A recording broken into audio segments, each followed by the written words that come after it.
What's good, royal family?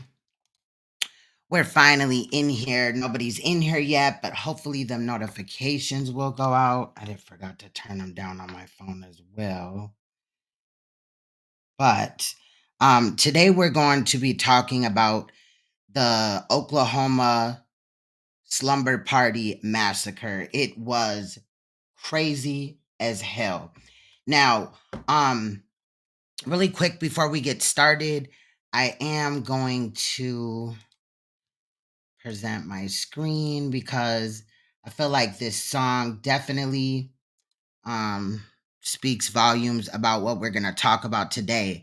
So today's content is definitely going to be mature audiences only, and this is mature subject matter. We're going to be talking about a sexual predator that went to prison and he decided to kill several people while they were at his house, of course.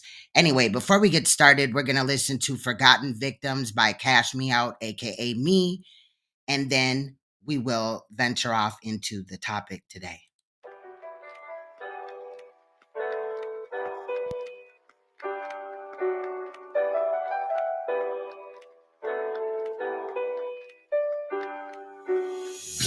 Have you seen Ebony? I can't find her. No, I haven't seen her. Did you see Ebony? Yeah, she's with her Uncle Pete.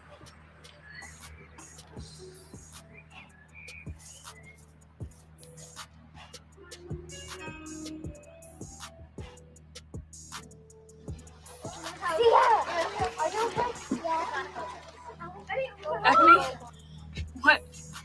What's going on back here? You're just playing a game. It's okay, isn't it?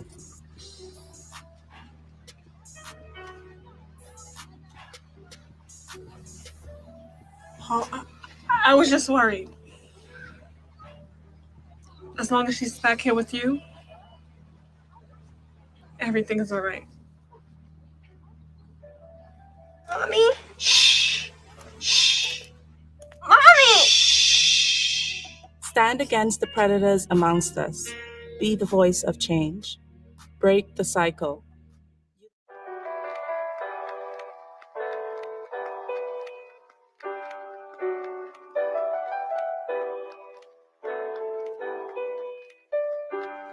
Forgotten victims, hidden so well.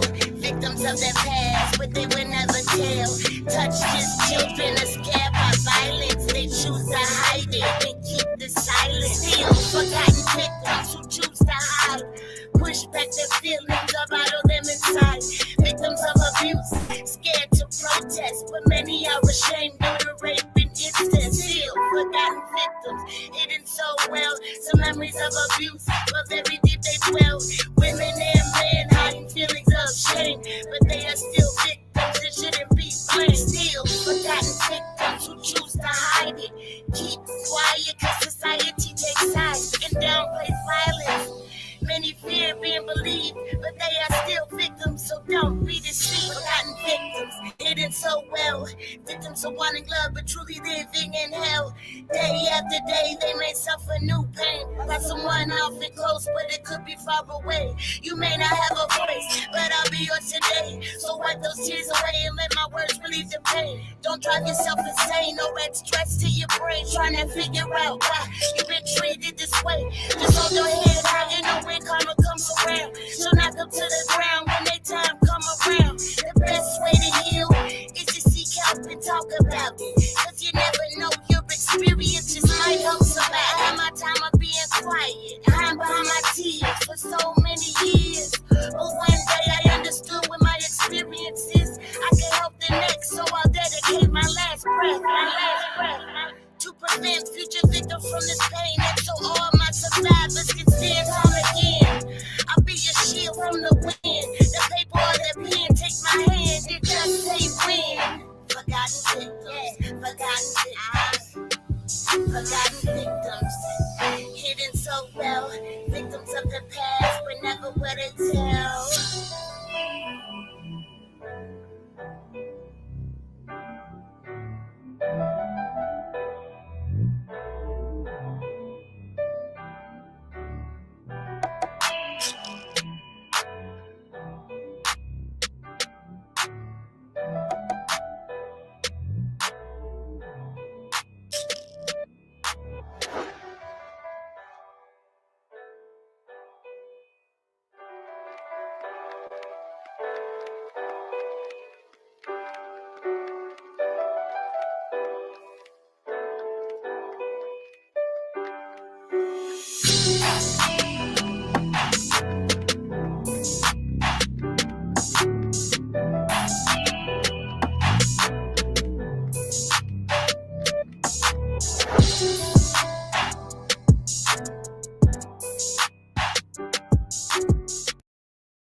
All right.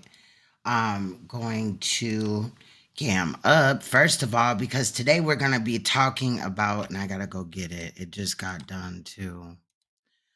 We're gonna be talking about the situation in Oklahoma where children were murdered. Okay, period. And this situation is very, very fucked up. Needless to say or whatever. But why are we on? We're on the wrong one here.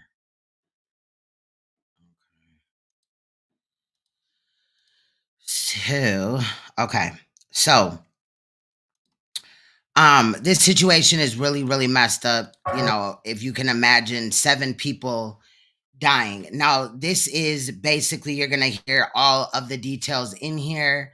Um, in editing, I listened, but it didn't really sink in because when you edit to listen, you know what I mean? It's different than just sitting down and actually, you know what I'm saying, soaking in everything. And I was rushing to get this whole, clip situation figured out or whatever because somebody had let me know about this. And I had actually saw a short news clip. It was like 20 seconds or whatever, but it didn't have all the information that was in this video. Just a little one quick minute. Or I think it was like 30 seconds or something. I hate those type of clips. But anyway, I clicked on it. I think, like when you're watching YouTube on your TV, it will, if you just hover over something or whatever, it will start to play what is going on. So I'm kind of anxious or whatever because this is like very, very, very traumatizing, triggering type of situation. What's going on, Crazy Third Eye? Roll a Mile in My Shoes. Y'all make sure you check out Roll a Mile in My Shoes' channel. I believe you have a wrench. If you want, you can put your channel link in the description. She also covers true crime cases as well. And today's true crime case is the Oklahoma sleepover massacre.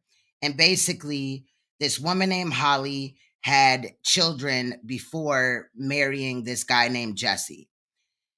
Jesse was a registered sex offender, okay? Went to prison, obviously also of children. He ended up killing all of Holly's children, okay? And then also 2 girls that had slept over for the night at their house. Now, there's a lot I want to say about this situation before we get started because where my prayers and my thoughts, go out to the family, of the daughters, I do kind of question their involvement in this because there was several restraints with chains and a lot of sex toys. There was drugs. The crime scene was ridiculous. There was just a lot going on. They found the bodies because they ended up doing a search warrant on the place. The 2 girls had been, called missing, Amber Alert type of situation. Like I said, all the details are in the video. I did spend there's about 6 hours of clips here, but I condensed them down to 2 hours and 31 minutes. So that's why my brain is kind of boggled right now because on top of the editing and then you know, uploading to YouTube, that shit took forever and all this and that. So I'm just kind of anxious anyway. But I wanted to talk about this because this man was given a chance after abusing another child. He also, when he went to prison, was basically grooming. This is what I'm getting, grooming another child, and was charged for grooming that child while in prison. But he was let out. And then the case, because of COVID, it was pushed back, just like the Brother Polite situation. So this man, literally, there was computers in every room. There was beds in every room. So when one of the girl, I think it was Ivy's parents, had stated that they had went to the house. How do you not see chains on the kitchen counter? Chains literally everywhere. Like, you know, I guess if you hold somebody hostage, you don't want them to leave. You know, I guess bolt them down. I don't know. I never did it before, but there was literally chains and restraints all over. There was also Velcro restraints. And the crazy thing is, the police are dragging their feet about this case. And I'm kind of like, what the fuck is going on here? Because it's all white people in the case. So we're going to take a look at this today, because the last time that we were here, we talked about Jelani and that situation. And as you know, they've been dragging their feet with that case as well. But this one, they're doing it as well. Okay. They failed to, you know, admit into evidence several computers, several other things that they could have gotten DNA off of or some other way tested. Or, you know, like I said, with the devices, they could have went through the database. They could have looked and seen if there was child porn on there. Also, because the man had killed himself and his wife and her children and the girls, the two little girls that were staying over, I have reason to believe that there's more victims. There's a lot of children that are missing or went missing around that area, around that time, you know, the time frame from when he got out of prison to when he unalived himself and 6 other people. So today we're going to take a look at this video that I had put together. There's more details in here. I'm just trying to off the top remember. I didn't write any notes today, okay? It's not a script, but I do like to have notes that I can glance at every now and again so that, you know, if I forget something or whatever, I can remember it. But we all know that when we do videos like this, I do give commentary on the live stream version, and I will actually be repurposing this video, kind of going in and changing the music and changing some of the other things, or maybe not. I might just change the intros, but I'm going to put this on my true crime channel as no commentary version. So you'll be able to see it there without my commentary if you're interested in the case. And I'm talking too much and this is too long. Okay, period. So shout out to everybody in the room. I see Kenneth, Willis, salute. I see Dragon, Emmanuel, salute to y'all. You were born and raised in Oklahoma. I feel that.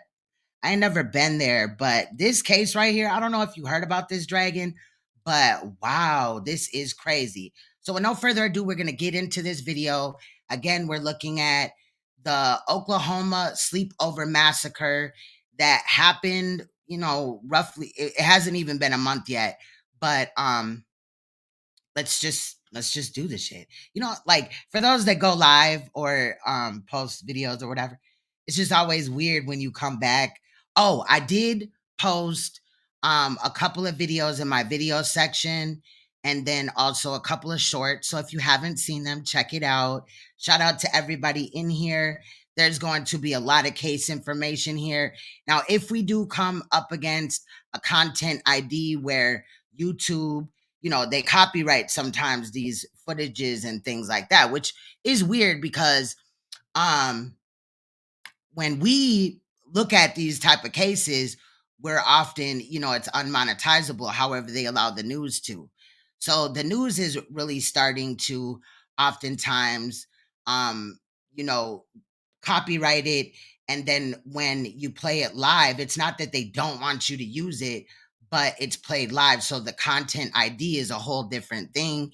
And then it will interrupt the stream. If that happens, then I'll just drop the premiere, okay, on this channel. But hopefully we run into no issues. I did edit it, you know, and stuff like that. But there's there's just some stuff going on YouTube. But anyway, let's take a look at this and let's go.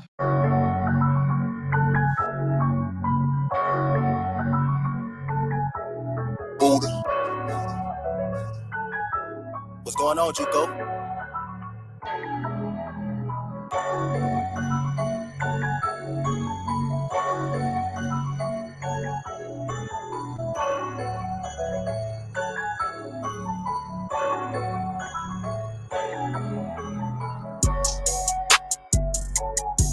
This morning, investigators are really processing through all of that evidence. I'm joined now by 2 News reporter Amanda Slay. So something that they are going to be looking at today is kind of a timeline of these events. That's right. There's a lot that's happened in a short amount of time. So just to kind of recap over that timeline, on April 29th, that was just this past Saturday, 14-year-old Ivy Webster was going to spend the weekend with a friend, Tiffany McFadden, and 16-year-old Brittany Brewer. The girls and Tiffany's mother and stepdad, Holly and Jesse McFadden, and their reportedly 2 sons were supposed to go to swimming on a ranch in McAllister. This is when investigators say things went wrong. They say no one showed up and none of the family has heard from the girls all weekend. Fast forward to Monday morning, Ivy's parents still hadn't seen her or heard from her. They say the app they used to track her had been turned off, and so that's when they reported her missing. Investigators spent all morning looking and sent a missing endangered alert for the 2 girls and Ivy and Brittany. Then around 4 in the afternoon Monday, just yesterday, the sheriff's office confirmed they found 7 bodies. The sheriff's office said they'll wait for the medical examiner to confirm the identities, but they do believe that they found the missing people and believe there's no threat to the public. There's no suspect at large that we are looking for right at this moment. So that's the most important thing, is that there's no one else out there that we're looking for at this time. So, there's no threat to the community. Can I ask y'all, if y'all haven't already, please hit that like button. I spent a lot of time editing this. I didn't just, get the clips and then just throw them in here. And because we're not talking about beef, I anticipate that there's not going to be many people anyway. So it just helps the video circulate and get out. I appreciate you guys. I'll be giving commentary. And we are waiting for investigators and the medical examiner to give us more details on how these people were killed and identities. It's something, we definitely expect in the days to come. There is a lot to unpack here coming up in the next half hour. We're going to be digging into Jesse McFadden's past. He has a lengthy criminal history. Okay, the Oklahoma Sheriff's Department tasked with investigating last week's. Now, the reason why they say that, hold on, let me put my blunt out, child. The reason why they say that there's no threat to the public is because the man in this situation, he unalived himself as well as his wife, 2 girls that were sleeping over, and also his wife's children. But this gets crazy, y'all, because we got the grandma of, so I think it's the mother of the wife. She comes in. There's another victim of Jesse's, because the one from when he went to prison, that charge, she's in here. There's a lot, but like I said, the police are dropping the ball with even this one, y'all. For real, for real. Salute to everybody. I appreciate you guys in here. I'll be dropping my commentary as we go. Let's get back into it. Slumber Party Massacre. I actually don't know why we're calling that. I mean, this guy was a predator and he had access to kids who had kids over, and he wound up killing everybody and himself. The investigating agency has been asked to step aside. Why? Maybe because Justin Webster, father of a 14-year-old victim, Ivy Webster, visited the scene of the crime himself last week after sheriffs said the home was clear. That's the only reason victims' families or anybody else would be allowed in a crime scene. And he found the father found a mountain of electronic evidence left behind, including the cell phone of his daughter that the cops missed. Scene of the crime, he says, was horrific.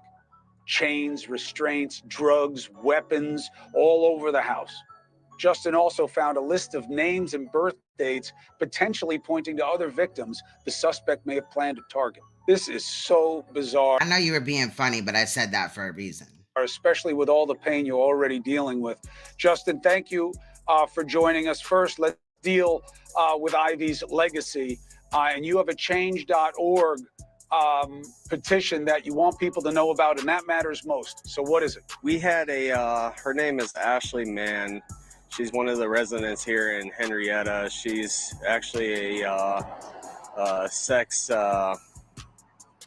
she was an abused person herself also.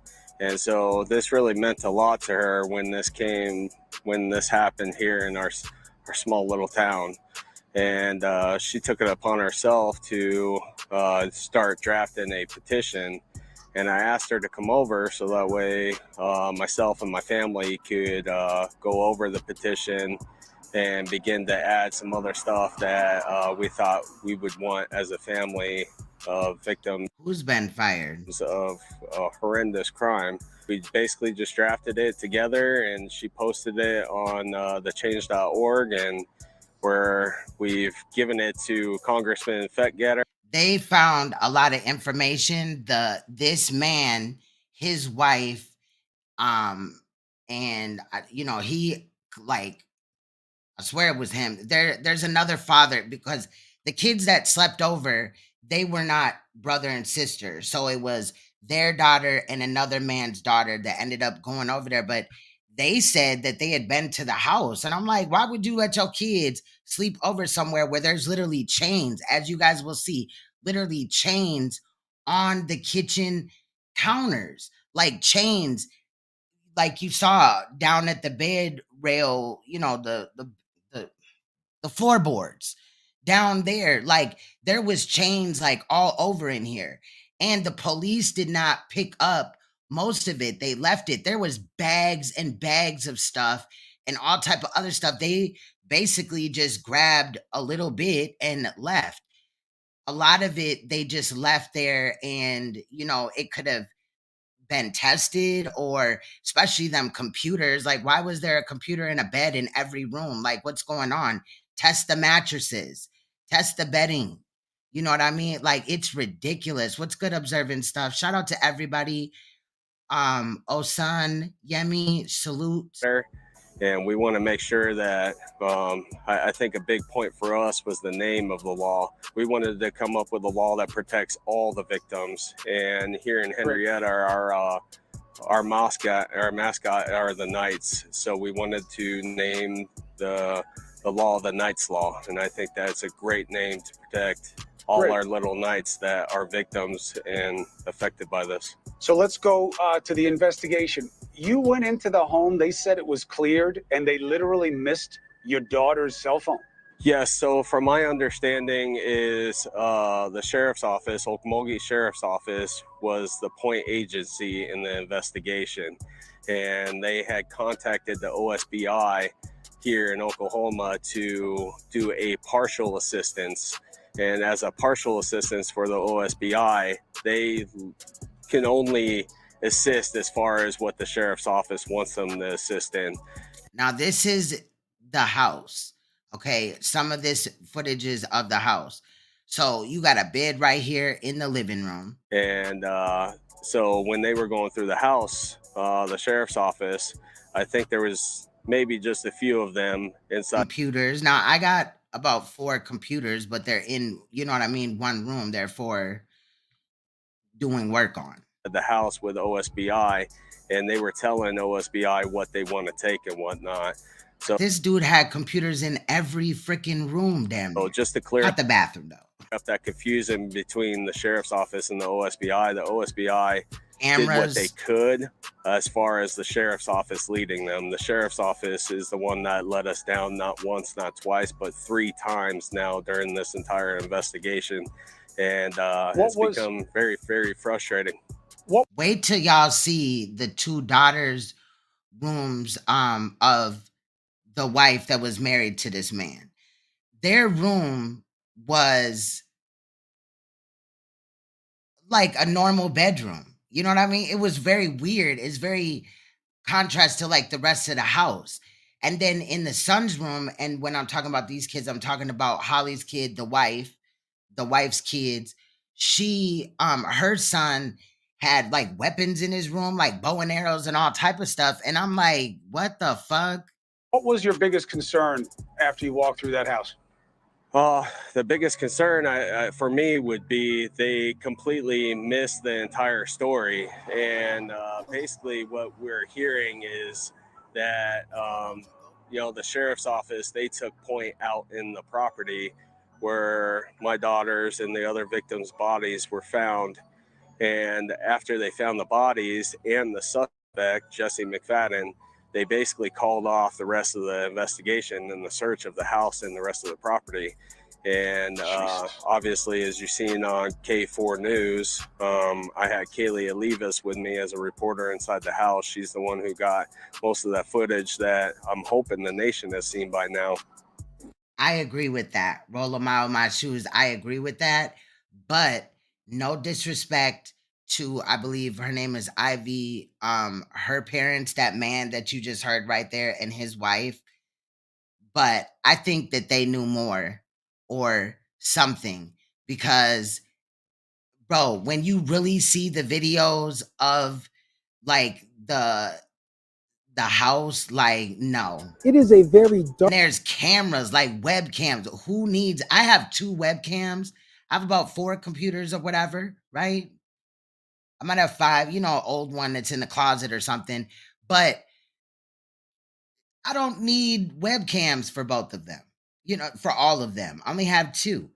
Dark and disturbing day for the small town of Henryetta in Okmulgee County, Oklahoma. Facts. And it really feels like not only was this man a part of a trafficking ring, but he also had some type of, this has some type of connection with the police, because, or I forgot what they call it out there. It's something else, but it's basically like the police that investigate this type of shit.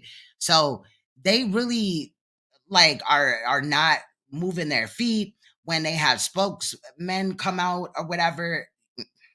As a lot of times they don't really seem to give a fuck, like in the Jelani situation. Now, in this situation, these people, the spokesman is not smiling, but he's like saying nobody else is, you know, in harm's way or whatever. Yeah, maybe in this situation, but who is he connected to? Because he definitely, there was more to this. You know, obviously, I think that pedophilia was going on there. Child porn is probably there, as well as what else? Who else went in that house? Because just because this man is dead does not mean that nobody else was involved. This could have been, since there's a bed in every room, he could be just snatching up kids, having people come over. This is a rural area. And then, you know, violate a child, you know, pay him some money or whatever. I don't know what the fuck is going on. And then leave. You know what I'm saying? And there could be some DNA on those mattresses that would lead them to anybody else that may be involved. Like, these police are fucking stupid. The Okmulgee County Sheriff says 7 bodies were found on a rural property just a few miles east. I agree. That could be possible too. On Holly Road. They tell us that they were executing a search warrant at about 3 o'clock p.m. when they found these bodies. McFadden being a registered sex offender who was convicted of rape in his past. Lots of law enforcement are on the scene. They've taped off the property. They've blocked off the road and any entrances to his home. And they say that this home is McFadden's. OSBI has now taken over this case and will continue to give you updates as the night continues. Now, really quick, I just wanted to say all sexual predators that are released from prison should be the first place that the police check if a child is missing. This is ridiculous as hell. And then when you see later on how many children are missing from around that area, they're all shade complexions and shit like that. So again, this had to have been deeper. Now, he's not in allegedly yet directly correlation with any of those kids, but it's not far-fetched to say that this man could have possibly been kidnapping children for years and maybe just killing them. And maybe, you know, because the police department seems like shit out there, and there's a lot of missing people just period in the world, you know, in America even too. But I'm just saying, like, this seems like it's a cover up and the police are involved. This dude had a pedophile ring. I think that his wife was possibly a participant, and I believe that he forced them children, a little boy and a little girl that stayed at the house that was Holly's kids. I feel like he forced them or introduced them at least to molesting children, because I think that he was recording the sexual acts that he would do, maybe his wife would do with children, and then also that the kids would participate in with the kids that he had stolen or however he got them. You feel what I'm saying? Now, in this case, he did not steal the kids. Technically, they were there for a sleepover. But again, this mother and this father that we're about to see, you know, it ain't really at this time, but pay attention whenever they talk, because they were the ones that talked the most. And they claimed that they had been in the house. I swear I heard that. Maybe I'm tripping, but she said somebody that they knew, basically, at least, has been to the house, and the other, you know, the family, the Fadden family, had been to his house. All right, let's try to get some understanding of how this was allowed to happen. Okay, let's bring in retired FBI agent, News Nation's Law and Justice contributor Jennifer Coffindaffer. Look, the father... Her last name is Coffindaffer. That's weird. Upset, but he's not wrong to say it's a broken system. You have a registered sex offender, but what good is the registration part if he's remarried, allowed to be in a house with kids, and nobody's getting any notice, unless maybe they want to go on some state registry and look up for themselves? No, and that's a fact, because they didn't collect any of the evidence, and then, you know, the families are asking them to go and collect it, and they're like, you know, it's basically a done deal. And that's why I really hate cases where ultimately the person is unalived, whether it's by the police or unalived by themselves, because 9 times out of 10, you're always going to have several unanswered questions, and possibly it may be harder, at least, to connect all of the dots in the case. You know what I mean? I'm telling you, there's other people involved in this. When I seen this, like, my mouth dropped. But the little portion that I had seen at first, it was probably like a 27 to a minute, you know, second clip. And it didn't have none of this. He's a sexual predator. It was very blank and really, like, quick, and child, they was doing the most. But I was just kind of like, what? And shit like that. So I just kept going. But I'm glad that the royal family brings clips like this to my attention, or cases like this to my attention, because then I can research and prepare to bring it if I feel need be. Of course, I can't talk about every case, but cases like this, bruh. You know, Chris, really, to understand how this happens, you have to just start with the genesis, right? This is an individual who at knife point raped a minor. That's why what he was originally charged with. And as mentioned... And they let him out. Why would they let him out? He raped a minor at knife fucking point. Why would they let him out? When they already know in the system, I'm sorry if I'm loud, y'all. Y'all let me know. But in the system, when these predators go to prison, they get out and violate again, one way or another, again. So why would they even ever let him out? Like, he should have been an old ass man, if anything, and not even able to get his dick hard. And that's why I think people that are sexual predators should have to get a shot, you know, that makes it so that they can't get sexually aroused, at least, or something. Like, bruh. Because don't you think if they could take the thrill away from these people getting off by doing this, that would make it less appealing for these type of predators? Castration, I'm cool with that. Shit, something. You know what I'm saying? Look, I heard that hormone blockers, that's one thing they're giving trans kids. So basically, if a child identifies as trans, and I'm just bringing this up, I'm not bringing this up to bully anybody or harass anybody for their choices or whatever. But in my opinion, I think it's child abuse to, you know, do things that would, you know, not be able to be changed later. Okay. To a minor, you know what I'm saying? Even if it is gender related. But Now I forgot what I was finna say, but it'll come back to me, y'all. I'm just pissed off. Like, behind bars, he had contraband, that cellular telephone. And what was he doing with that? He was soliciting minors. He was looking at child pornography. So while all that is going on, he's actually released early back into society. Then what happens is he's charged with that, and his bail is set only $25,000. That's $2,500 to get your. You know what? You're right, Sincere. It is psychological with some of them. That is just sick. Get out of jail free ticket. This was a complete breakdown of the system. I can't use those type of words, so I'm just gonna continue, but I feel you, Kenneth. Society counts on, and when a predator like this can get out. There's also an odd acceleration here of we don't know, we may never know the circumstances of what led him to go from being an assaulter to a murderer. And it almost is suggestive of maybe it should be a death penalty everywhere in all states, at least. But it should at least be capital murder and mandatory life in prison. Like, what are these people doing? Like, I've been saying for years, they need to change the laws. They have it so lenient for these type of predators and rapists, and then people, that are doing less harmful, I guess, or other charges or whatever are getting slammed. And then, people are able to just, touch kids and go to prison and get out. Touch some more kids, go to prison and get out.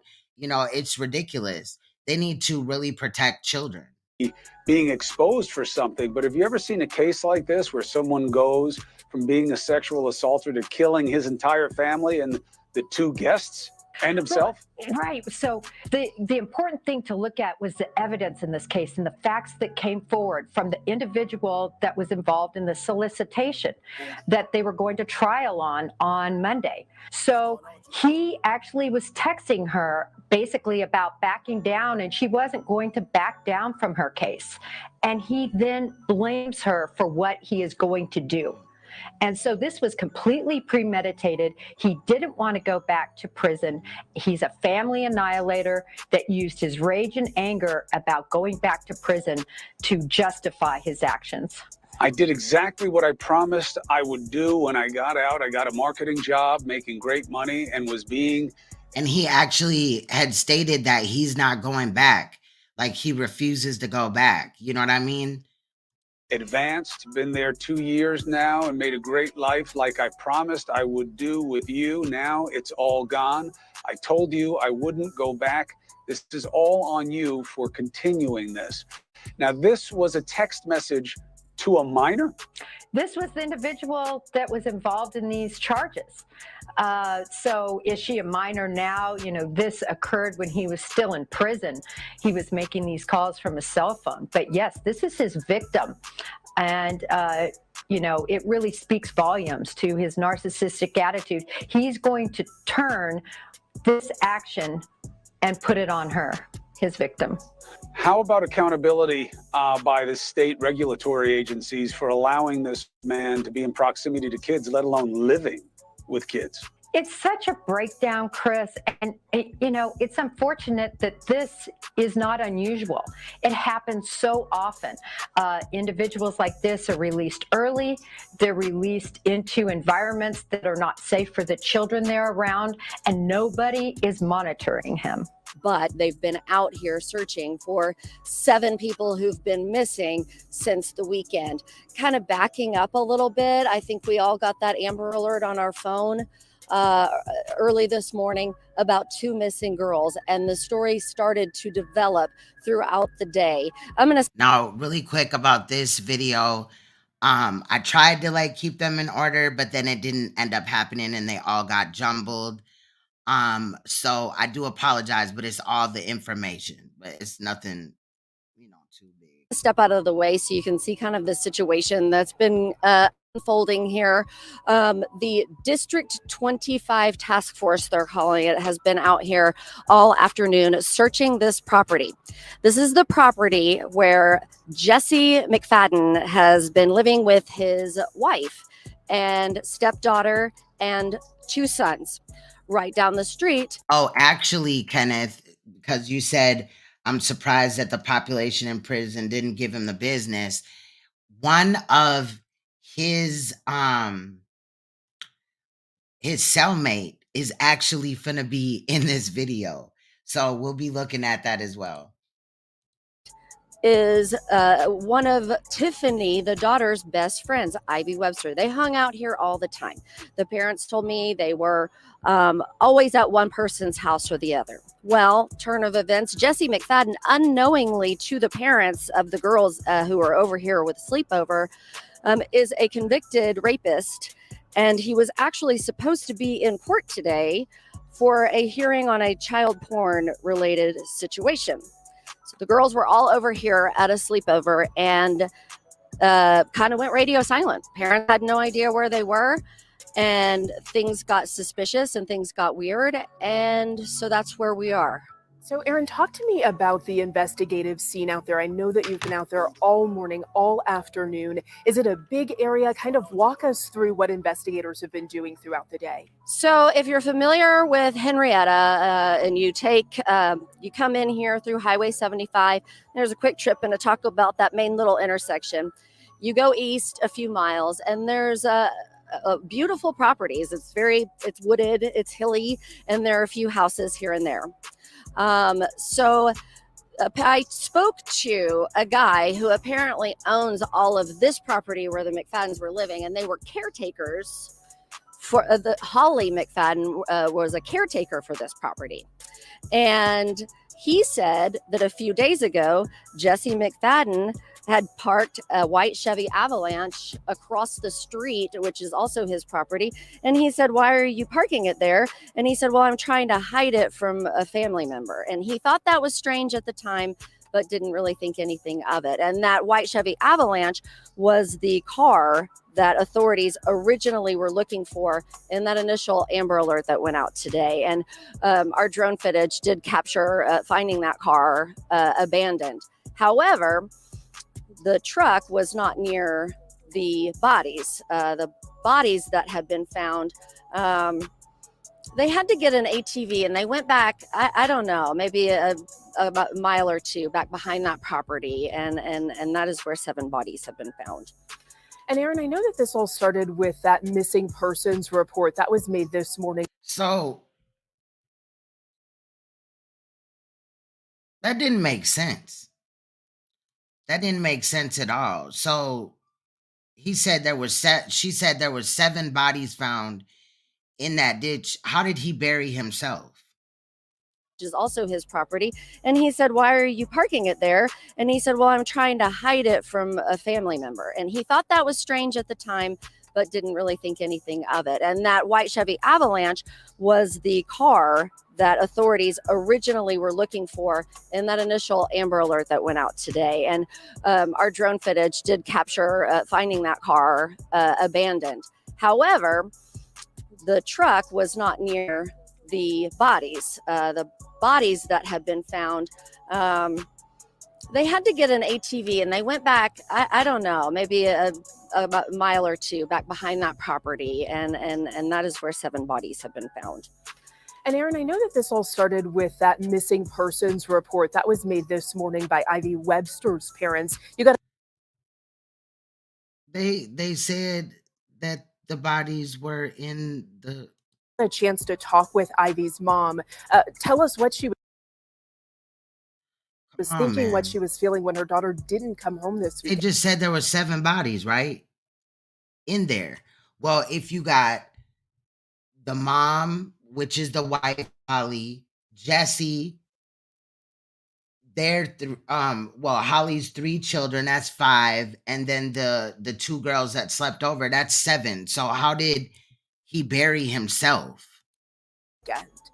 She was obviously very, very concerned because she said that her daughter, and they referred to her as a goody two-shoes. She said when her friends would be vaping at school, she was the one saying, you know, they're doing this and I'm not doing that. And she was on the softball team, and she was not a troublemaker. Girl, I really did not even, now my camera's fucking up. Let me hold on, let me do this. I didn't even like notice this in editing. Again, I was trying to hurry up because I had gotten off work about like 3:30 today. So I was like, well, let me just do it today and get it done. And then, I listened to most of it, but I didn't hear that part. So I'm wondering what the fuck? And she was always texting her mom. So she Bro, somebody had to have put them in those holes. What is they talking about? There's no, risk for the public. What? was very concerned when all of a sudden she stopped getting those. I'm gonna walk back in front of the camera here so I can chit chat with you. But she was getting concerned because she talked to her mom all the time. And last night, I believe it was around 5 o'clock, her mother, Ivy Webster's mother, did get a text message. I'm sorry, it was not Ivy Webster's mother. It was Ivy Webster's. See, now I'm wondering if old girl even know what the hell she talking about, child. Did she just go to the, naked part of, this rural area and just claim that they got all 7 bodies from there? Because how did the dirt get back? You know what I'm saying? I'm just wondering, did they put the dirt back? Like, I'm just saying. Youngest brother. And then I don't think, if you listen to what I do remember this part right here, because I was like, what? Like, what is she even saying? And it was from Ivy, supposedly.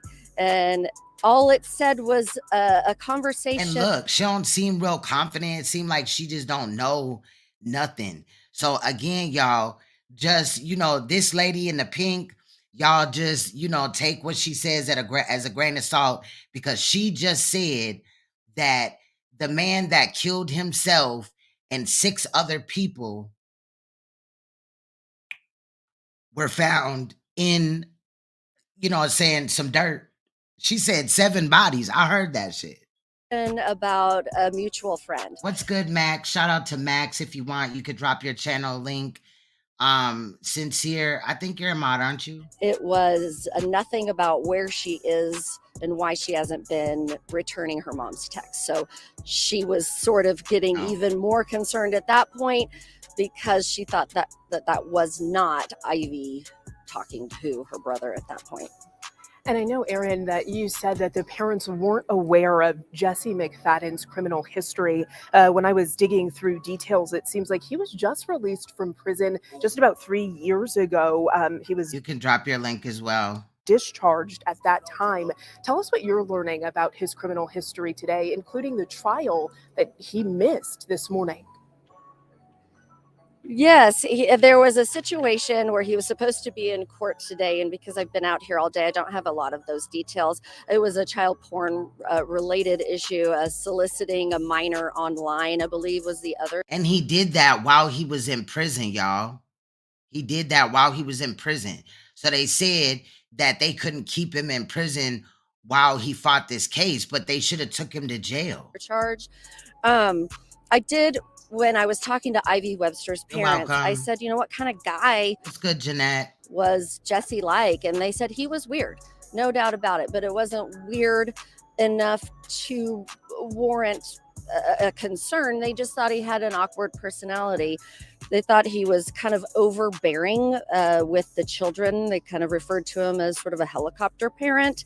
And they also made mention of sort of inappropriate things that he would do, like befriend a lot of kids and students here in Henryetta on Snapchat.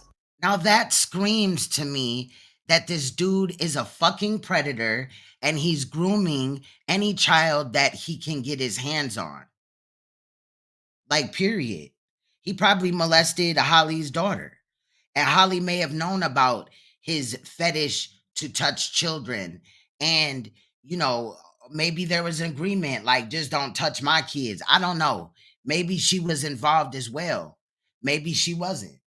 But everything that she said right there about him, now, again, take it with a grain of salt, because allegedly she's been on scene all day, so she don't have the details, but they have a lot of the footage, obviously, right? So she's getting it through an earpiece.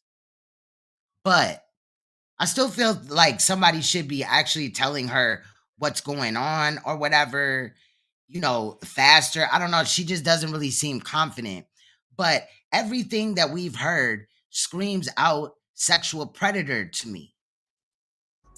Still, at this point, investigators say they have found those 7 bodies, but they have not yet connected them to this case. But obviously, this is happening as they are investigating this case and have been throughout the day today. Right. Like, where did he even kill them at? Did he kill them in the house? Because when I said that the house was like, it was fucked up in there. I don't remember the exact words. I didn't mean with like blood and all that.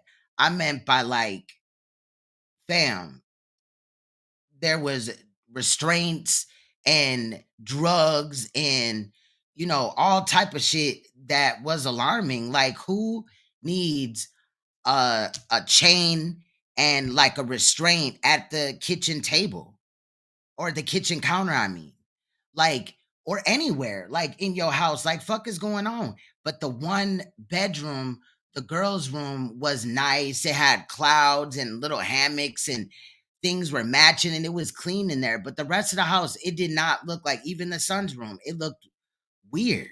We know that, again, he was released Yeah. from prison just about 3 years ago for that first-degree rape charge. You learn a lot, like a lot, about somebody if you are locked up with them for 16 months in a cell, just the 2 of you. You'll learn a lot. You can either really like that person or you can come to really hate that person. And it sounds as though the person who was locked up with Jesse McFadden, that name is familiar because he just killed his entire family and 2 kids who were sleeping over. All 7 bodies found dumped on his sex offender ranch. That's all 7 bodies, ma'am. Is there somebody we're forgetting?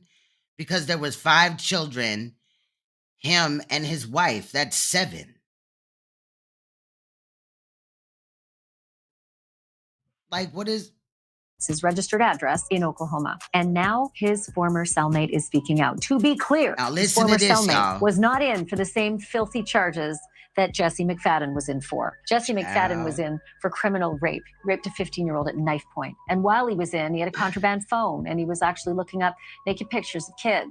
And he was charged with that. And on the day that he committed those murders of his entire family and those other 2 kids, he was supposed to be in court for that second offense. That didn't. Now, I think her name is Ashley Banfield. Shout out to her. Now, the reason why I was laughing is because she reminds me, if anybody in the true crime, if you know Nancy Grace, you know that, like, I don't know, 15 years ago or something like that.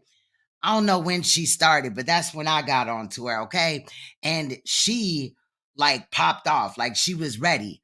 Now, Ashley Banfield is not quite Nancy Grace, but she ain't come to play. She did not come to play at all. So the fact that she's going to interview Jesse's cellmate from when he was in prison for raping a little girl with a knife. He has not been charged with that. He was in there for something else. She gonna state that again or whatever. But I think that this part was epic as fuck. And then the grandma, when she interviewed her, it's towards the end, this shit was off the chain. And I don't know, like, in my opinion, I get it was a small town, but I feel like more people knew about this. I feel like the police are involved.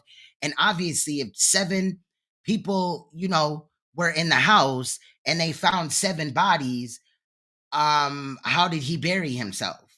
So yeah, Nancy didn't play no games. Girl, I used to be right there for it because, child, that's when I, like, right after I had my 2 youngest and shit, I'm sitting there just watching court TV. And then I used to like when Nancy Grace would come on and go the fuck off about a court case. Like, child, it was life. Okay. James Fleming was his cellmate, was not in for any kind of sexual offense, let me be clear. Too. But he certainly knew Jesse McFadden well, knew him personally, ended up sharing a 2-man prison cell with that rapist, mass murderer, for more than a year.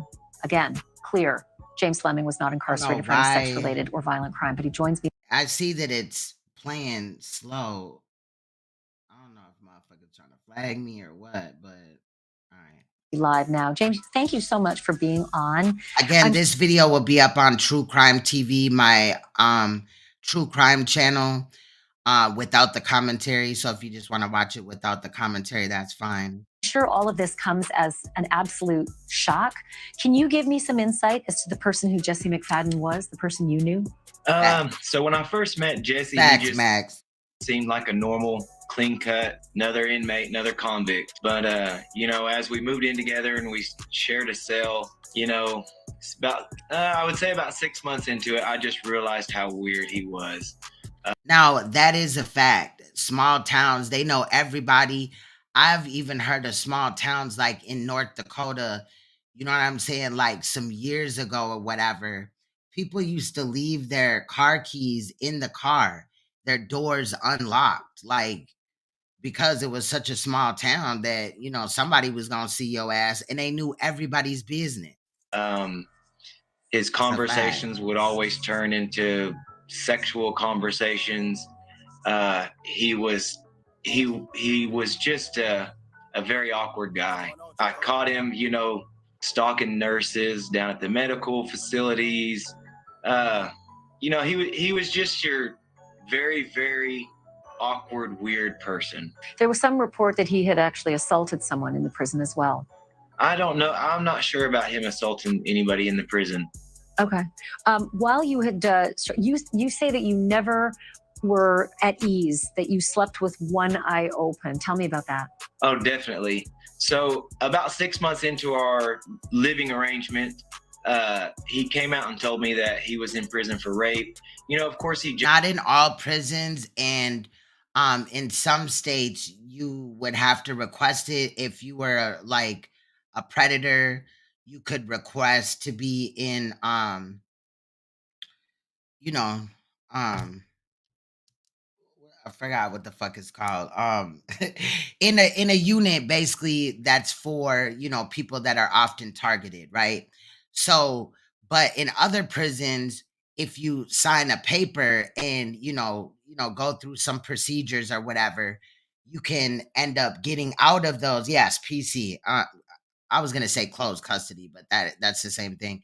But you can actually sign a paper so that, you know, they'll let you in the general population. But not every prison like requires that type of thing. Now, if your case is high profile and you're probably definitely gonna go to PC, you know, to do a lot of your time or whatever, which I also think is dangerous as well, because then you have predators with other predators and they may be swapping secrets or whatever. Oftentimes, you know what I'm saying, I've been to jail before and all that, but you know, we know that sometimes when inmates go to jail or prison, you know, people go to jail, prison, they become inmates, they may learn new tricks of the trade in whatever that, you know, they normally do habitually, as far as, you know, if they're a thief, you know, how to steal better, how to do this and that. If you're a predator, I'm pretty sure that there is other predators in there. They're exchanging war stories, as they used to call it, where I was locked up at, you know, and a lot of people would talk about like what they did on the streets. A lot of it was, you know, cap, but people would do it. You know what I'm saying? So I'm wondering if even the fact that they are grouped together, obviously that's protecting them, but should they really be protected? You know what I mean? I'm just saying, at the end of the day, justified it. He gave me his why have them grouped together so they can learn other ways to, you know, maneuver better? That's not a good idea. Story, which I found out later was not true. But, you know, at the same time, he's telling me that, you know, his first sensitive needs yard. Yes, that rape too. offense was like statutory, I guess you would call it, like a 18-year-old and a 17-year-old girl and her parents found out or whatever. But, you know, I'm sitting there thinking about it while he's telling me, and I'm just like, man, you don't get 20 years for that, you know, a statutory rape charge. You get 20 years for something very serious and very violent. So, and remember that he had molested a child at knife point. So he knew that I knew that he was full of crap, you know? And so after that day, just the demeanor in our cell changed. And unfortunately, in Oklahoma, you can't move out of a cell. Once you're in there with somebody, you're stuck. Unless you fight them or you get in trouble, you're stuck with them. So I was stuck. And I definitely was very uneasy. You know, when you're locked in there with somebody at night, you can't get out. Nobody can hear you if you guys are fighting or you know, anything. And so I always had to look over my back. I always had to sleep with one eye open, definitely.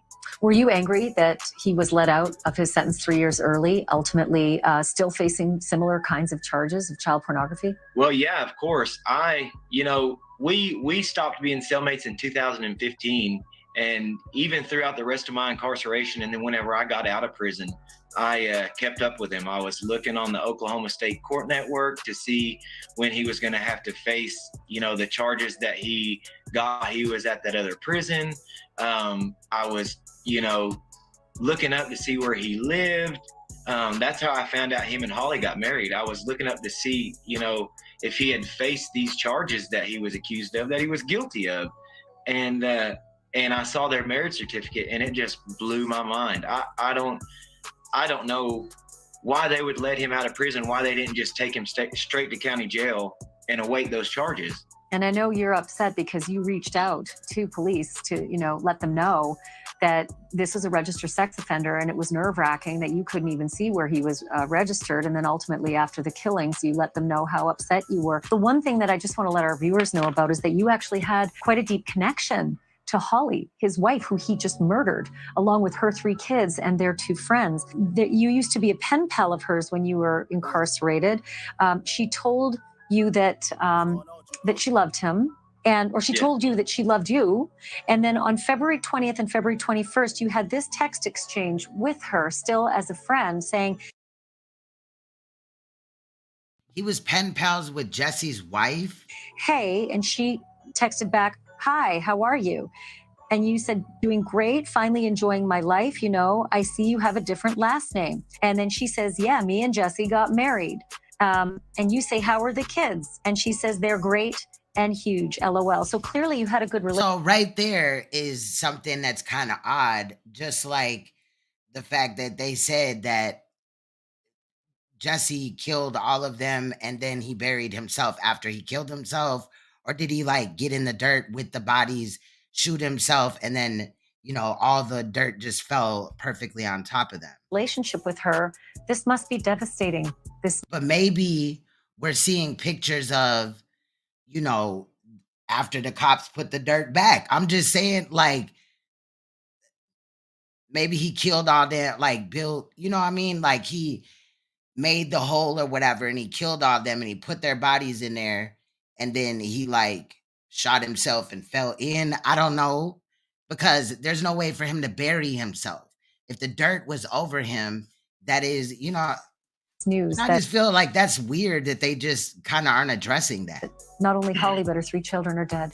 Yeah, I just feel like this definitely should not have happened. It definitely. So we know right now, she just said Holly and the 3 girls are dead. 3 girls are dead. I thought she had 2 daughters. Hey, and she texted back, "Hi, how are you?" Because there was 2 girls sleeping over. Holly had a little boy.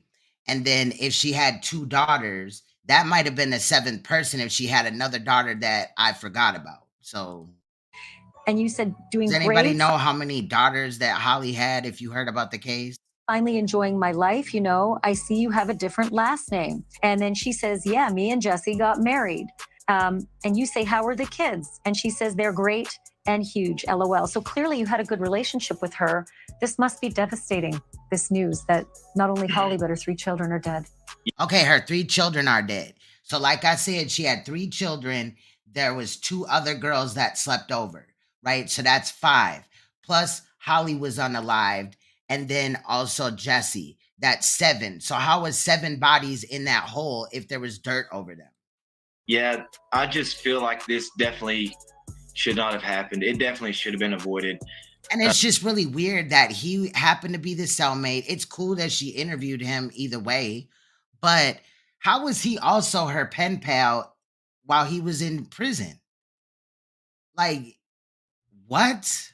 After I had that text exchange with her, I contacted the police department where they're What's good, the original young MIA? out of the city where their marriage certificate was listed as, and of course he wasn't on the sex offender registry. I'm not saying that it's a bad thing. It's just kind of odd. It's just kind of weird.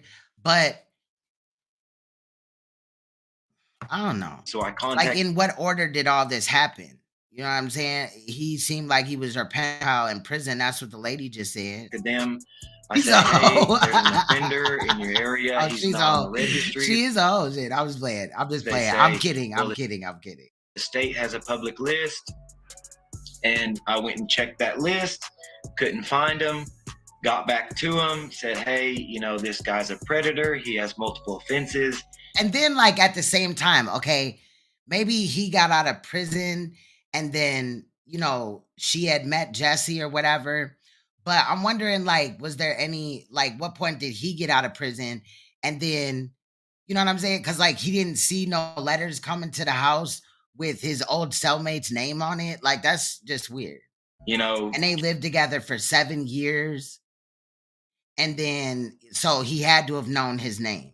Just trying to warn him. Just like, in the cell. Wanted like, to say something. Name. You know, I couldn't This say shit much crazy. to her because I didn't know if he read her text messages. I didn't want him to see them and hurt her, you know, the exchanges between us. I just wanted to keep it, you know, straight, you know, friendly.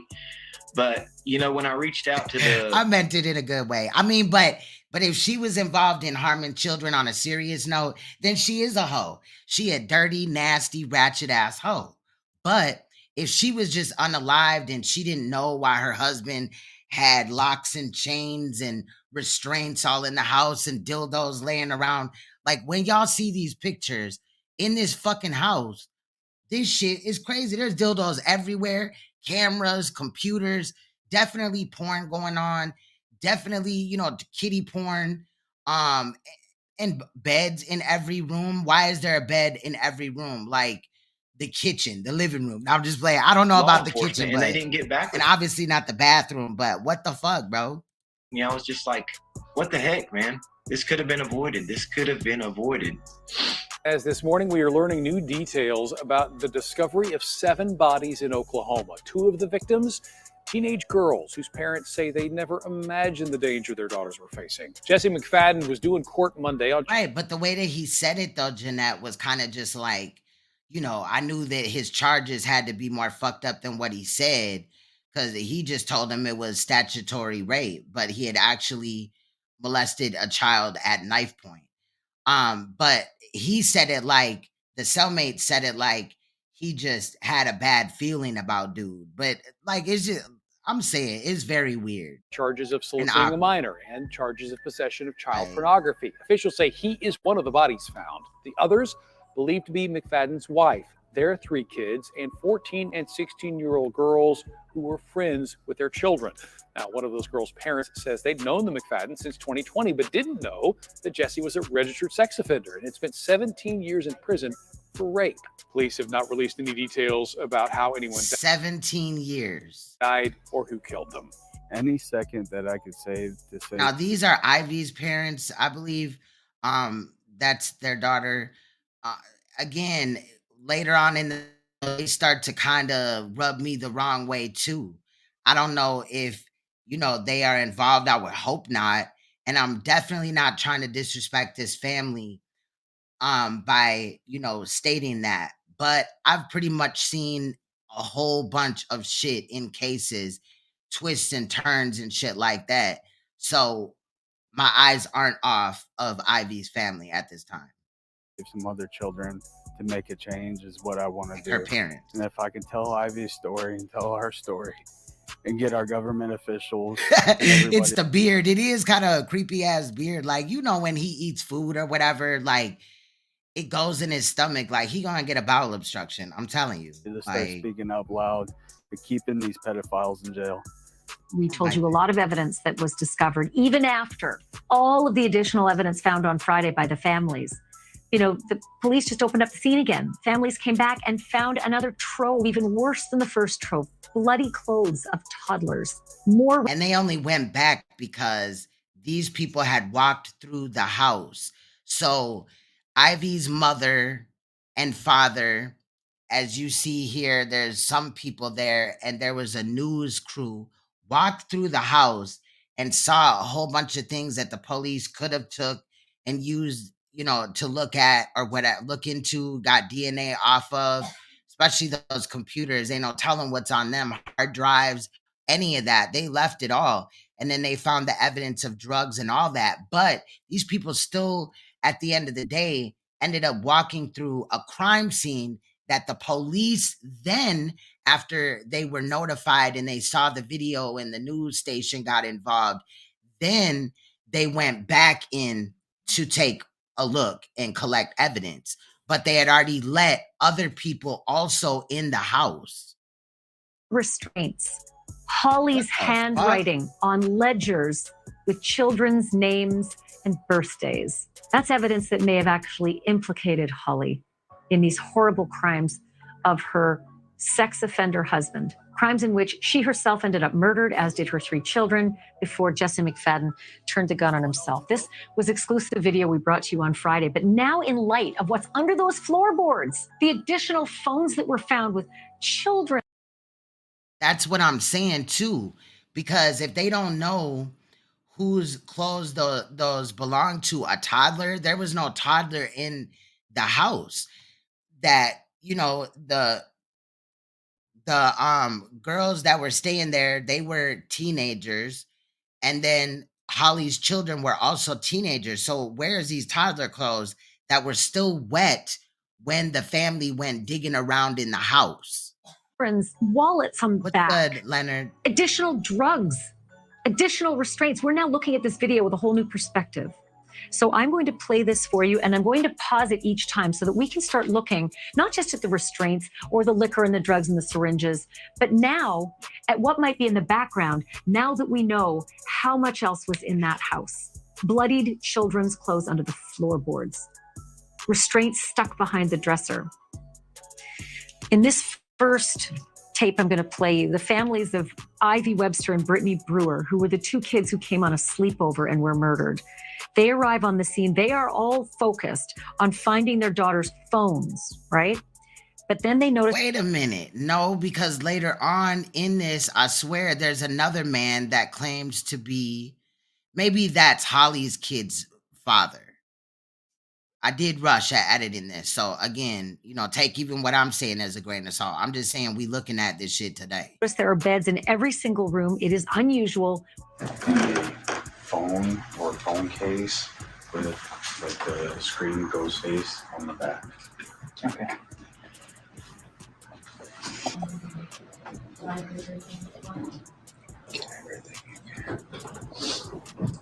They said get everything you can. I don't know that. I don't know him, but I don't care if I know. See, at first I had thought, when I saw this picture, I thought, because I had seen it earlier in another one of the clips, or one of the clips that I was editing, or footage, I thought that, you know, they had unhooked, because I didn't see like a monitor directly here under here, but there is a monitor over here as well. Yeah, those are clicking skates. While most people were looking at the beds, there are these computers, media devices. Is this a fax machine? DVD player, maybe a VHS player. A VHS tape was found with compromising information on it, a CD or DVD, and then big boxes and boxes of what looked like maybe more tapes. And if you think about a sex offender or pedophile, you imagine that tapes would be important to collect. Also in this next clip, I want to show you, most people were focused on the filth and the dead bugs on the floor of the house and in the kitchen. But I want you to look at some of the details around that when we play this next clip. The details around the dead bugs in the kitchen. Take a look.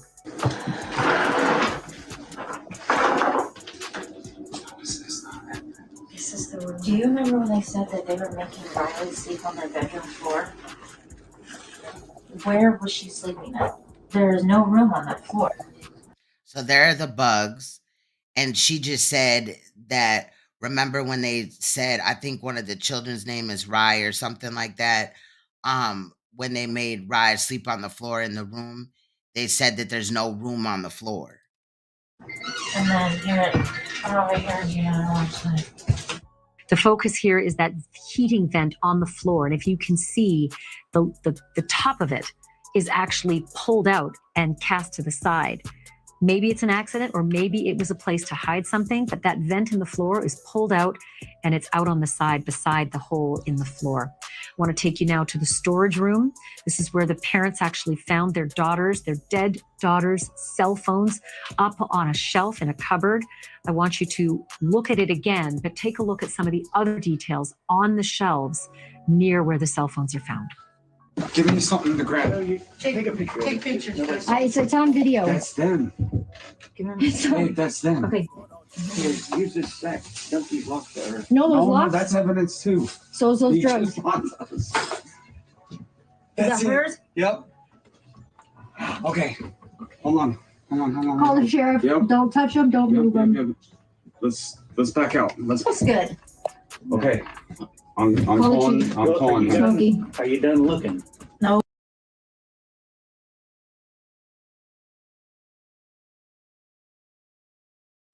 I said, my bad. I kept muting the damn mic. Obviously they said right there, don't touch the phones, don't move them, don't touch anything. But obviously they had touched things in the house because that vent, that's how they got, to where the bugs was at or whatever. They had removed the vent, or the vent was already removed, but maybe they pulled out the bugs. I don't know in what order or how that happened, but there's a possibility that they've already contaminated this crime scene. No, I'm not done looking, but that's evidence. Okay. He used our daughter's cell phone. And whatever's behind that. Yep. Okay. Especially if any door was closed and they touched the handle to open it. Okay. And they're not concerned about looking anywhere else. Exactly. If y'all don't know, hold on, let me see. There is something called snuff films, right? And snuff films that involve children. Normally in snuff films, whoever the person is, as far as the victim is, tortured, sexually abused, and then when the person that is doing the torturing or abuse has, had enough or climaxed, they will unalive the victim. Even children, there is, snuff films that go on with children, and things like that. So that's very possible in this case as well, that there could have been snuff films made in that house. Like I would, at first I was just thinking like webcam, some dark web type of shit or whatever, but it could definitely be some snuff films that were made in this place, because what is up with the toddler's clothing? And it's not like the clothing that had blood on it that belonged to a toddler had been there for a long time, because it was still wet. This house needs to be stripped. Again, the parents were looking for the cell phones of their daughters, but look up top. And also, didn't mean to keep stopping it, but those bugs might be some type of evidence as well, because sometimes, I don't know, I've seen it on some crime shows or whatever, child, and I do research a lot of crime, so I've seen it kind of in both, but where they'll take the larvae or a bug and, do some DNA work on that and, come up with some evidence, because did the bugs come from the, bloody clothing? We know that things like that could attract, animals if it was left out in the open, but also bugs if it was in a house. Big bags filled with who knows what. Sharp edges, maybe equipment, books, tapes, who knows, but the police left it all. 7 bodies found inside that home near Henryetta. It's about 90 miles west of Fort Smith, and tonight investigators say it's being considered a murder-suicide. These are photos of some of the 6 victims. They ranged in age. And then also, it could be bodies under the home, like Jeanette said, but they also have like at least a couple of acres or something because this house is in a rural area. So just like where they claim they found the bodies at, which is kind of weird because how did he bury himself? But whatever. They could be anywhere on that property and he could have just regrew the grass. I mean, they need to really get in there and figure out what's going on. That whole property's grass should be ripped up. And I don't know, like, if in Oklahoma, like when winter comes, if the ground gets frozen, but it should be thawed by now if it does. From 13 to 35. It's believed that 39-year-old Jesse McFadden shot and killed them before turning the gun on himself. Authorities haven't released his motive, but that too. grieving relatives have spoken publicly about McFadden's domineering nature, adding that they only recently learned of his criminal history as a convicted sex. But where do they come from, though? Do they just, like, where do they come from? Offender. McFadden was also slated to stand trial on new charges just this week. It's led to a lot of questions about why he wasn't being held without bond. Ooh, but they really could be under the house, and then, you know what I'm saying? I feel that. Tonight, the heartbreak turns to questions and anger for the parents of Ivy Webster after launching a search for their 14-year-old daughter when she failed to return home when expected. They made the awful discovery no parent ever wants to make. She had been in the company of a convicted pedophile, Jesse McFadden. That's a fact, Max. I love First 48 too. Why was he out of prison is one of the questions they want answered. And joining me now are Ashley and Justin Webster, the parents of Ivy. First of all, and them, I didn't know that. Ugh. I am so sorry to be talking to you under these circumstances. And then they probably, mate quickly and, the larvae probably hatches fast. If anything, have police told you? That's what's up. Yeah, not much. That's been kind of part of the problem through this process is we didn't get much of any information yesterday. I had to drive to the crime scene just to get some kind of word. And even still today, we haven't really heard much of anything, but I know a lot of it has to do with getting a medical examiner to finish their job. They haven't told you anything about what they think might have happened on the property? We just know that it happened on the property and when there were several victims, and that's pretty much it. Did you know lemon water is fire? Jesse McFadden? We knew him just because our kids were close. So we would... Yeah, antibiotics. If y'all didn't know, your stomach is your second brain. So your stomach and your brain communicate is very vital. So yeah, antibiotics, big fact. Communicate, pick up drop-offs, stuff like that. But we weren't like friendly outside of that. But we had met him and Holly many times. And were you aware that he had a record, that he'd recently been released from prison and had he was a convicted sex offender? We had no idea. We didn't find out until we saw like the Amber Alert with his mugshot, and then our phone started blowing up from Facebook and people just sending us everything that they knew about it. Wait, so... And this is why you totally vet anybody that is around your child.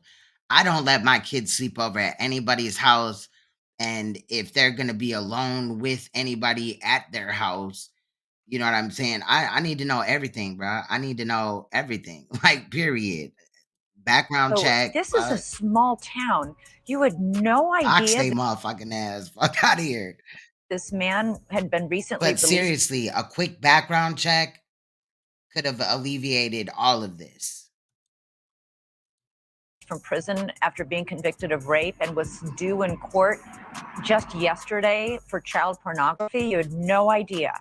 We moved here 2 years ago, and Tiffany, and our daughter were best friends. If Holly had to say something knowing that he was, then she should have said something.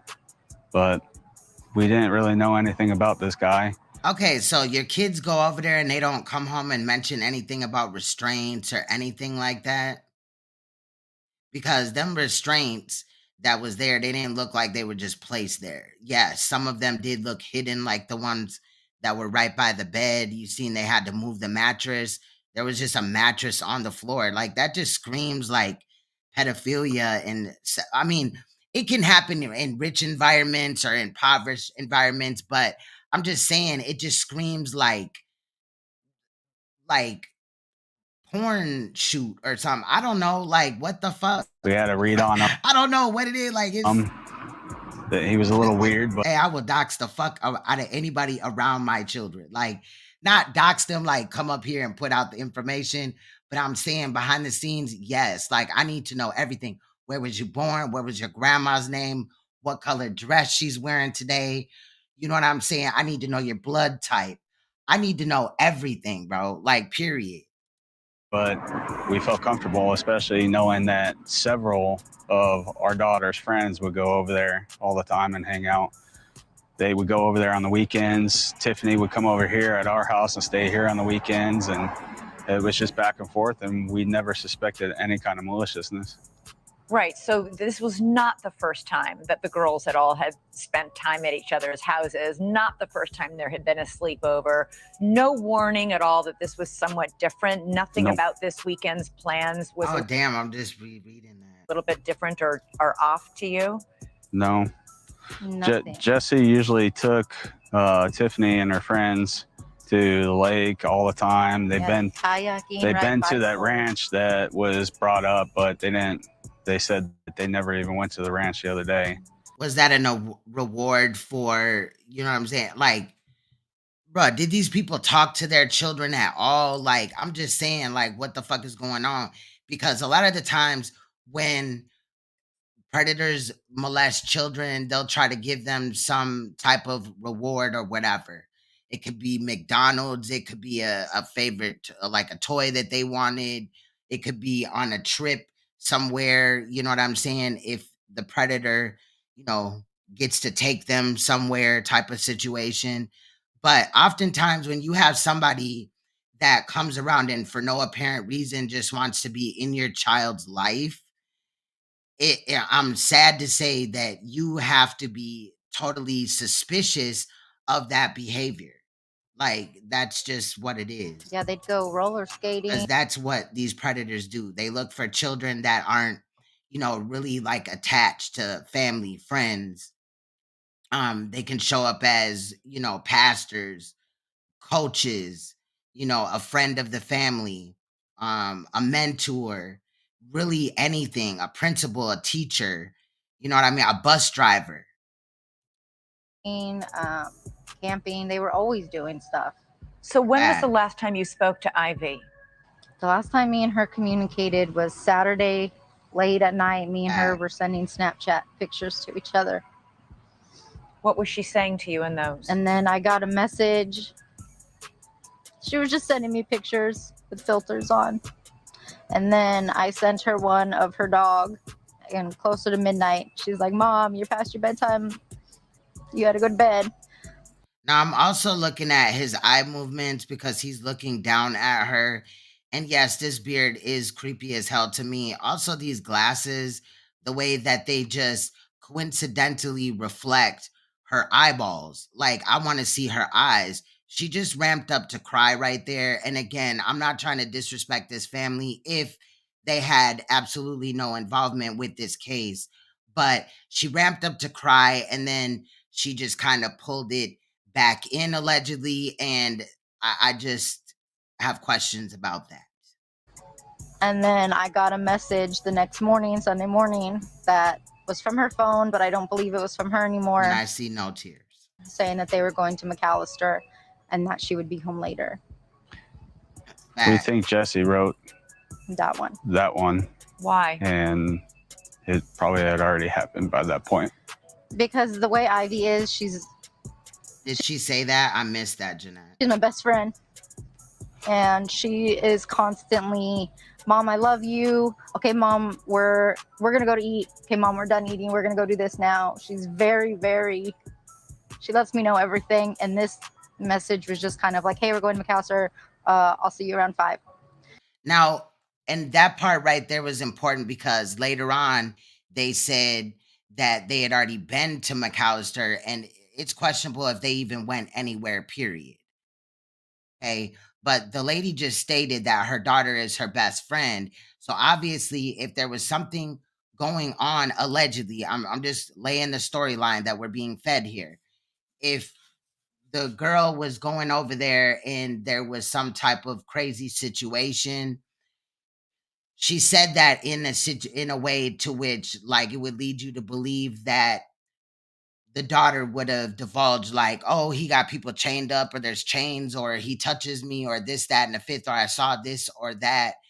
But a lot of the times people could think that they're closer to their children than they are, but they're really not, especially as teenagers, because they kind of, do that teenage thing, right?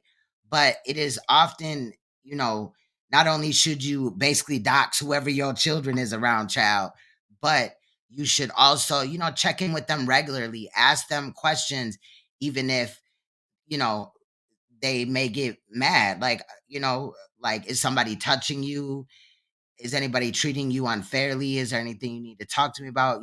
Have that open relationship with their child. There is a possibility they still might not say anything, but at the end of the day, at least you're leaving the space open. Also, make sure that you're available or you're approachable in that same breath. Sometimes, if parents know, like, if children know that if I tell my mom this, she's gonna like flip out, or my dad this, he's gonna flip out and he's gonna do this and that and the fifth. It also might be fear, because predators could be like, if you say anything, I'm gonna kill your parents, or things like that, your dog or whatever. Like, a lot of those type of situations come up in these topics. So I'm just saying, was she really close to her daughter as she thought she was?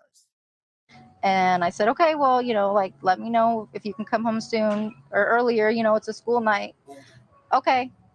It was just different, but I also didn't think anything of it because it just kind of sounded like maybe were in a hurry. We're following blockbuster developments in the murder-suicide case from Henryetta that shocked the state and the nation really this week. 7 people dead, including 5 children. Well, before we even begin, we want to warn you, some of the video you're about to see is disturbing. This afternoon, News 4 was invited by Ivy Webster's family with the permission of the property owner to tour the home of Jesse McFadden. Inside was a true house of horror. Throughout the house, there were restraints, sex toys. You're going to get to see more in a little while, but look at this. Like, this looked like a leash of some sort. There's Glide jellies just readily available. This tinfoil, is there a meth pipe in there? I don't know. I'm just saying, like, what is all this? It looked like it says juiced up. What is that? Drug paraphernalia and evidence left behind by law enforcement. A white substance? I'm trying to go back. Damn. Of the property owner to tour the home of Jesse McFadden. Inside was a true house of horror. Throughout the house, there were restraints, sex toys, drug paraphernalia, and look, what is this? Is this the actual drug, or is it like a crushed pill? Like, what the fuck? Syringes? Man. Evidence left behind by law enforcement. The Oklahoma State Bureau of Investigation has been the lead on the case, but they had released the property and there was. And I wonder, now that I've seen a syringe, did he some way, somehow get his hands on like something that would knock the, children out, you know what I mean, or whatever? Wasn't an active investigation as of Tuesday afternoon. And why was that syringe just there? They could have got hella DNA off of it. Just minutes after we entered the home with the family, victim cell phones were found along with 2 laptops. All of the evidence we saw today has now been collected by investigators, but it begs the question of why it was all left behind.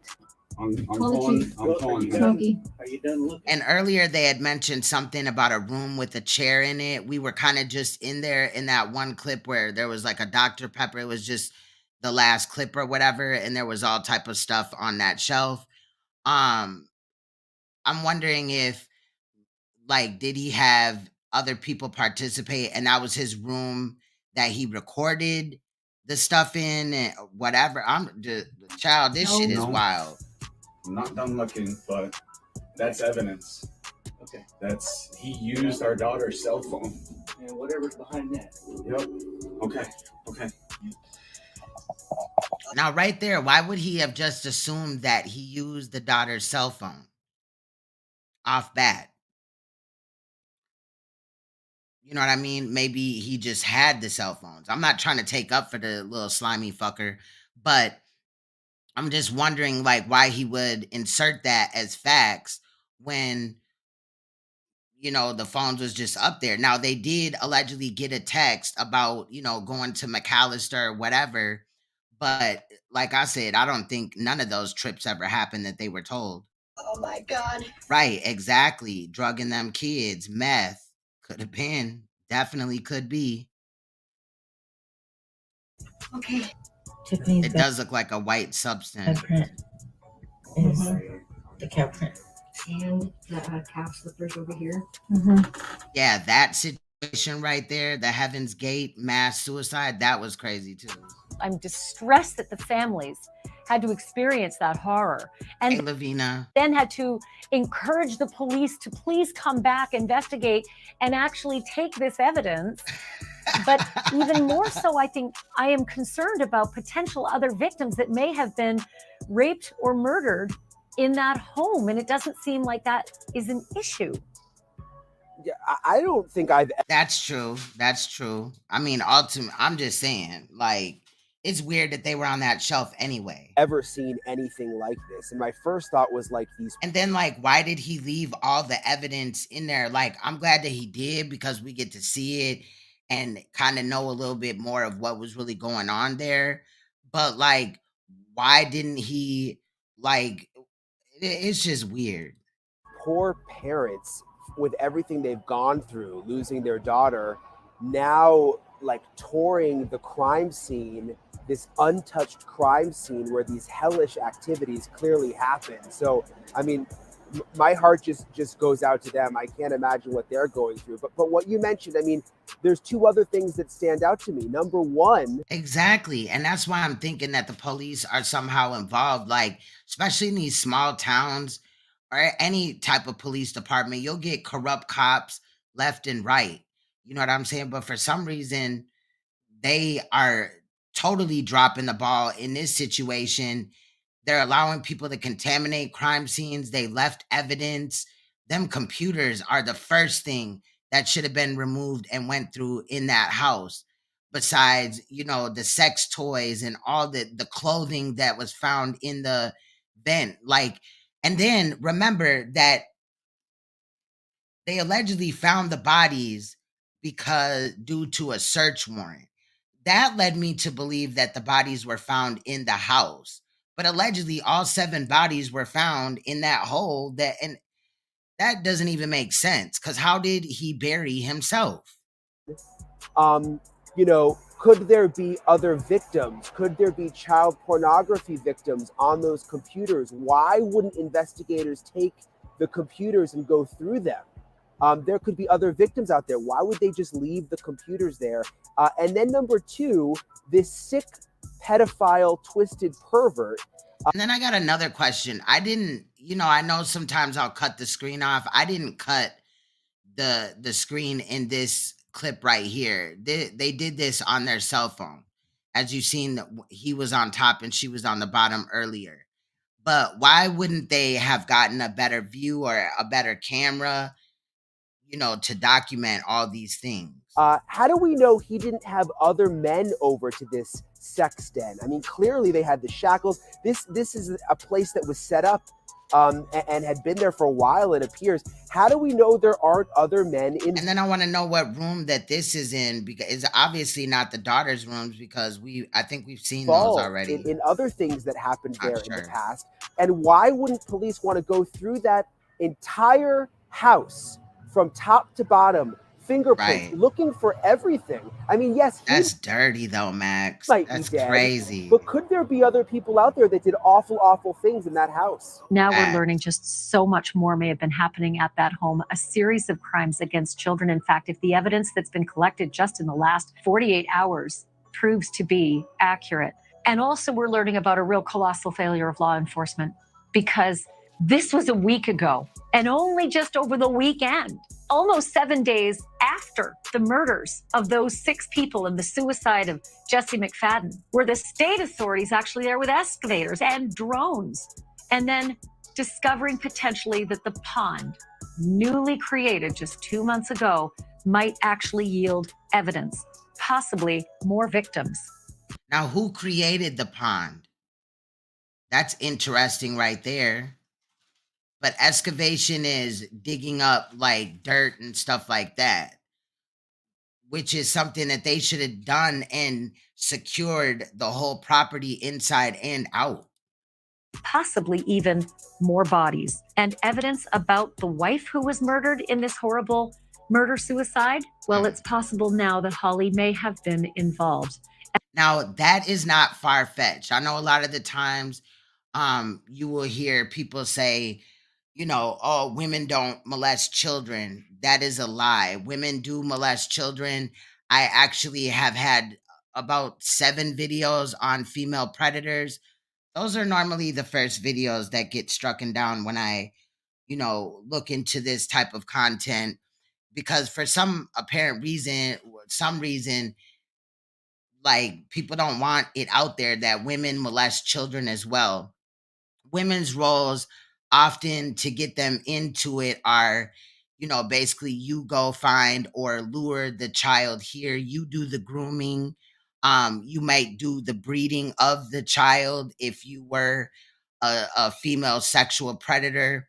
But they do have the ones that just, you know, molest kids, and they don't, you know, it ain't no situation where there's a man over them or they're not working with another woman or something like that.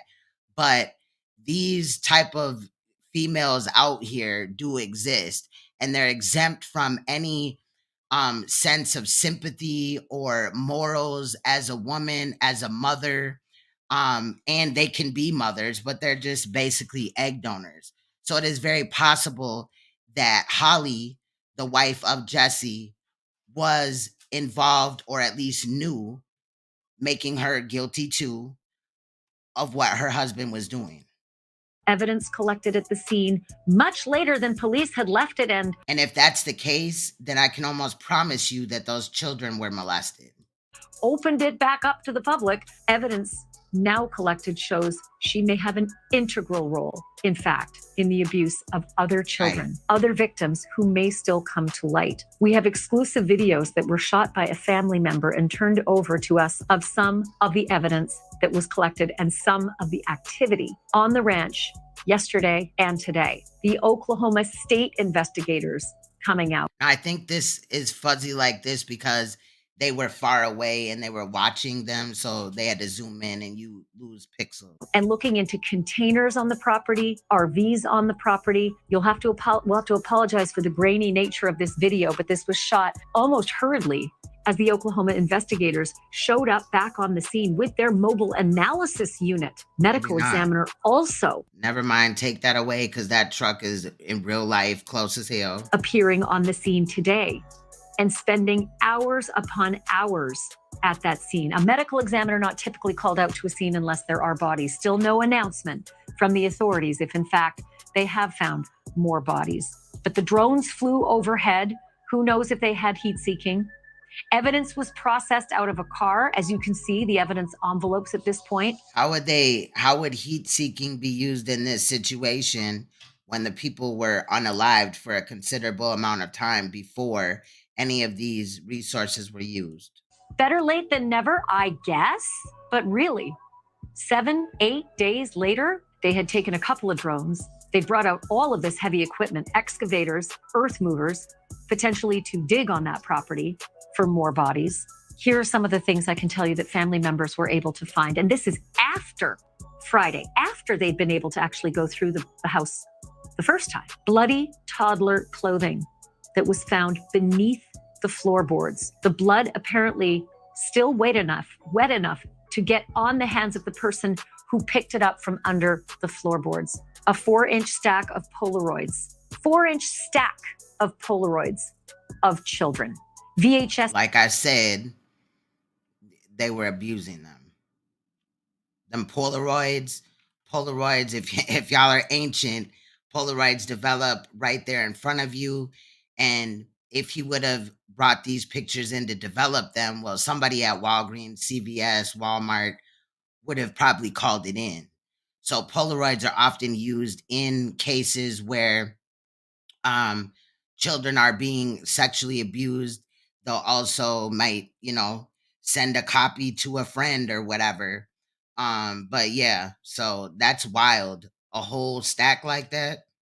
Tape showing There's possible definitely other victims. abuse. A ledger containing the names of children and birth dates. A long piece of lumber that had multiple chains and padlocks attached to it and spaced along the piece of lumber. Multiple phones, 5 of them, in fact, stacked, apparently all Holly's former phones. This piece of lumber, by the way, just point out the person who's holding it. That's not a police officer. No, this is evidence of potential sexual crimes in the hands of family members because they found it, not the police. The police didn't bag that up as evidence. The family members had it. So in that clip where we heard don't touch anything and all that, obviously that's not the case. And I get it if they're not involved or whatever, but this is contaminating evidence right here. And photographed it. Even though the police are not taking, certain things out of the house or at that time or whatever, still picking up or touching anything that could be evidence is a bad, bad decision. And just beneath, if we can drop our banner on that photograph, just quickly drop the banner, you can count 1, 2, 3 padlocks on those chains on that board.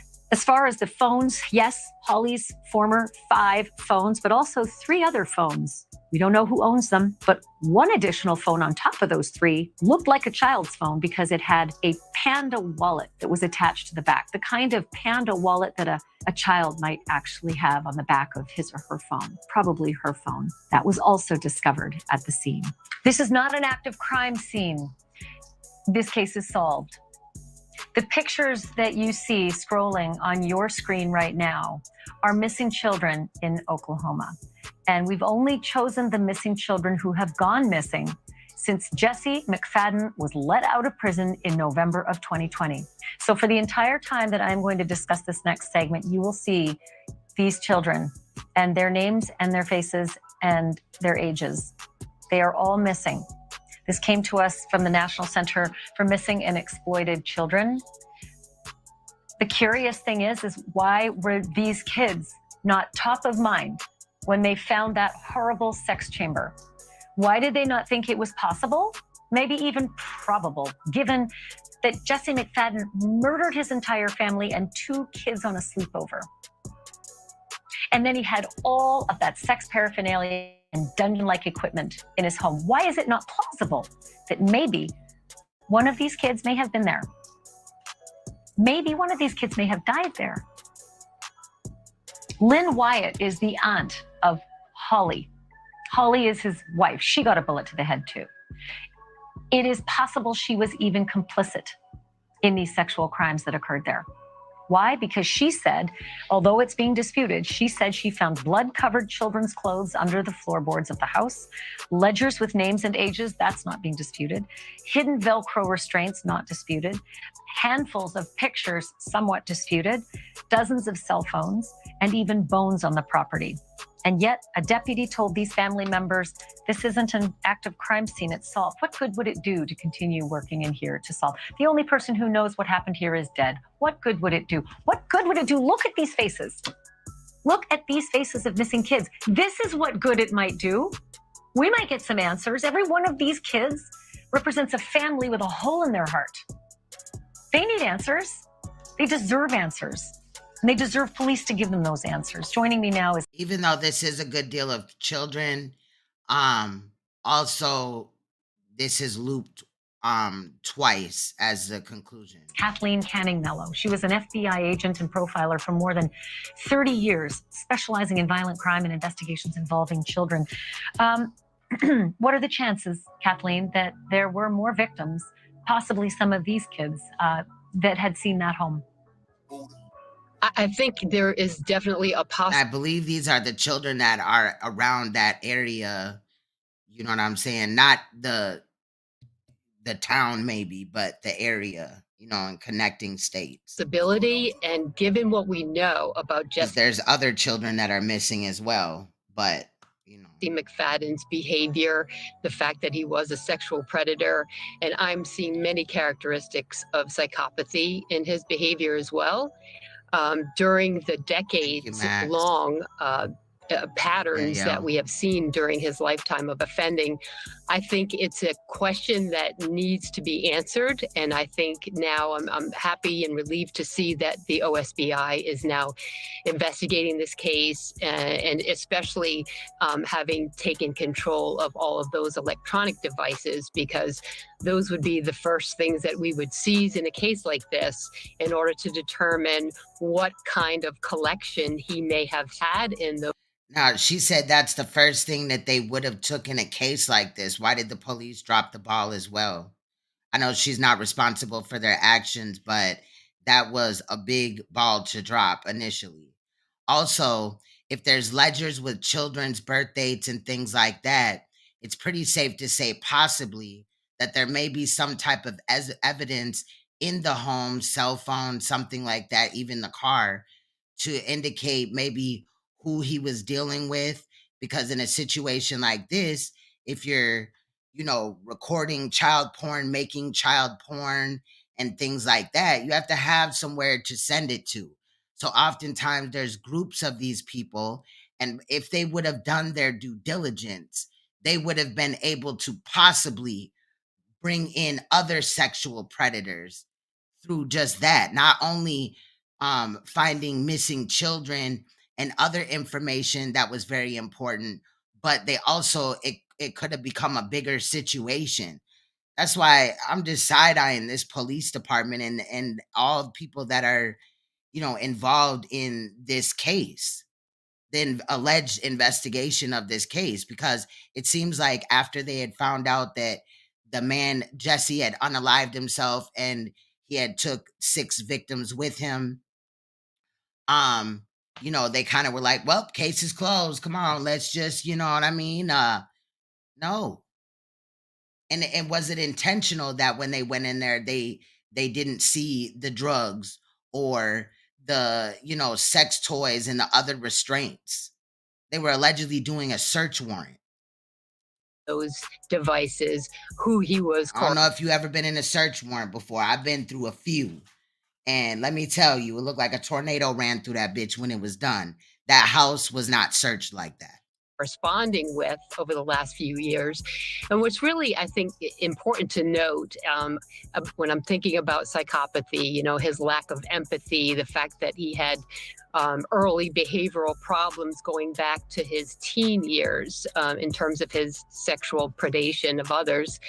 Be right back, y'all. But also this manipulation that we see when he had told Holly, he actually had hired somebody to tell Holly that the violent rape that he had committed back in 2003 was not a rape and that it was a misunderstanding. So there are a lot of red flags for me that may indicate that he may have other victims, because he was a very prolific sex offender and very highly competent in terms of his manipulation of others. Can I ask you, when Aunt Lynn told us that she discovered when she moved a dresser, Velcro restraints that were taped to the back of the dresser, and asked, this is in her estimation, this is her description, she asked the officer who was on scene, would you like to take them? He said, no, you can either toss them out or take them home, but everything here is going to be thrown out. I just imagine that Velcro restraints would be rich with evidence and DNA. I would assume that's how you match potential kids like this with scenes like that. But the sheets, the bedding, the restraints, everything seemed to be left behind, just rich with all this evidence. Yes, I mean, from the start, this should have been a very intensive forensic search of that house. So, of course, collect all the electronic gaming equipment, all of the computers, but all of those items that may have DNA on them, particularly those restraints. And we know about him in the 2003 rape that he had used restraints against his victim. So this is something that is part of his sexual arousal patterns. I see sadism in his behavior as well. This potential torture, as you're calling it in your program, that is sexually arousing to him. So that's very important to him, and you're going to see elements of that in his pornography collections as well. And also that compulsiveness of his behavior, right? He's serving time for a sexually violent rape against a minor. He hasn't even completed the sentence, and he's sexting another. My bad. I said, what's good, Nicolette? Minor in an effort to receive sexually explicit photos from that minor. I mean, that is really charged with it. Never adjudicated because on day one of the trial, he put a bullet in his own head. And I think I was muted, but this is looped a couple of times, but this is still a lot of kids. And everyone else's. I have to leave it there, Kathleen Canning Mello. Thank you for this, but I do want to tell our audience that they can look to the National Center for Missing and Exploited Children. Check the database there. There are lots of resources. Just go to missingkids.org. You can find out more about the kids here. By the way, one of them, Ronnie Marshall, is from McAllister, which is where. Okay, so we got clarification that those are kids directly around that area. The McFaddens live. Now we're learning just so much more may have been happening at that home. A series of crimes against children. In fact, if the evidence that's been collected just in the last 48 hours proves to be accurate. And also we're learning about a real colossal failure of law enforcement, because this was a week ago and only just over the weekend, almost 7 days after the murders of those 6 people and the suicide of Jesse McFadden, were the state authorities actually there with excavators and drones, and then discovering potentially that the pond, newly created just 2 months ago, might actually yield evidence, possibly more victims. So up here is the lady Holly. Possibly even more bodies. And I don't, at this time, feel bad for her because she was involved in this, in my opinion. Like, there's no way that you don't know that your husband is a serial killer and, you know, there's toddler clothes with blood all on them in your house and all this and that. You got restraints and all this. Bodies. I do feel bad for these children, though. And evidence about the wife who was murdered in this horrible murder-suicide? Well, it's possible now that Holly may have been involved. Evidence collected at the scene much later than police had left it and opened it back up to the public. Evidence now collected shows she may have an integral role, in fact, in the abuse of other children, other victims who may still come to light. We have exclusive videos that were shot of some of the evidence that was collected and some of the activity on the ranch yesterday and today. The Oklahoma State investigators coming out and looking into containers on the I agree, B1. What's up, Queen? Property, RVs on the property. We'll have to apologize for the grainy nature of this video, but this was shot. I think I looped this twice. There was something that happened, like my computer glitched, and I don't know if I like copy and pasted all these clips, but it was fucked up. Almost hurriedly, as the Oklahoma investigators showed up back on the scene with their mobile analysis unit. Medical examiner also appearing on the scene today. But some things I left in there and I let it play twice, or it's edited because just to remind us of what was said. And spending hours upon hours at that scene. A medical examiner not typically called out to a scene unless there are bodies. Still no announcement from the authorities if in fact they have found more bodies. Here are some of the things I can tell you that family members were able to find. And this is after Friday, after they've been able to actually go through the house the first time. Bloody toddler clothing. 4-inch stack of Polaroids of children. VHS tape showing possible abuse. A ledger containing the names of children and birth dates. Tonight, we're following blockbuster developments in that ghastly murder-suicide that shocked the state and nation, leaving 7 people dead, including 5 children. Brittany Brewer, Ivy Webster, Tiffany Guess, Michael Mayo, and Riley Allen, all between the ages of 13 and 17, along with Holly Guess, each shot to death. Investigators have confirmed convicted sex offender Jesse McFadden killed those 6 victims, then himself. My bad. Earlier this week, law enforcement released the home where the murders occurred, giving him back to the property owner. And as of Tuesday afternoon, there was no longer an active investigation at this location. So they had released the property to the property owner, which means that he was up in there. The two parents, Ivy's parents, had walked in there with the camera crew, and ain't no telling who they brought.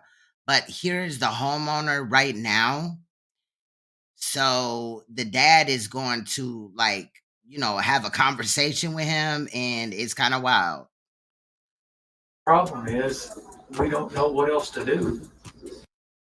Come on, motherfucker. Like, there's a story to be told here. Right. We don't know what happened. Don't know what else to do. I'm going to say and since we don't have the only person that can tell us, or is he police? What happened? He's dead. But we can try to piece it together. And I want to say this was not done right. No crime scene tape. We are open to any suggestions you all can I'm saying give. this. They didn't do their job, and the whole world's going to know it. He said they didn't do their job. That's what kind of led me to believe it was a homeowner. What would this accomplish?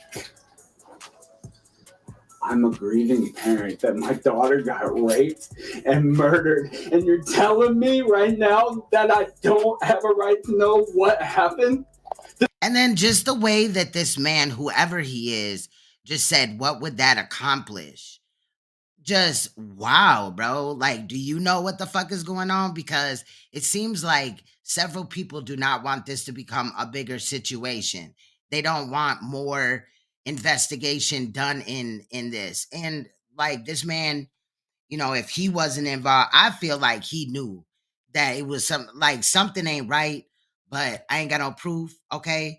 But later on in the video, you'll see kind of why, you know what I mean? Like, and then like, you mean to tell me that when your daughter was over there, you never like went to the house or inside of the house? Cause I'm definitely doing walkthroughs too. The story, like, I ain't finna inspect your shit like the police, but I'm, you know, I want to come and sit on your couch. The fuck, I want to see what energy do I feel when I'm in your house if my children are gonna be there. It's right here. It's right here, and it's still sitting there. And then also, how did the dad know that his daughter had been molested? Granted, there are the restraints and all this and that, but that we know of, there wasn't no coroner's report that stated anything about rape. Obviously, there is rape, but I'm just saying why it just seems like he's kind of jumping the gun, if you feel what I'm saying. We've spent the day trying to find... He made the accusation, or the statement rather, that McFadden, Jesse McFadden, had used his daughter's phone when they found it in the cupboard. He also just assumed, you know, obviously there's something going on here, but he just threw that out there. That was just kind of odd to me, especially when a parent just finds out that their child is murdered, let alone why would you want to just, you know, assume things. I'm just saying, obviously, maybe he's just stating what he feels in the obvious or whatever until he finds out otherwise, but he's making some accusations or statements rather that are kind of like, okay. And he's also acting out in front of the camera. Find out why the cell phones, why the laptop. Is that intentional? Because they got to GoFundMe out. Now, I'm not putting out that. I don't promote GoFundMes over here for multiple reasons. I could do a video on why, but I don't know. Laptops and why the other evidence was left behind. We were told by a sheriff's investigator in Okmulgee County that they were... I looked all over for an autopsy report and could not find it. I looked up coroner autopsy report and could not find anything. But this is just the first glance regardless. So we will be readdressing this case. And when I do find out more information or information comes out or whatever, you know, we'll go through it. But I went through about 6 hours of, you know, of content to edit this. So I didn't see nothing about an autopsy. Only responsible for searching the property, not the house. They did say that the coroner would have to identify the bodies, but then they had stated that the coroner identified the bodies and they were the 7 people that they thought they were. but nothing about like how they died or, you know, the state of the body, a coroner's report. He said the house was the sole responsibility of the OSBI, but the OSBI confirms its investigators were in the house. But they tell us those investigators were only providing assistance to the Okmulgee Police Department. Today, neither the Okmulgee Police Department nor the Sheriff's Office nor the DA's office would comment on our story. You see how they just shifted blame and then on each other basically, and then came out with this statement though? The OSBI did issue a statement saying they will continue. Like this is 7 deaths. Like, okay, we can even say 6 because dude unalived himself and who cares anyway, right? That's how I feel. I'm just being real. But 6 people because we don't really know about Holly. They looking into Holly, and I'm telling you that I feel like Holly is bogus. So let's move it down to 5 people now. 5 people that are minors that should get information, should have the help that they need. And if the police department or whoever this OSBI and all this and that or whatever doesn't want to do their job, then it has to elevate higher, because I'm telling you, this is the beginning of something bigger, a bigger pedophile ring and other type of, you know, communication, other victims and stuff like that. Like, this is just scratching the surface. And the fact that they're covering it up is very fucked up. To support and assist our law enforcement partners and grieve with the families of this horrible event. The investigation is still ongoing. You've been hearing a whole lot about We'll Jesse be looking for it. McFadden in the last week, the man who murdered his wife, her 3 kids, and 2 kids who came for a sleepover, and probably molested and maybe murdered. I mean, even the news people be talking about, you know, they'll get the coroner's report and talk about it even that way. Like, if we don't have it physically, like a PDF file version or something like that, at least like something about what it said. But that's the thing though, the fact that, you know, everybody was unalived in the situation, especially the person that, you know, violated and allegedly killed all these people, right? I don't really got to even say allegedly, but so now that gives them the right to be like, oh, this is a closed case, when no, the case has just begun. Many other children, some of the children featured in photographs and ledgers found in his sex torture chamber home by family members of the victims. This is in Oklahoma. And then eventually by the police.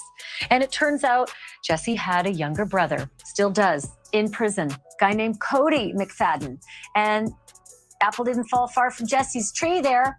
Cody McFadden has quite a rap sheet of his own. Sadistic and he looks like a little shit starter. Violent crimes. Let's just run through them since 2010, shall we? They need to like get some type of understanding about Cody and Jesse's background, their upbringing and shit like that. Making meth, assault with a deadly weapon, battery, aggravated assault, arson, assaulting a doctor, assaulting a police officer, cruelty to animals, and just most recently, last summer, that's July of 2022, he locked his ex-girlfriend in a dog cage for an entire day. He tortured her. He beat her bloody with a stick to the point where there was blood on every part of her body. He reportedly used jumper cables to electrocute her. She escaped, and he set his house on fire in a standoff with the police. He's currently in jail on kidnapping and felony assault. And to prove how dangerous he is, he's on $1 million bond. $1 million. Who posted his bail for $1 million? $1 million, you have to have the money down, the 10%, and then you also have to have collateral, a home or something worth the amount of the 10%. So who bailed him out? Bond. This is a guy who reported he had 0 assets, 0 income, that his entire employment was considered food stamps. A guy who has no money and gets $1 billion bond. That's a guy they... Did she say $1 million or $1 billion? Don't want getting out. That's a dangerous, dangerous felon. And that's Jesse McFadden's dear brother. Now, again, and I'm not coming down on, criminals that, they sell weed or whatever and make meth and all that. I'm not, saying that, giving them a pat on the back or nothing like that. But I would be a hypocrite to just totally, I sold some drugs and shit like that. But look at how many crimes that she just stated that he's already been charged with, or is that what he's being charged with now and why he's on bond? But how many times had he been to prison or jail? And I don't know where everybody else is at and how it goes, but here they have point systems. So regardless, like every time you catch a case, your point system goes up and up and up.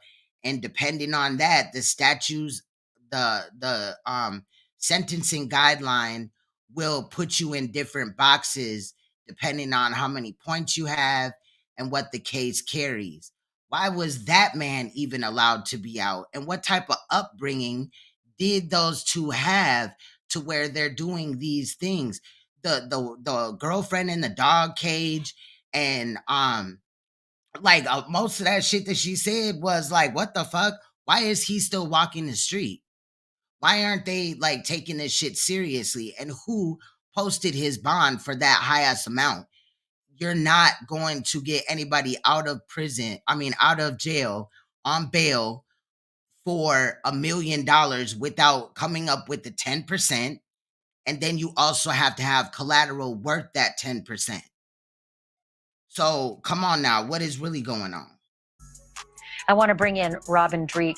He's a retired FBI special agent who managed the Bureau's counterintelligence behavioral analysis. Right. Because people don't just learn that type of behavior, just on their own. And it's just convenient as hell that both brothers are sadistic and fucking wild as shit. Should not be on the streets type of shit. Regardless, Jesse went from a child molester that raped a girl at knife point, which is already fucked up, to a man that sexually abused several children after getting out of prison and probably before, and then circulated child porn, and then became a murderer and murdered those 6 people. And then, he unalived himself, but I ain't really tripping off that or whatever. And at this point, not even Holly. I don't really care about that. But again, those 5 children that endured whatever they endured, that is sad and fucked up. Program. Robin, first of all, let's just talk about Cody for a minute. How was a guy walking the streets as early as July of last year and able to commit that hideous and sadistic series of somebody related to somebody, something's going on. Crimes against that girlfriend, that ex-girlfriend, with 15 years of violent criminal felony behavior? How was he walking the street last summer? How's any of this happen, Ashley? This whole system down there right now. Good, V. Bennett. How's it broken? As your last guest is saying, the former ADIC. Hey, information, man. If y'all don't know, we're looking at the Oklahoma sleepover, slumber party massacre, where Jesse McFadden, he was a registered sex offender. He went to prison he served 17 years for raping a child at knife point. And then he got out and started to abuse children. Well, he first got married to a woman with 3 children, which he should have been a registered sex offender for life. I don't know how the courts didn't pick up on this. Even when they applied for a marriage license, something should have went off, But anyway, there was restraints, drugs, weapons in the house, alcohol or whatever, and also syringes, stacks of Polaroid pictures of porn of children, a lot of, there's beds basically in every room, a lot of computers around the house and stuff like that. They did find some toddlers' clothes in the floorboard vent, but there was nobody that was a toddler that was living at the house, but the clothes had blood on it that was still wet. So obviously those clothes were just put in there. But anyway, They had allegedly found them in a field in a hole with dirt over it. But the man, Jesse, had killed himself. So I don't know. They said there were 7 bodies. We have 7 victims, including the predator, Jesse McFadden, and his wife, Holly. But there was 7 people in the hole. And the woman that reported on it, she made it seem like they were buried in there and they found them. I don't know what's going on with that, but we've heard from an inmate that was locked up in prison with Jesse McFadden, and he stated that he was the pen pal of Jesse's wife, Holly, which is weird, but yeah, there's a lot. And there's several other victims, I believe, that are involved in this case. They may not be alive or whatever, they may be alive. You're also going to hear at some point from one of his victims that the girl that was raped at knife point, she comes up on Ashley Banfield's podcasts and stuff like that, her news report thing, and interviews with her. So that was interesting. There's just a lot of moving parts to this, but it really looked like Holly, the wife, and the husband were involved in some type of pedophilia / maybe snuff films. If you don't know, then people are killed on camera. They do it to children as well while they're tortured or raped, molested, and other things. So this case has a lot of moving parts. Like I said, just wanted to give just an update, what's kind of going on for those that have entered in. Good morning. Articulated perfectly. Everything down there needs to be redone and revamped, and you need to bring in outside people right now. The leadership needs to be shaken up massively. I can't explain any of this. It's just tragic, all of it, internally, externally, everything.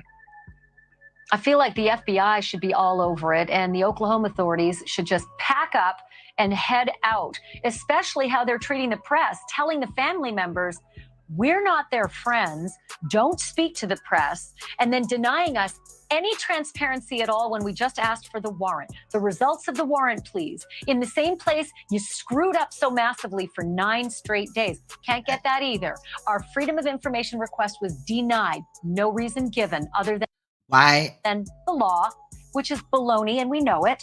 Okay. Why would they refuse to give the FOIA request, the Freedom of Information request?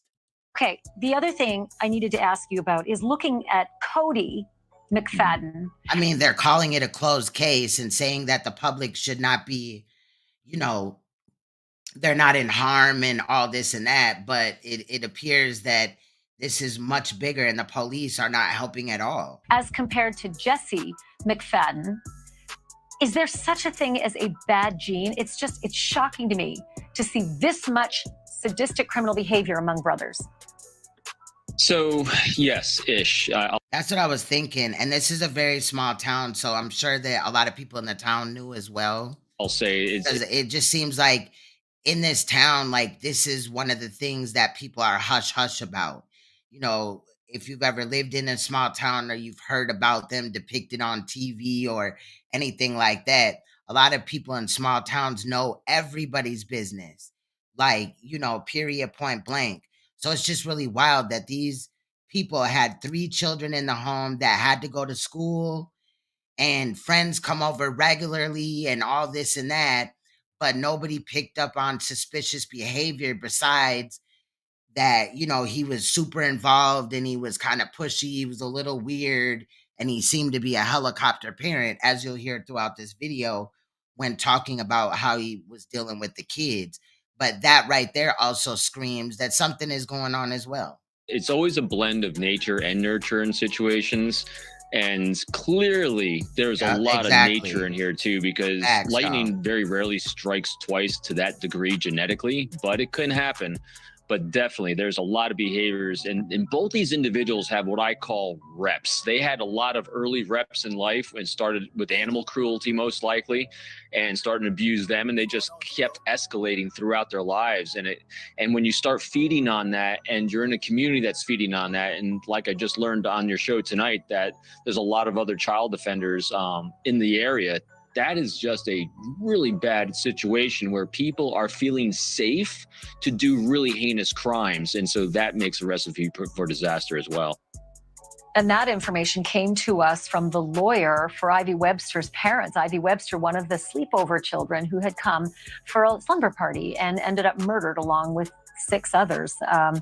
The other question I have for you is it so far off to think that Cody may have engaged in any of the same criminal activities as his brother, given the fact that there was so much opportunity for Cody, who lived just around the corner and at one point lived in his mother's house with his brother when they were adults, so much opportunity for criminal behavior right inside that sickening farmhouse. Is it a stretch to think that maybe Cody might be involved as well? I don't think it's a stretch at all. I mean, it makes sense. You have time and space overlaps. You have modus of life overlaps. They have very similar violent backgrounds. And so right now, and I love the fact that your last guest said one of the things the FBI does really well is the child protection task force that we have. And that is they come in and they can start drawing linkages through data online, through the dark web, all these things to start spreading this net out to kind of figure out who's who, who's doing what, find victims and find the perpetrators more than anything, because they're out there. We have an opportunity here if handled well, hey, Robin, to do that. Wouldn't it be nice? Would it be nice if we could announce to that community? You tried to do the Nancy Grace thing. That the Oklahoma State authorities, the Sheriff's Department, the FBI, they need your help. If you think you may have been abused by this person, we need your help to find others. Nope, they won't speak to us at all. They won't even tell us what they took from the house. I think they're covering their butts. We've learned OSBI dive teams were searching ponds on the property where a horrific Okmulgee murder-suicide took place last week. One family attorney says they possibly discovered something in the water. 7 people, including 5 children, died on that property last week. Holly Guess, her children, Tiffany Guess, Michael Mayo, Riley Allen, and their friends, Brittany Brewer and Ivy Webster, found shot to death. Investigators say convicted sex offender Jesse McFadden killed them, then turned the gun on himself. News 4's Caitlin Ogle talked to the attorney and has an update on the investigation. There is no doubt that that was a house of horrors. Saturday, agents with the Oklahoma State Bureau of Investigation spotted gathering evidence at this Henryetta home. Officials say Monday, registered sex offender Jesse McFadden shot his wife, her 3 kids, and their 2 friends. Later that week, investigators released the murder home back to the property owner, saying it was no longer an active crime scene. Justin Webster is the father of one of the victims, Ivy Webster. He wanted answers and closure. The property owner let him, his family, and News 4 inside. They found disturbing evidence like sex and bondage items, but also computers and the victim's phones left behind. That's them. Hey, that's them. Okay, is that hers? Yep. Okay. Look at these bags, though. They didn't even go through these bags. There could be videotapes in there. There could be all type of shit in there. Hold on.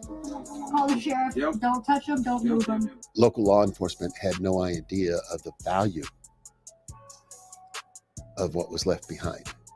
And that's bullshit right there, because we're in 2023. Ain't no way that they just didn't know the value and all this and that. Like, are they breathing? Are they thinking at all?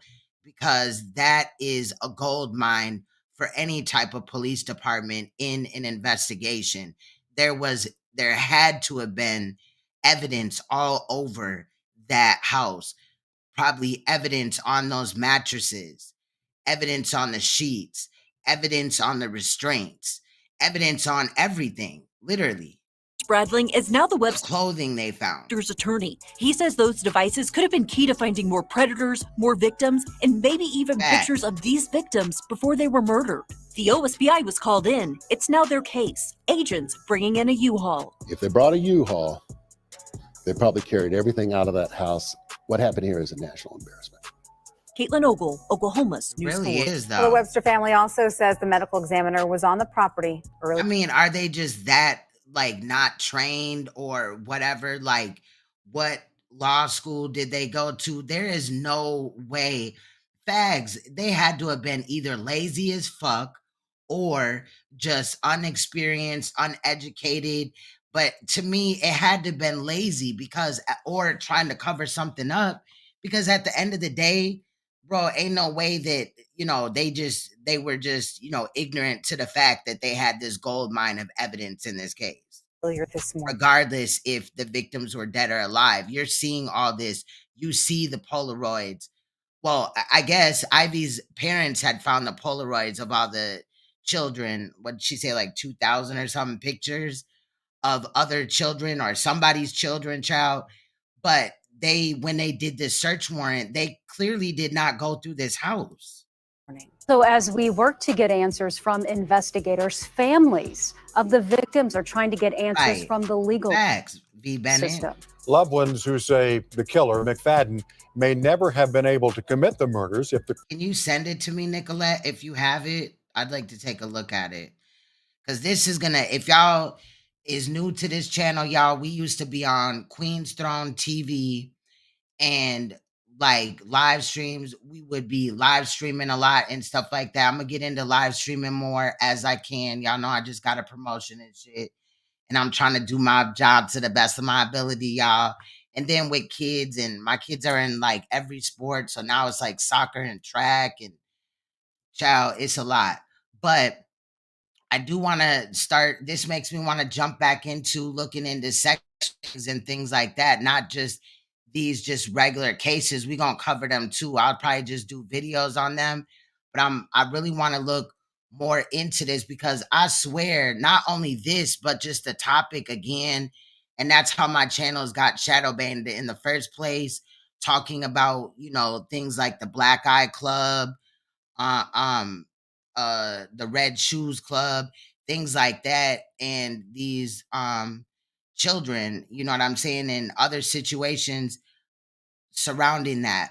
But this makes me want to look into it more because, like, how did these police just not know that this just screams pedophile ring? Or because, again, if he was doing video or pictures, he had to have been sending them somewhere.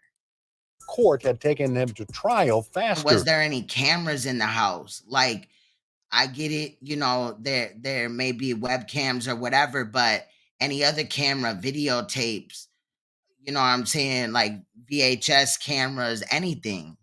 For a criminal charge he was facing at the time. While already in prison for a rape conviction, McFadden was criminally charged for sexting a minor with a contraband cell phone. The victim's loved ones don't understand why he was let free before serving extra time for the new charge. Oklahoma dropped the ball and let... Thank you.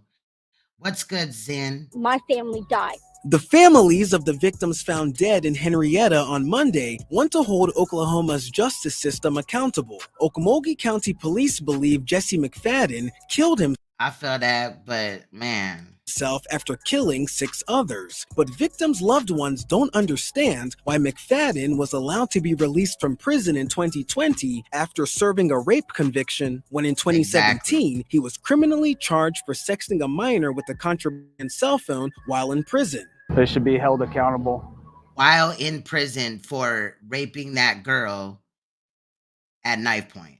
Now, I forgot about that situation in prison. So when the victim of his comes up, it may be the cell phone situation while he was in prison. That victim, I think it is that one. I don't think it's the knife point one. For releasing a monster. A spokesperson for the Oklahoma Department of Corrections tells News 4 that by statute, the sexting a minor charge must be dealt with separately from the rape conviction, and that... Okay, he could have been in jail. He should have never got a bail or anything. He should have went from prison to jail, and they could have gave him a bail. That would be something you give somebody $1 million bail or $2 million no bail. Quote, they can't keep people in prison for things they are not convicted of. But McFadden wasn't set to face a jury trial for the sexting charge until May 1st of this year, 6 years after the initial charge. Law enforcement saying he skipped the court date and is then believed to have committed the 6 murders before killing himself. Now, I'm over here bitching about Polite's case that started in 2021, and this other case has been 6 years. I feel bad for that survivor. Leaving victim families wondering if the case hadn't taken so long, would their loved ones still be alive? It took a really, really long time to bring this 2017 case to justice. While Oklahoma City legal experts emphasize that McFadden is innocent of the charge until proven guilty, they do understand the concerns of family. But it just seems to me there should be a put up or shut up date, and they should, if they file those charges, they need to prosecute. What the families are going through must be excruciating, and it's more than understandable that they feel that the system let them down, and for them to look for possible changes so that this would not happen to anybody else going forward. We know McFadden's preliminary hearing was rescheduled 5 times. His jury trial was also rescheduled multiple times. We were told the pandemic played a part in slowing down the court system. We've reached out to the Muskogee County DA's office to learn more. Part. That shit happened in 2020, 6 years ago. Like, bro, y'all was fucking around for 3 years though. Not him, but I'm just saying, like, more about what how did he prolong it 3 years? And then coincidentally, I'm not saying it was because of him, y'all, but the pandemic happened. And you know what I mean? It had been 6 years from when the initial crime had taken place to when he would have had court, but then he ended up letting his kids have company over. We don't know it. You know what I mean? I'm just saying, like, this shit is weird. And then unalived himself because he had court coming up. All of those delays and are awaiting 6 years though a response. We also reached out to the Pardon and Parole Board and asked them if McFadden had to go before them, and they said no. McFadden had served his full sentence for the rape conviction and was then released. 14-year-old Ivy Webster and 16-year-old Brittany Brewer were reported missing and endangered. Well, tonight, we know investigators believe they found their bodies and 5 others murdered. It was very devastating to me when I was told that there were 7 bodies found on my neighbor's property. Shockwaves overwhelming a small town in Okmulgee County. A tragic discovery in East Henryetta on Holly Road Monday afternoon.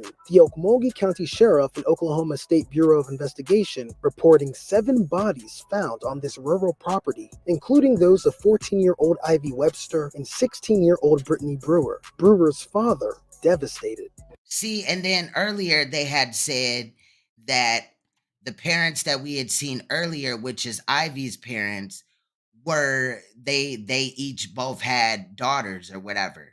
Like, that was their daughters that were in the home. But like I said, it was one daughter that was theirs, that was Ivy. And this is the man of the other child.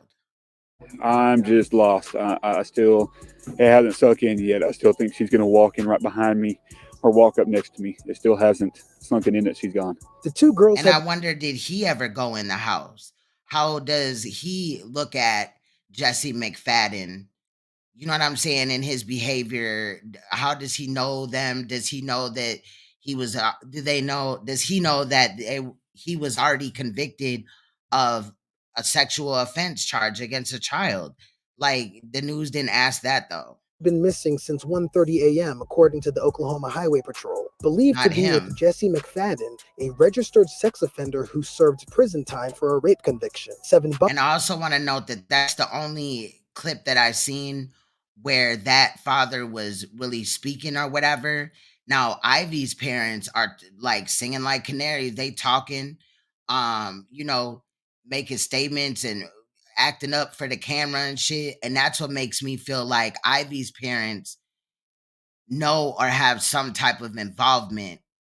And I hate to say it like that, but that's just what I'm feeling. No disrespect if they weren't, but I've seen a lot of cases before and they just kind of doing too much. Now, the other man, he may have known, and I don't know, but I can't really gauge him if he's only in like this little clip that we just seen. Bodies found around 3 p.m. during a search warrant by law enforcement.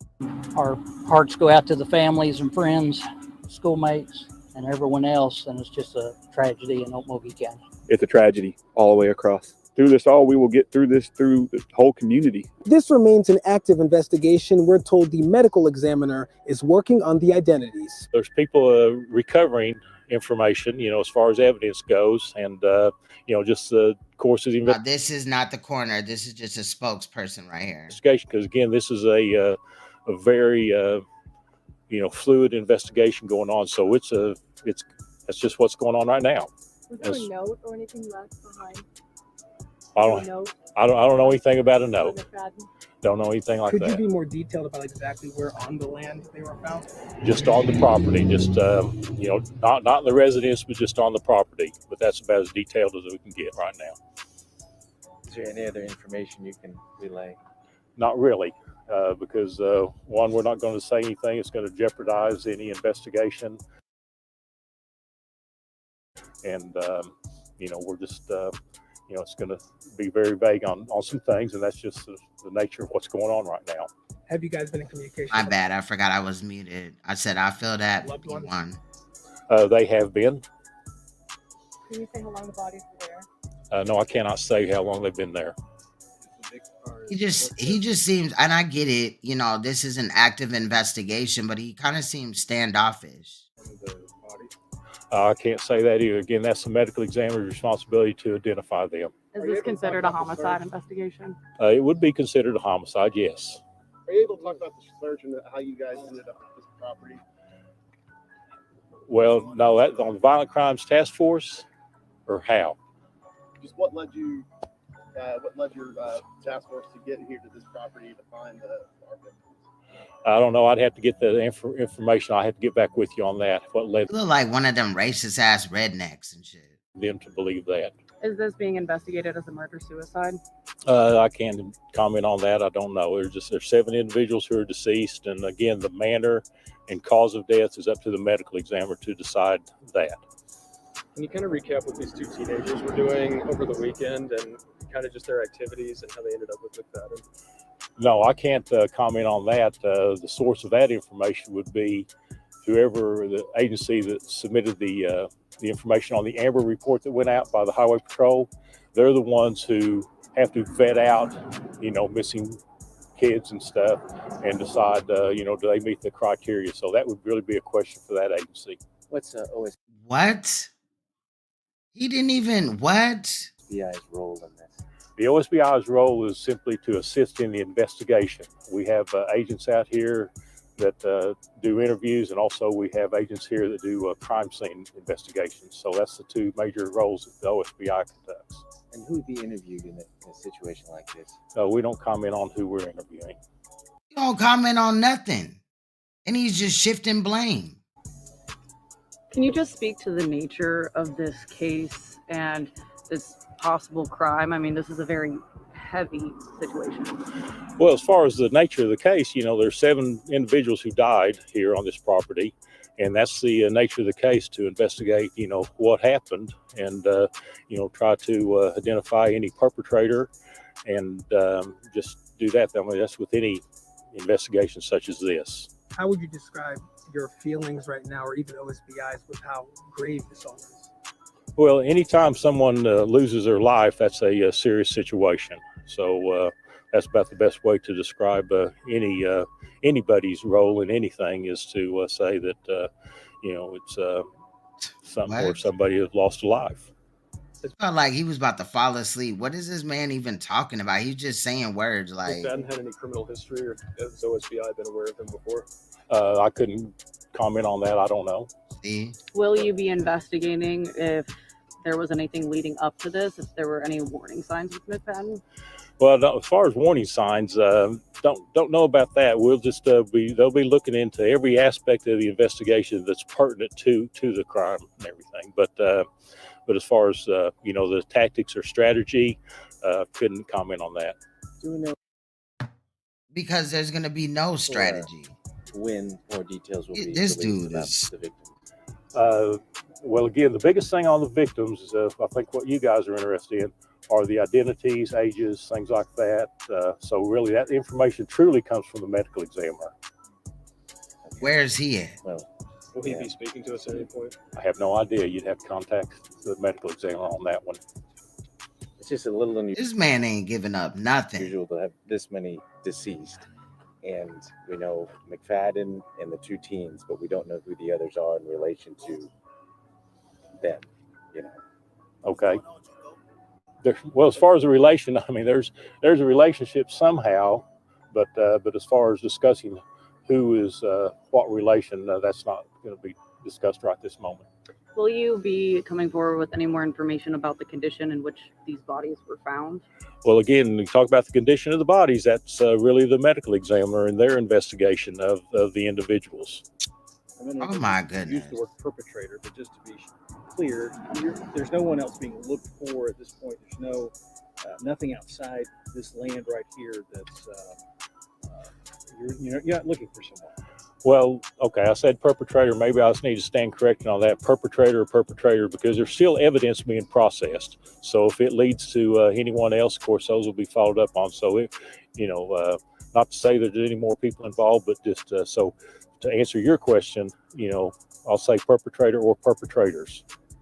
I just want to be clear. There's no Yes. threat to the public. That's what the sheriff is. Because you could have people still investigate this case, and you can learn or find information that will lead you to other people.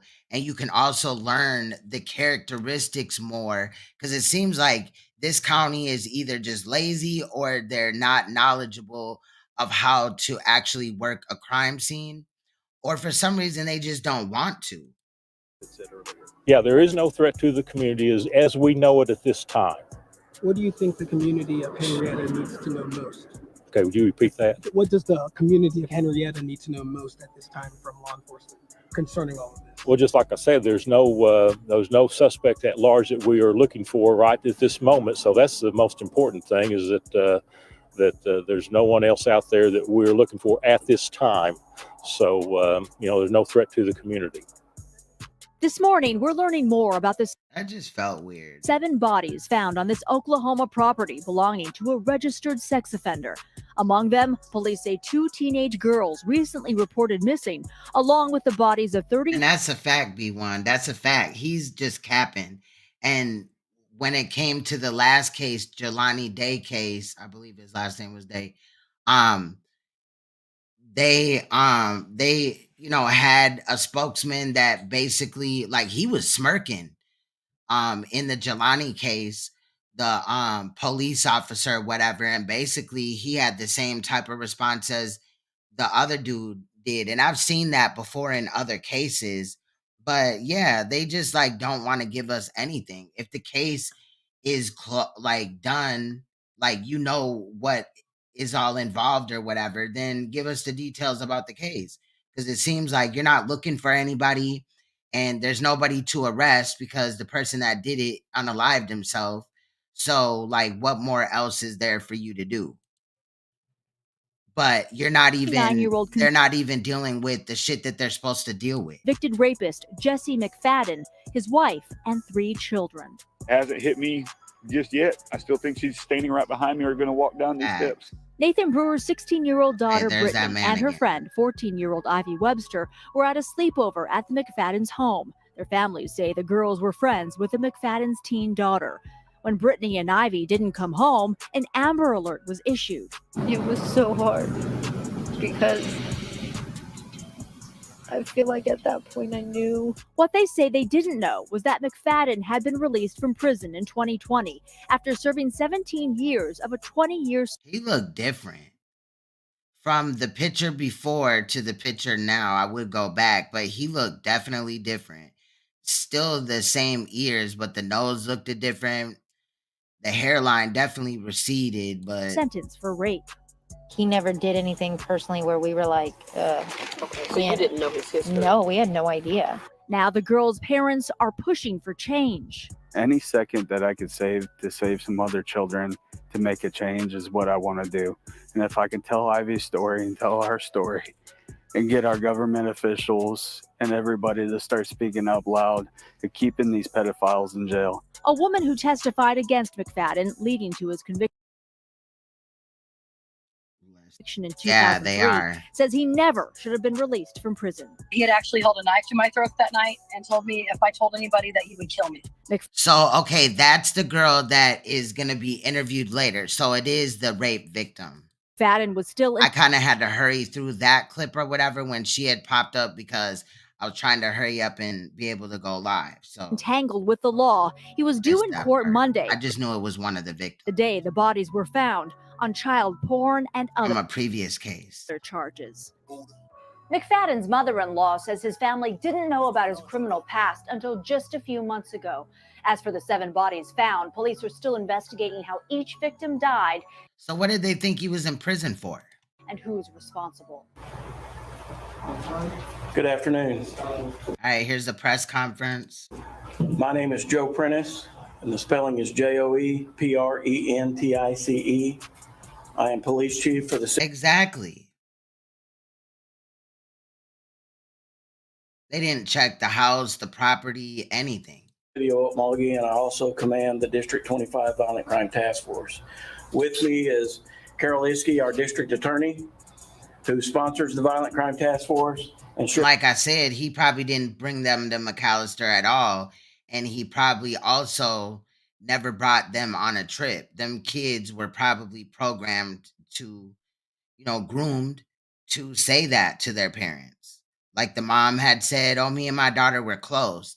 And for some reason, that just kind of was awkward to me. It's not awkward when a mother says that her and her daughter are close and they're best friends or whatever, but just reading the body language and everything like that of Ivy's parents, there's something there. And like I said, with the other girl's father, he was not really involved in the clips. That doesn't mean that he's innocent. But again, I can't gauge that. And the mother of that child also, to my knowledge, was never in any of the clips as well. So I'm just looking at them, and they're the first ones that are jumping in front of cameras and stuff. Like, you just found out that your daughter was at this predator's house. He's sick, demented. There's all this evidence that you saw with your bare naked ass eyes. And then, you find out that your daughter is unalived and you're just hooping and hollering and jumping in front of cameras. Now, I have never lost a child, so I can't tell anybody how to grieve, but just some of the things, you know what I mean? Again, and then why do you just let your child go over to somebody's house? You ain't been in their house, or have they? I think they allude to that in here, which is another reason why I was kind of looking at them like, what? But anyway, let's get back into Sheriff it. Eddie Rice, who was one of the reporting agencies when this investigation started. I've got a brief statement that I'll read, and then I'll open it for questions and answer questions. Thank you, Nicolette. My the bad. Questions that I can. I appreciate you. As you know, Webster was reported missing to the Okmulgee County Sheriff's Office, and Brittany Brewer was reported missing to the Henryetta Police Department on Monday morning. I received a request shortly after to activate the Violent Crime Task Force. The task force began the investigation, and as part of that, obtained a search warrant for the property on Holly Road. Because of the extremely large size of the property, we requested assistance from the OSBI. On Holly Road, so the road was named Holly and the wife's name was Holly too? In the search, the bodies of 7 individuals were recovered. All were sent to the medical examiner for autopsies, and those examinations have been completed. Scientific identification has been obtained on all 7 of the individuals. And okay, so I only watched a portion of this, but maybe we get information about the autopsy results. I have information regarding their injuries. That being said, it is important to remember that all of this information is extremely preliminary, and no official reports from the medical examiner's office have been issued. The injuries include Ivy Webster suffered 1 gunshot wound to the head. Brittany Brewer suffered 1 gunshot wound to the head. Riley Allen suffered 1 gunshot wound to the head. Tiffany Guess suffered 2 gunshot wounds to the head. Michael Mayo suffered 2 gunshot wounds to the head. Holly McFadden suffered 3 gunshot wounds to the head, and Jesse McFadden appears to have shot himself in the head. Assisting the Violent Crime Task Force with the search, the crime scene, and the investigation were the following agencies: the Okmulgee County Sheriff's Office, the Henryetta Police Department, Henryetta Fire Department, OSBI, ATF, and the Muskogee Nation AG's office. That concludes my statement. I will answer any questions that I can. Chief, when do you believe that these killings happened? I don't know. Based on the investigation, we believe that the girls were spotted in Henryetta on Saturday night. Beyond that, I can't tell. Were the victims found in one spot? No. Whereabouts were they found? Ivy, Brittany, and Riley were found separately, approximately 150 to 150 yards apart from each other, and approximately a quarter of a mile southeast of the McFadden residence. Do we think they ran away? I don't have any evidence to indicate that, but there's no way to know. And the other 2 So that lady was lying when she said that they were found in a ditch victims? or in that hole or whatever, buried. Well, there's more than just 2 more.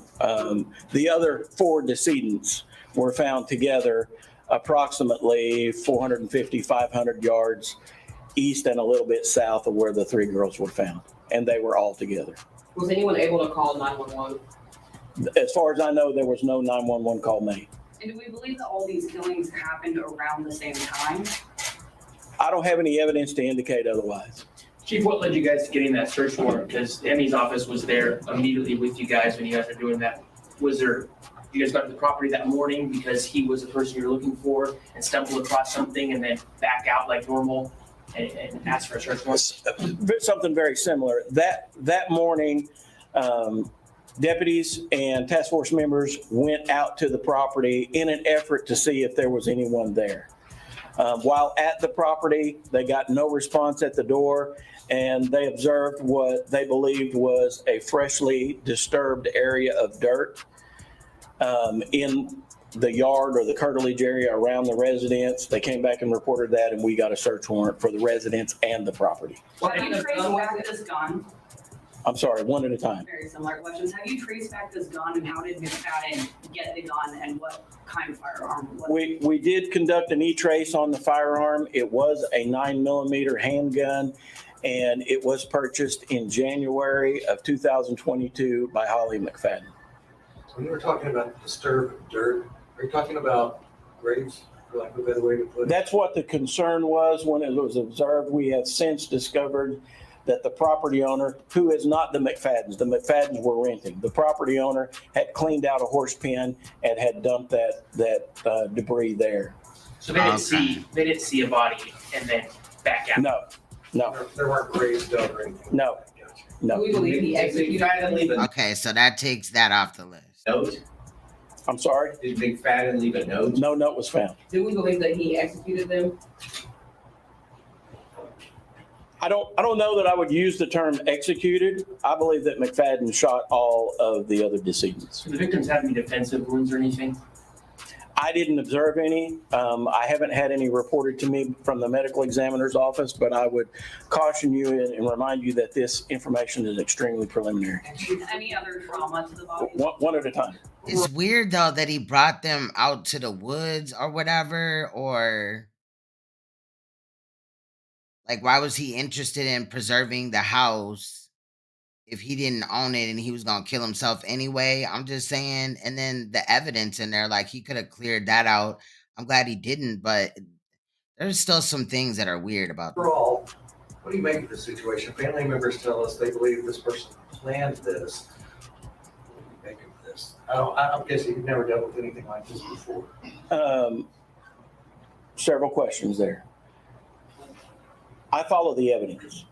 All right. And the evidence is that Jesse McFadden murdered 6 people and then killed himself. Damn, it's fucking up again. Hold on really quick. Okay. Beyond that, I don't know. what his thought process was. Whether he planned this, and if he did, how long, I don't have any evidence to base an opinion one way or the other on that.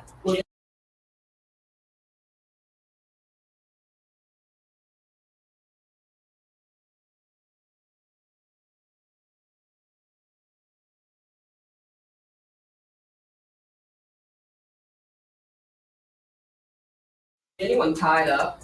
No. Was there any other apparent trauma to the bodies other than these gunshot wounds? None that I observed, but again, it's really early, and I haven't gotten anything from the medical examiner's office. There was a text message sent to Ivy's parents Sunday night that was odd, they said. Do we believe that was sent by Jesse? I'm not sure I know what text message you're talking about, so I can't comment intelligently. Were there any signs of a fight? I didn't observe any, no. What's your theory of motive? I don't think I want to speculate. I'm not gonna express a theory because, again, I follow the evidence and I don't have any evidence to indicate what the actual motive was. And I'm going to be honest with you folks. Normal people that understand care, love, compassion wouldn't understand if I could come up with it anyway. Okay, but you have a man that was charged with sexual abuse before. There's restraints in there. You guys have already dropped the ball and everything like that. Like, what the fuck? Chief, what kind of impact does this have on law enforcement? I mean, this is now 2 weirdly similar cases that you've had to deal with in just the last 6 months. It's like they just don't want to understand that this is a bigger situation. This is just one of the pieces to a bigger situation. It's like they're trying to avoid the fact that there is some type of pedophile ring going on here. Some transferring of, pictures and shit like that. And that just leads me to believe that, like, why is everybody tight-lipped? Who's involved in this? Law enforcement is pretty resilient, and we know what we signed up for, and we play the hand that's dealt us. So when we get a call, we go. And with regard to how anyone is responding to it since the event, I don't have any indication that anybody's having any difficulties. We are conducting the follow-up investigation, which is doing some cleanup interviews and documenting everything that we discovered. Cleanup interviews? Covered, just like we do in any other case. Why aren't you guys interrogating his brother? Since he's out on bail, right, for $1 million. Have you heard from other parents, other teenagers? For sadistic shit. He has a long criminal record, just like his brother's violent offense of raping that once girl. Possibly. With a knife. More teenagers Well, at knife point, not with a knife, but. I don't have any information along those lines. That's first I've heard of it. Do we think he planned this? I don't know. Do we know if they were doing anything when the killings happened, like an activity of some sort outside? Wasn't anything obvious. Do you think he acted alone? Don't have any evidence to indicate that there was anybody else involved. Other than McFadden's No, I'm wondering if he had told when I can't remember where he said what bodies were found, but there were some that were away from the home. I'm wondering if he had like said, "Oh, we're gonna give them a ride. I'm gonna give them a ride home." You know what I mean? If it was the 2 girls that slept over, and then he somehow, just pulled over and lured them, to the place where he ultimately took their life, got in the vehicle, and then, went to the house, lured those people out to a different place, and then took his life after taking theirs. And his That's good, Lee Q. pending child porn charges, did he have any more recent run-ins with law enforcement that would act as warning signs? Not that I'm aware of. Absent his lengthy prison sentence and his Muskogee County case. How well did you know this person? I mean, that is enough right there. The man had raped a girl at knife point, an underage minor, while he was in prison for 17 years. He then caught another case that ended up being delayed for the last 6 years, but where he was having some type of correlation with a minor on the phone and manipulating her. And then you guys just let him out of prison. Of course, you can't hold him, but that's when you have a paddy wagon come pick him up from the prison and bring him to the fucking jail. I'm assuming he was on the sex offender registry. Is this someone? Are we talking about Jesse McFadden? Much love. I appreciate you. Personally did not know him. My understanding is he was a registered sex offender and was up to date on his registration. So you guys had no prior calls to this house before this incident? My agency would not have had any. The task force doesn't, as a matter of business, take calls for service. I would defer to the sheriff with that, and I would. Okay, then why isn't is the sheriff there? Can you get him? Can you locate this nigga? Because look, we got some questions. Say that I am unaware of any others.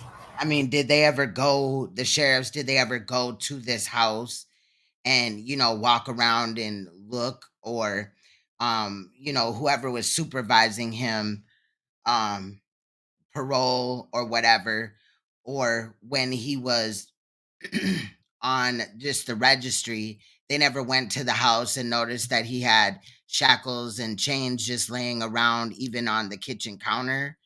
Why? Chief, you said all the victims suffered gunshots. I know states right now, and the audio is kind of messed up right here, but I know states right now that they really crunch down on certain holidays. Like one, for instance, is Halloween. The fact that you have children walking around looking for candy, knocking on random doors or whatever, you know, to get candy or whatever, it's innocent, right? But in certain states, I think New York is also one of them, they really kind of crunch down in certain areas on the predators that are out there because they're not supposed to open their door and all this and that. And that would be an opportune time for a predator like Jesse McFadden to, you know, but he lived in a rural area. But I'm just saying, if he was living in the city area and all this, also, again, when they put in the request for a marriage license, the state or whatever did not notice that this man is a sexual predator, or, you know, maybe they didn't know that old girl had kids. But again, I question Holly, the wife, because how are you going to marry a man that is a sexual predator? And can't nobody tell me that she didn't know. Like, that's crazy too. And then you just got him around your kids. Like, that's why I say vet people, do background checks, bro.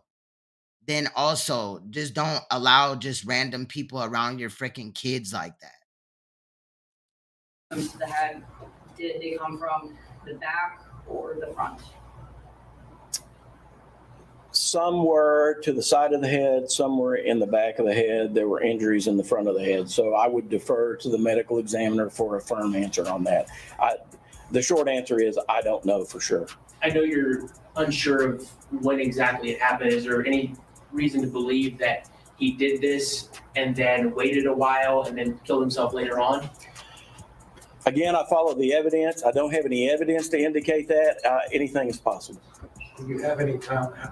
How long do you think? I mean, did he have a cell phone on him at the time? You could have picked up, you know, the pings from the cell phone. I mean, this is a rural area, so there's probably no Ring doorbells, not a lot of cameras around like you would see in big city. But come on now, like, again, this police department has dropped the fucking ball. They were at that residence. They were gone all weekend. They showed up that Monday. Do you have any idea how long they were at? My understanding is the girls were friends with Tiffany, who lived at the residence, and were allowed to go and spend the night with her on Saturday, and were supposed to come home Sunday. And when they didn't, they were reported missing. Beyond that, I don't have any information. What were the ages of all the victims? Bear with me. I knew there was a document I needed to bring with me. Tiffany was 13. Ivy was 14. Michael was 15. Riley was 17. Ivy was 14. Brittany was 16. Holly was 35, and Jesse McFadden was 39. Just to confirm, the three Riley, Tiffany, and Michael were all Holly's kids, not Jesse's. That is my understanding, yes. So these are his stepkids. Yes. Did he make any recordings on his phone of his deeds or try to post anything to social media that you can? Facts. I agree. And then it's a small town too. Determine? We recovered one phone from the residence that we believe is Holly's. We recovered pieces of a phone from a wooded area quite a ways from the residence. We do not know who it belonged to. If that's not his phone, we haven't located his phone. Any other significant pieces of evidence other than those phones, the guns, and of course the bodies? We took some other evidence, but nothing I'm willing to comment on. Is there any indicator that any of the victims were drugged? So you're not willing to comment on the fact that y'all saw restraints, drugs, needles, you know what I'm saying, all type of other pornographic stuff, all these computers. Like, are y'all going through the Not that I'm aware of. With the 4 family members being found together, did they appear to be sleeping? I mean, they already let the crime scene get contaminated because Ivy's parents, reporters, and God knows who else besides the owner of the property trampled through it, touched it, and all that because they failed to do it with the quote-unquote search warrant. If you find 5 dead bodies, 6 dead bodies, 7 dead bodies, even 1 dead body, you should be looking into the house, you know what I'm saying, that they came from. Like, come on now. But it's just because Jesse McFadden is dead. But was he also executed as well? Like, maybe this is a bigger situation.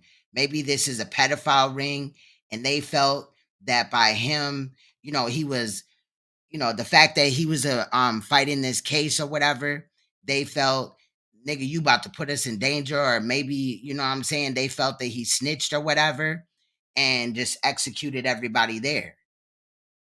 They're not even looking into the situation. He well enough may have committed suicide, and that's my first thought. But on the off chance that even those devices lead to other predators and all that, like, there could be evidence there. What if he had people, men come there or women come there and sleep with children, rented it out, and then recorded it? Like, there's other DNA there.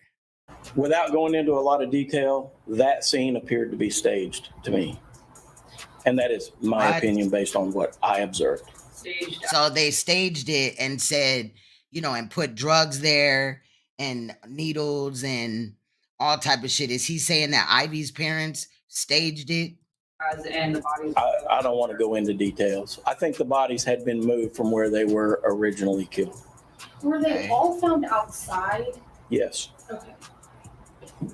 But they weren't killed at the same time. I mean, some were killed at one occasion, and then just given the distance you're talking about, and then traveled somewhere else. Well,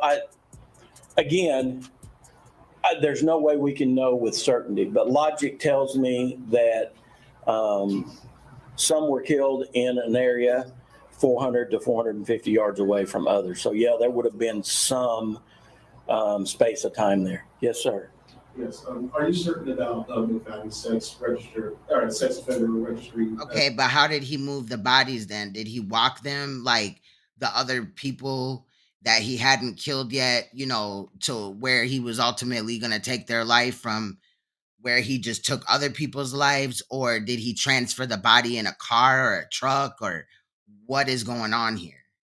That status. We attempted to look him up and didn't find him there. I am certain of what I've been told. I have not checked it myself. Are you certain of Brittany Brewer's age? I was told by your father that she was 15. No, I am not certain. That information was provided to me early on. I made a note of it, and I am not 100% certain of that. I spoke with a former victim of his who was set to testify against him and the trial he was supposed to be on Monday. And he sent her text messages or Facebook messages the night previous. Have you spoken with her? Do you know anything about those messages? We have. We've received copies of those text messages. He did make contact with her, and I don't think it was a text message. I think it was a Facebook Messenger message, and tried to lay blame for his situation on her. So do you believe that the killings happened prior or after those messages? I don't have any way to know that. You're the district attorney, correct? And That's this correct. person was supposed to have a jury trial Monday? That was in Muskogee County, correct? Is that your No. jurisdiction? No, I'm Okmulgee and McIntosh. So the text messages were blaming the victim for what he had done to these 6 people. No. My interpretation of the Facebook Messenger messages that I read was he was blaming her for his situation with the criminal case in Muskogee County. Why is Okmulgee police on this instead of Henryetta? Well, first of all, the scene was outside of the city limits of either Henryetta or Okmulgee, and So both police departments should have still played a part. fall under the jurisdiction of the sheriff's office. Okmulgee police is involved because we are I mean, just because they're involved, because of jurisdictional reasons, does not mean that nobody should have searched the house. Then Henryetta should have searched the house. So they would have been working in collaboration with each other on this case. part of, and I in fact command the District 25 Violent Crime Task Force, which conducts violent crime investigations. They just said that, Henryetta Police Department is not involved, but the house is in Henryetta. In both Okmulgee and McIntosh County. Again, with the timeline, I'm sorry, I know you don't have a lot of details, but can you give us an idea of how far apart these killings could be, or if they all happened at once? I don't have any way to base any speculation on to give you a realistic timeline other than the distance between where the bodies were discovered. It could have happened in quick succession, or there could have been a significant amount of time between them. There's just absolutely no way for us to know. I know you mentioned it already, but I'm just trying to get clarification. Can you explain again where the bodies were found and how close they were? It kind of sounds like maybe 3 were found close together and then the other 4 were found like 2 different groups. Yes, that's correct. From the McFadden residence, which is probably 100 yards off the road, approximately a quarter mile south and east of the residence, there is a creek. And the creek is within a tree line, but just barely. Ivy was found on the west side of that creek, approximately 100 to 150 yards away. Brittany was found. Approximately another 100 to 150 yards away, Riley was found, and they were both on the east side of the creek. Then the other 4 decedents were all found together approximately another quarter mile more east than south, but southeast of where the 3 girls were found in a heavily wooded area. So they were found further away. Yes. Chief, what kind of impact does a tragedy like this have on the community? Well, part of the problem that the community suffers with something like this is everybody wants to understand why. And like I said before, normal people can't understand why. People that perpetrate crimes like this are evil. And normal folks like us can't understand why they do that. So I think that besides the emotional trauma that people suffer because of the realization of what happened to these young kids, trying to figure out why is a challenge they'll never get past. Was there anybody at the scene before all this happened that you've been able to determine who wasn't killed, or everybody who was there? I have no evidence that anyone was at the scene leading up to the murders that was not killed. Do you have any information? Was his residence recently searched, probation, parole? Was he in compliance, et cetera? I don't have any information at all along those lines. Were the bodies found with clothing, or they were all normal? All bodies were clothed. I know I think this was asked, but I'm just gonna ask again, please. I mean, 6 people to shoot and kill. Do you think that the 3 girls maybe were trying to run away? Any indicator that anyone tried to run away? That just seems like so many people to try and do that to without someone getting away.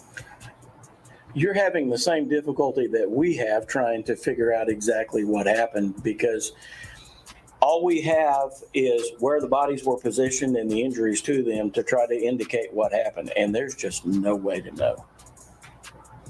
And do you think that this was planned or spontaneous? No way to know that. And what is the district attorney's role in this? Now that, This is my task force. okay. It's been reported Jesse McFadden was going to go to McAllister. Do you have any, before this happened, do you have an indication that actually happened, or he was not seen, or any evidence about that? Based on information that we have available to us currently, we don't think they ever went to McAllister. How did you all figure out that they didn't ever go to McAllister? The property in McAllister belongs to Jesse McFadden's family members, and we interviewed them, and they were cooperative and told us that they had never come down there. They hadn't come down there that weekend. Are there any security or gaming cameras on the property that possibly could have captured anything? Not that I've been made aware of. Do we know when he dropped the car to his neighbor? I mean, when was the last sighting of him? I believe he was sighted in Henryetta proper Saturday night. When I can't tell you when he dropped the car or why. Anything I tell you, be a guess. All right, folks. I really appreciate your time. Thank you. And Can I ask one more question? I'm Sure.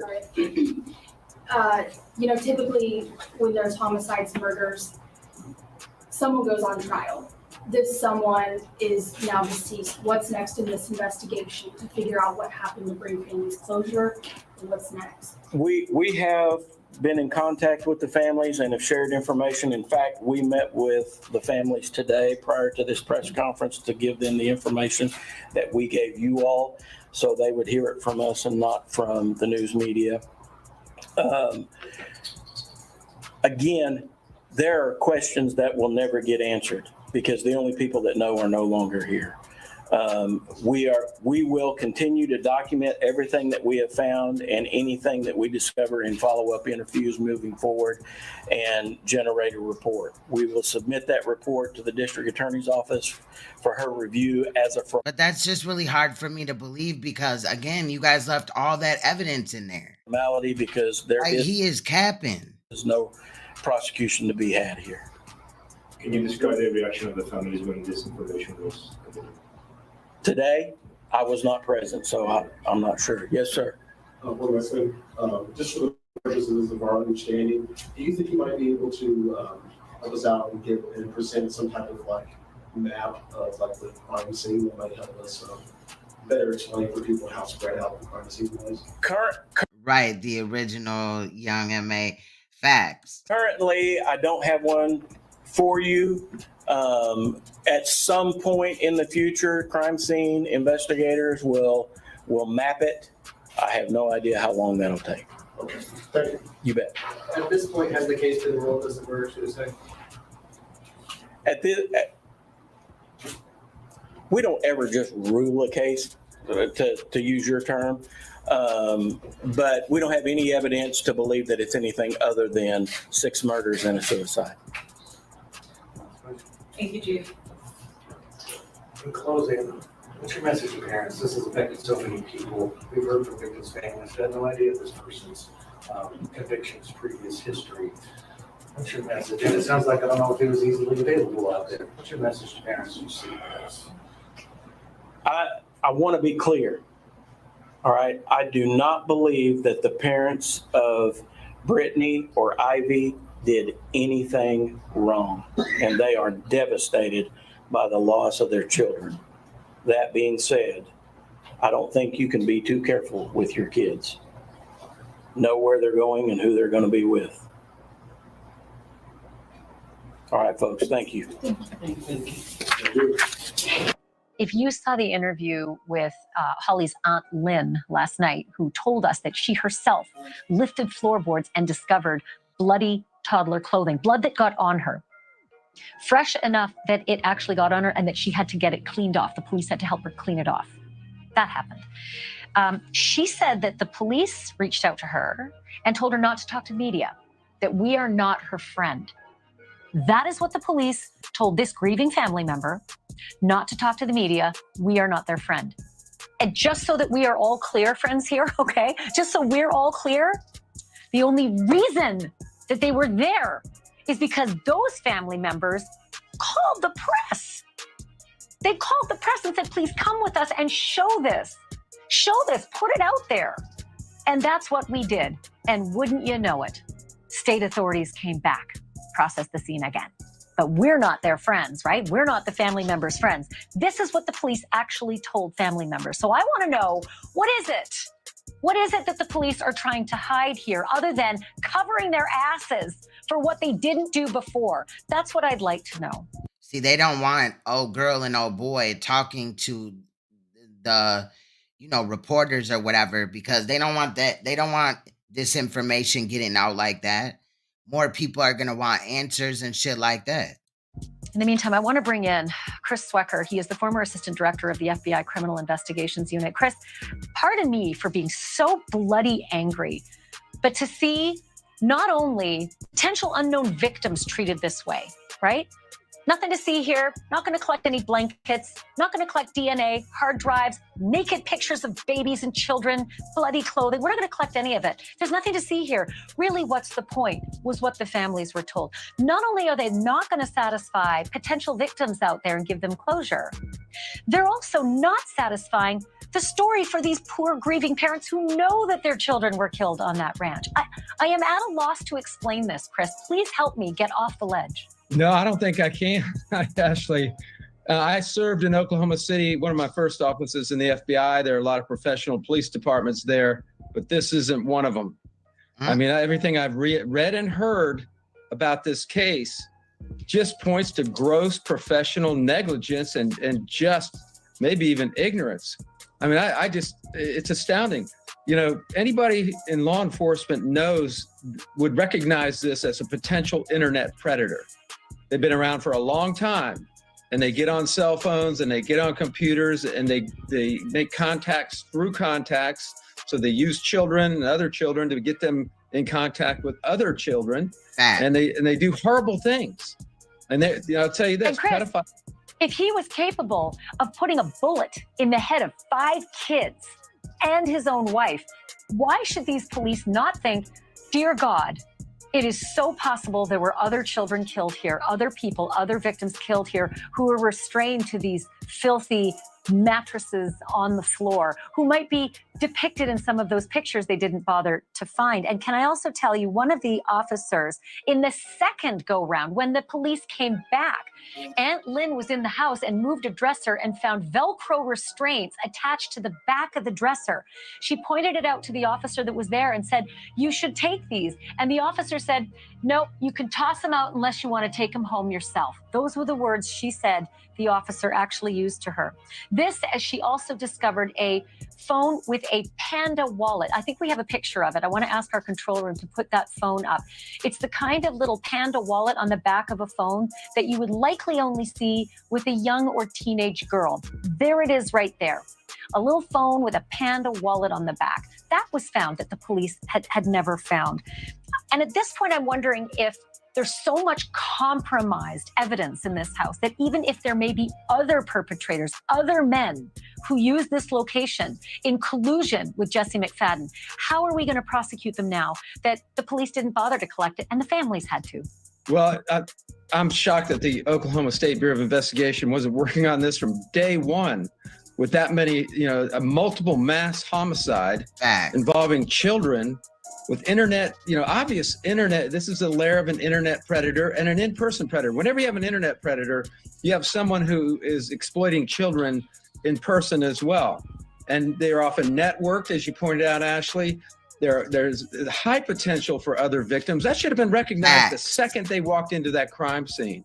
If they were a detective or they had any professional law enforcement acumen or experience at all, I mean, this is very bad.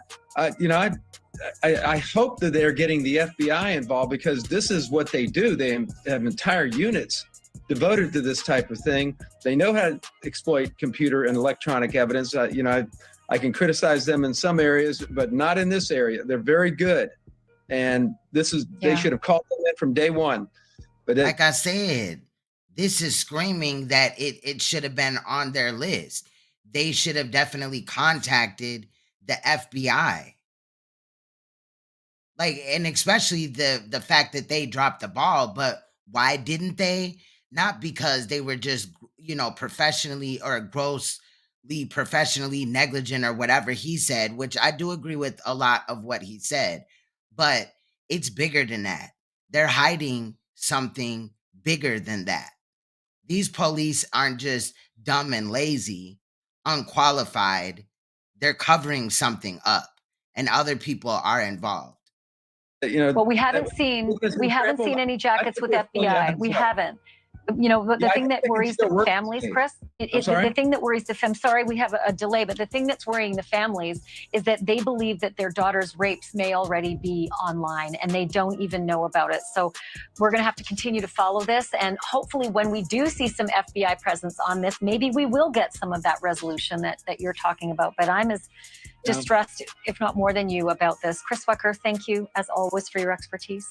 You know by now that Jesse McFadden took a gun and gunned down 6 people, including 5 kids, his wife, and then himself. And this was where presumably he was living. And not just part-time, because it looks like there's evidence of them living there a long time. This is the living room. So I do want to show you that there are some brand new angles and things that we've highlighted that we didn't see before. A lot of computer equipment that was not seized, wasn't taken, hard drives, etc., all around here. You can see. Good morning, Poetic Kells. Right now we're looking at the Oklahoma Slumber Party Massacre, where Jesse McFadden, a registered sex offender, had unalived his wife and 5 children, 2 of which were sleeping over to, visit their friend, which was the wife's daughters and son.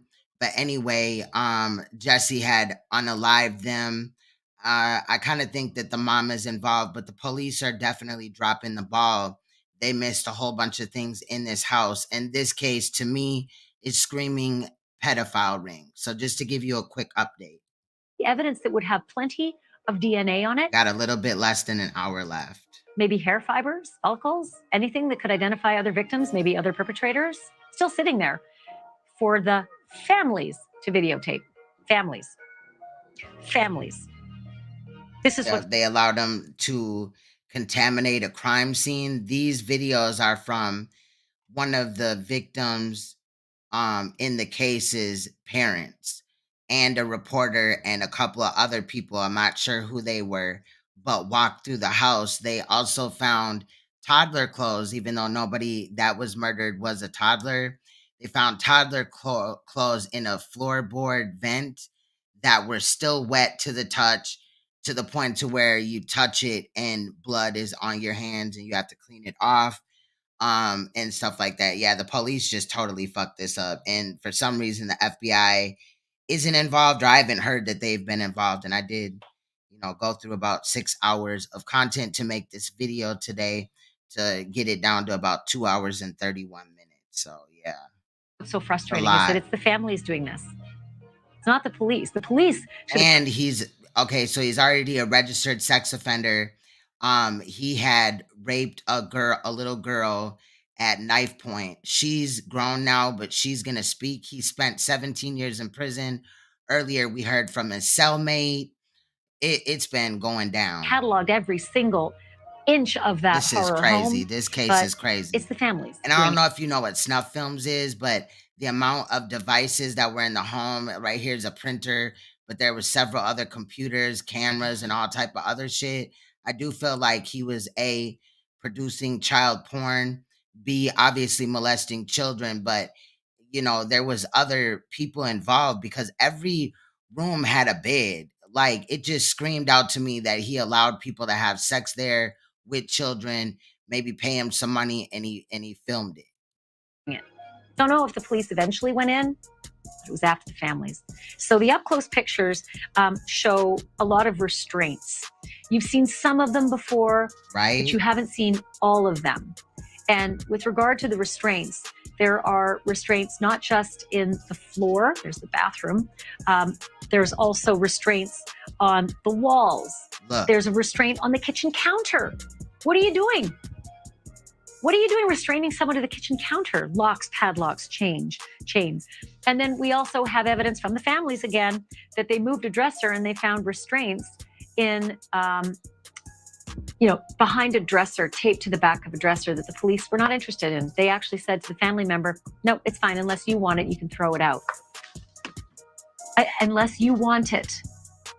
What's the family member going to do with a bunch of sex restraints in a sex torture dungeon? And why on earth would you not think that there's DNA, skin cells, something on Velcro restraints that were discovered behind a dresser? Again, family members finding all of this. Now let's go into the hallway. Because in the hallway, I'm going to pause as we get down the hallway. I want you to take a close look at the door. Because if you look at the hallway door to that closet at the end that has a chair in it, you'll actually notice that there is a deadbolt lock on the outside. Now, there's a deadbolt lock on the outside. So I don't know if he was like locking children in this room. Maybe, because I had said earlier that maybe he was like going in this room to record, a child being molested or whatever. But maybe he was also having children in this room to do like webcam, pornographic webcam. I don't know. Outside.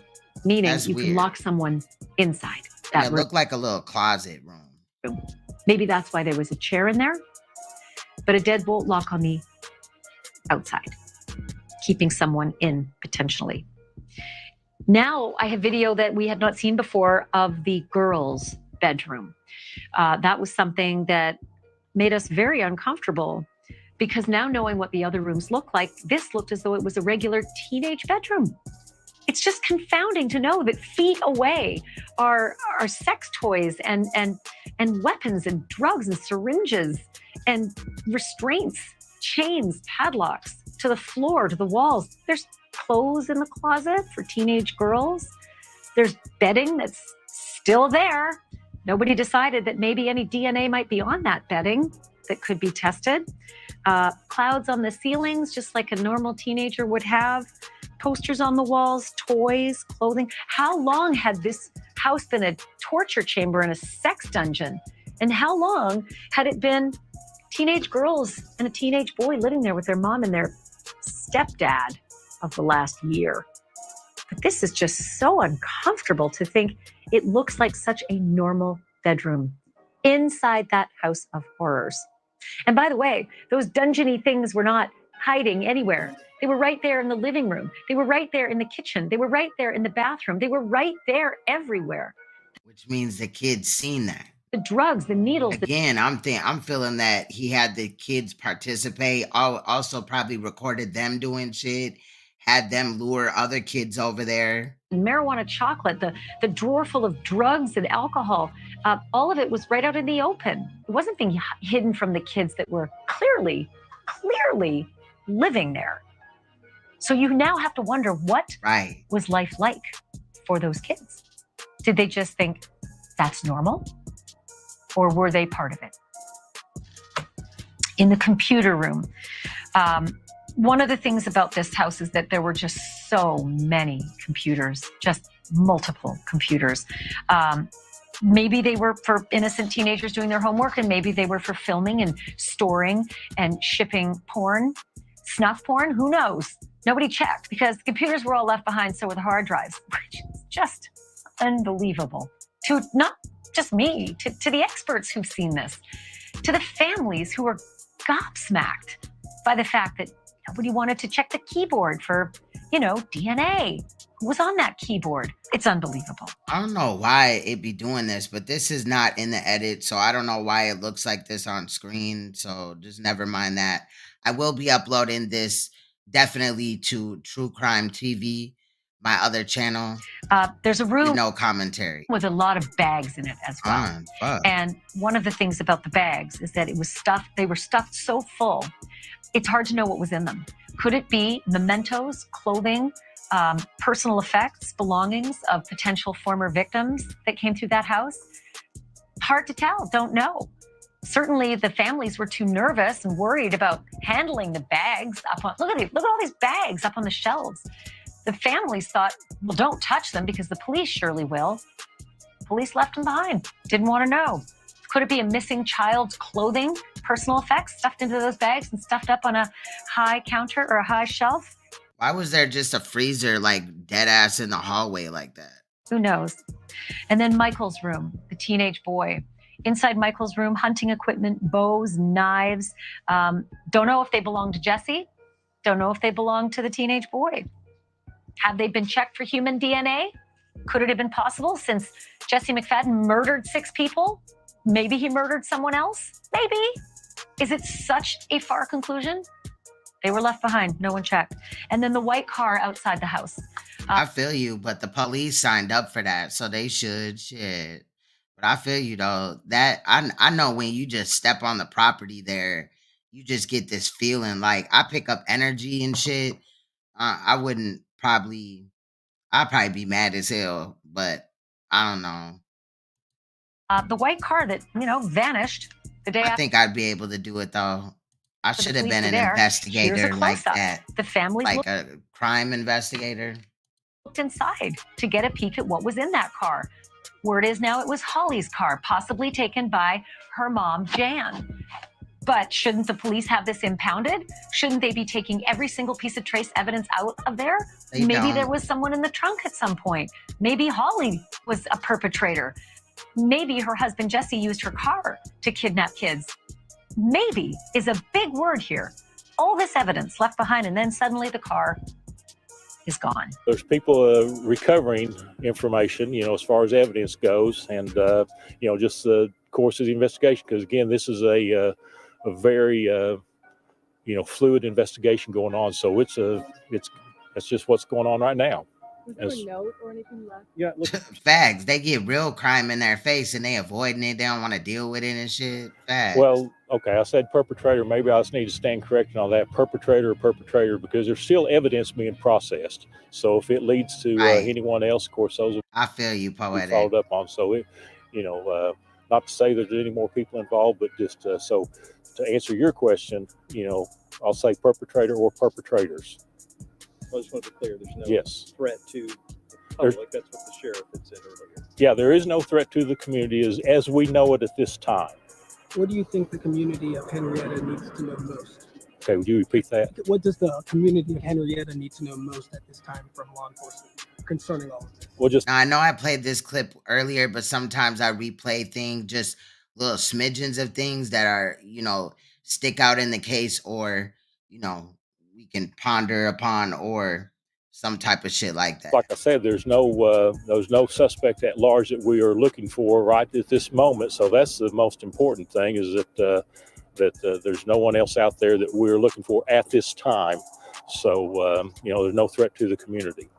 7 bodies. And the fact that he said that there's no harm to the community, they shouldn't be weary or whatever. I think that's cap. And then you got this dude, Jesse McFadden's brother, that's out on bail. He recently, $1 million bail at that. He recently put his girlfriend in a dog kennel and abused her and all this and that, but he had money to bail out for $1 million, 10% of $1 million, and come up with collateral for the $1 million.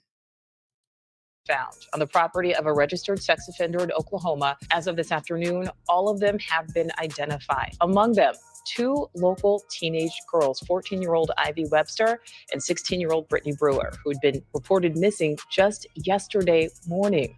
The 39-year-old suspect, also among the dead, had missed a court appearance, and the bodies were discovered as law enforcement executed a search warrant. Yeah, so there was, a big search for those two girls that you just mentioned off the top. They were reportedly seen traveling with 39-year-old sex offender Jesse McFadden. And this property right behind me, Nicole, this is actually his land. This is his home where those And we know that that's not true. There's a landowner he was renting. 7 bodies were found at the very back of this property. Families telling News Nation that these girls were having a sleepover with one of McFadden's stepdaughters. So it sounds like this group, they were all friends, possibly even classmates, had spent the weekend together, and then that turned deadly. Take a look at this chopper video. You can actually get a better sense of what kind of property we're dealing with here, Nicole, and what law enforcement has really had to comb through. Exactly, B1, facts. A lot of different agencies coming together yesterday to locate those victims. Facts.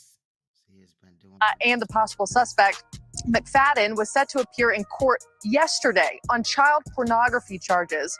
Do you know that for a fact that he has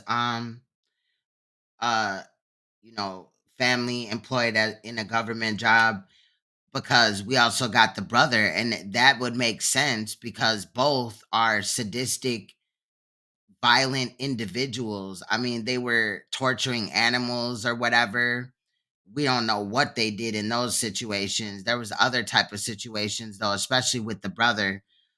He was making meth and all type of shit. So, but the brother I didn't hear her say anything about sexual offense charges, but the fact that he was a hop, skip, and a jump away from Jesse McFadden makes me question, was he also involved too?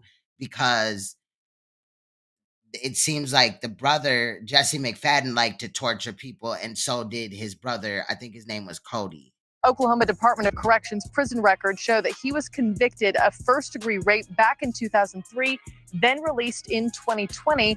Meanwhile, now you have all these families, of course, grieving the loss of their daughters, their grandchildren. And through tears last night, Brittany Brewer's mother detailed her devastation while talking with Ashley Banfield. But she was just a very outgoing girl. Never met a stranger. Full of life. She was actually in a beauty pageant. She was excited about all that because she was winning, and she's like, So, correction, earlier I said I didn't hear from the mother.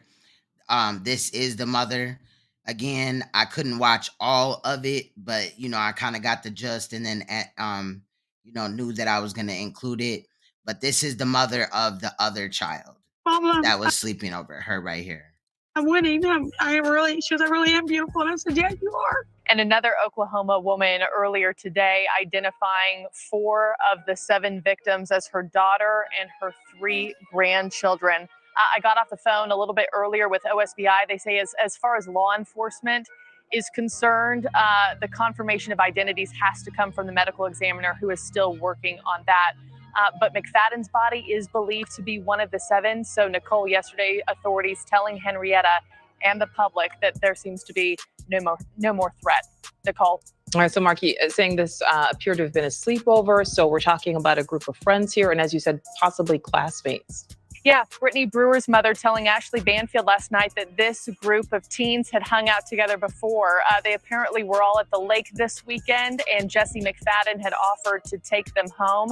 Brittany's mom said, quote, he never took them home. But also Henryetta Public Schools posting a message to their Facebook account yesterday. I wanted to share that with you here because the verbiage is interesting on this. It reads, at this time, we are all grieving over the tragedy of the loss of several of our students. Our hearts are hurting, and we have considered what would be best for our students here in the coming days. We will have school, and this will be an extremely difficult day. So really, Nicole, based on that one word, several there, it does sound like there are several teens and students who attend Henryetta Public School who were involved in this yesterday. Nicole? Yeah, our hearts certainly go out to all of those families. Absolutely tragic. Brian, I have a range of emotions. I'm distressed that the families had to experience that horror and then had to encourage the police to please come back, investigate, and actually take this evidence. But even more so, I think. Yeah, the assault and popo of facts. Facts. And like I said, felony points. Like they didn't like here, if you get a certain amount of felony points, you're gonna end up getting like basically life. Like they gonna charge you as an habitual offender, and that's even if like you steal or you sell drugs or whatever. If you get like 3, they finna be on your ass, and they're finna like you're gonna be done. Now I get it. He got what 20 years, and did he get good time on top of that because he only served 17? That's kind of weird too, because he had picked up another charge of talking to a minor while in prison. So again, or did he fight the case in jail for 3 years, got good time for that, and then, he went to prison? I am concerned I'm about just interested, like, what the fuck? And why would they just like let him out? Like he was in prison and violated like his whole case, talking to a minor on a contraband phone. Now, contraband phones can be a good thing or a bad thing. When a predator has one and they're using one to communicate with the child while they're in prison, like he should have never been released. Obviously, the prison would have to release him when his time was up as far as prison, but they should have picked him up and brought him to jail and held him or gave him a bail that was high as hell. potential other victims that may have been raped or Exactly. Like what? I know people that cross the motherfucking street twice jaywalking and they get life and shit. Now I'm just playing, but for real though. murdered in that home, and it doesn't seem like that is an issue.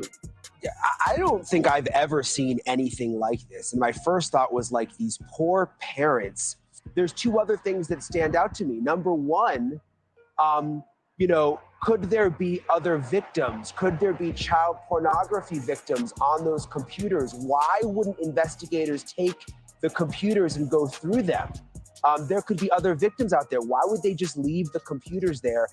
And then number 2, this sick pedophile, twisted pervert. How do we know he didn't have other men over to this sex den? I mean, clearly they had the shackles. This is a place that was set up and had been there for a while, it appears. And those are bugs right here. These are bugs that they found inside of a floorboard. I don't know if this is the one, the vent where there was toddler clothes in there that were bloody, but this was definitely there with bugs on it. How do we and know it came out the vent, I guess. There aren't other men involved? And why wouldn't police want to go through that this fucking dildo and shit? Entire house? I mean, yes, he might be dead, but could there restraints be other people out there that did awful things in that house? Ooh. Or missing women? Look, this looked like some alcohol mix. So was he mixing drinks for these little girls to make it taste, kind of sweeter or whatever, so they would get drunk? Missing children whose DNA may be on that dirty ass kitchen, mattress, maybe everywhere throughout that house, maybe on the restraints or in the needle. The other thing that was disturbing, I don't know if you noticed it, but on the wall there was like a crossword puzzle of all the family members' names, including Jesse's and Holly's, his wife, and then the children, Riley, Michael, and Tiffany. And it seemed as though it was a family home, but then it was just mixed in with this horrible sex dungeon business, which also leads you to wonder if Holly did know, because those parents... It wasn't even a sex dungeon. It was a sex house. Like, bro, at the kitchen table, there was like basically shackles and chains and shit. So what he would steal a kid, and before he finally just killed them or whatever, used them up and didn't want them no more, while he was feeding them, it looked like he chained them or somebody to the kitchen counter and various other places, like that place with the mattress right there. Like, imagine that as a kid, bro. Like, you're stuck at this person's house. You may have even gotten there because you're friends with the man's stepkids. You know what I'm saying? And you got kind of lured into this. Now, the children in this situation, if they did participate in that, they probably grew up. Well, not really, no, because he got out of prison 2020. We don't know what year. I didn't hear what year they had gotten married or met, but obviously he got out in 2020. We're in 2023. And I heard earlier she said something about that the kids had been around this man for a year. So, like, Question whether Holly knew something about this. And then there was that wedding ring sitting out there in the open right next to the needles. I mean, how could you not know? I mean, the shackles and the chains that were drilled into the floor next to the mattress in that one room. And then I think I saw. Man, I had to explain that to my kids too. Because my kids was like, Mom, like, you're so, like, because I let my kids, like, be at the park with other friends. You know what I mean? Like, we recently discovered that there's, like, a big, huge inside park, and they literally have everything there. So I'll go, or my king will go, and, we'll, let the kids play and stuff, and they'll see their friends at school or whatever there, or take them to the park or whatever. But ain't no going in nobody's house, none of that shit. And my kids don't sleep over nowhere besides family, and I know that they ain't like that.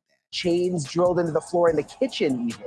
I mean, it's hard to imagine you wouldn't know what was going on in there unless this was all just set up recently. That shit's crazy. And she hadn't seen it before, but it certainly, based on the video, looks like it's been there for a while. It was 14-year-old Ivy Webster. On Saturday, she joined her friends Brittany Brewer and Tiffany Guess for an outing to the mall and then a sleepover at Tiffany's house. Tiffany. It's just really sad also that, kids can't, enjoy, slumber parties and things, or you would have to do a background check on people that come in contact with your children. But I guarantee it is the best thing to do. Again, like dox they ass. Don't come out with the information and send it to me if they a predator. But, you know what I'm saying? Like, just so you know that there is no type of charges like this in their background. However, you also need to go off of character, references, and just shit like that, because there are times where predators do offend, but they're not arrested yet. You know what I'm saying? There are some that, end up getting popped off in a sting, a predator sting or whatever. But some take it to their grave that they have been out here abusing children, and some victims take it to their grave as well. Is one of the stepdaughters of the suspected killer. Sunday comes, Ivy's supposed to come home at 5, doesn't. And if somebody don't give you like their first and last name, don't let them around your kids. Men and women out there, if you're dating, do not let people around your kids until you've known them and been around them for maybe like 2 years or something like that. Like, you really gotta remember, like, and I know I'm not speaking to those that are in the room, but like anybody that come across this video and they're just willy-nilly, if somebody, and I get it, because a lot of the times people will be overran with work, or, you know what I'm saying, they want a break. Being a parent is hard sometimes.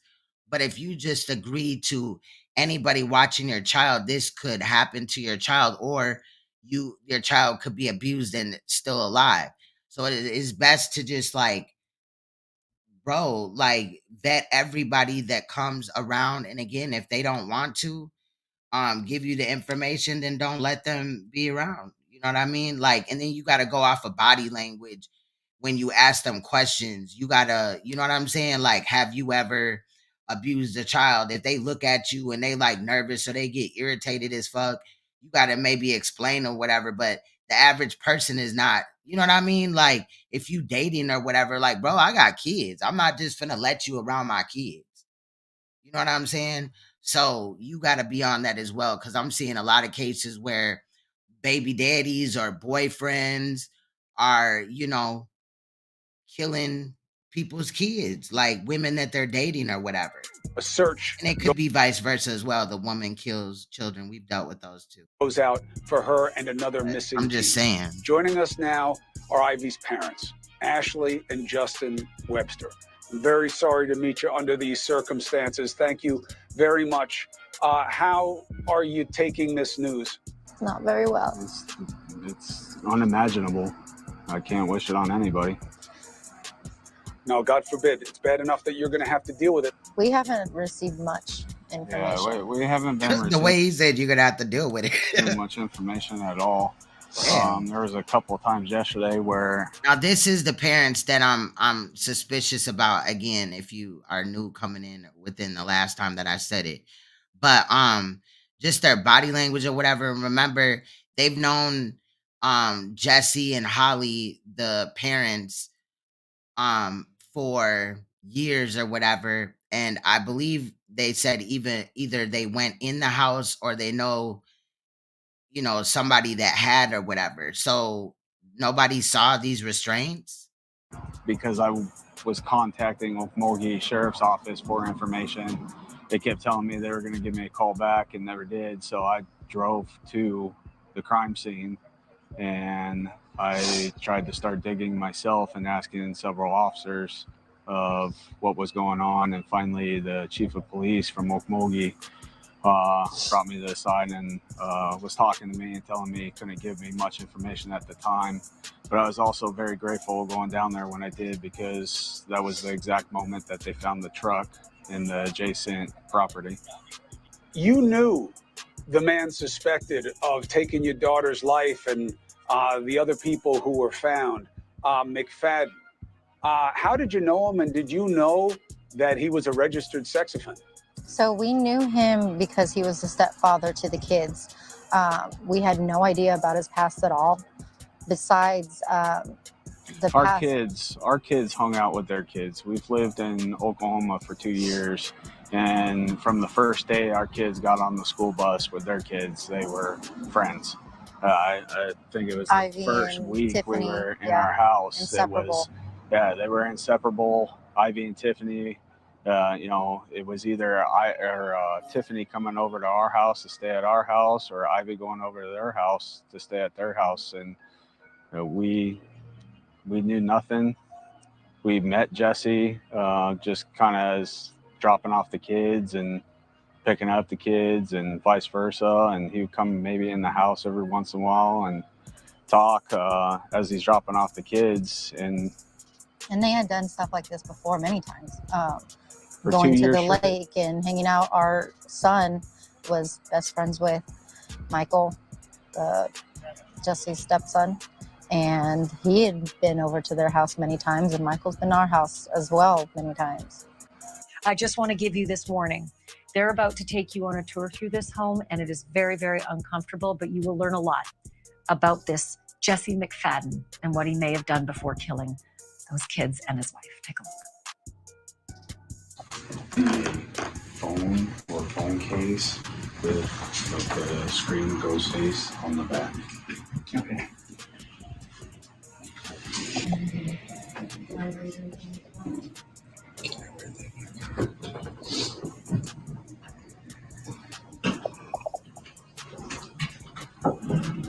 I don't know. I don't know the answer. I don't care if it's low. Yeah, those are Tiffany skates. Tiffany's bed print is the cow print. And the cow slippers over here. Smells. Inner witch. Oh my God. What?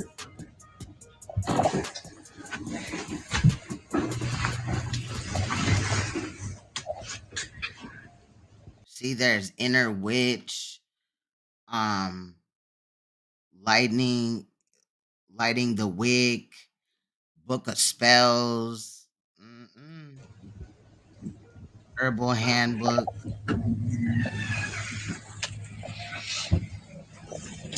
What is he trying to do? Find out he was trying to do some rituals. Then we got a dildo. What is all this Tupperware? I mean, not Tupperware, but basically it is. But storage bins.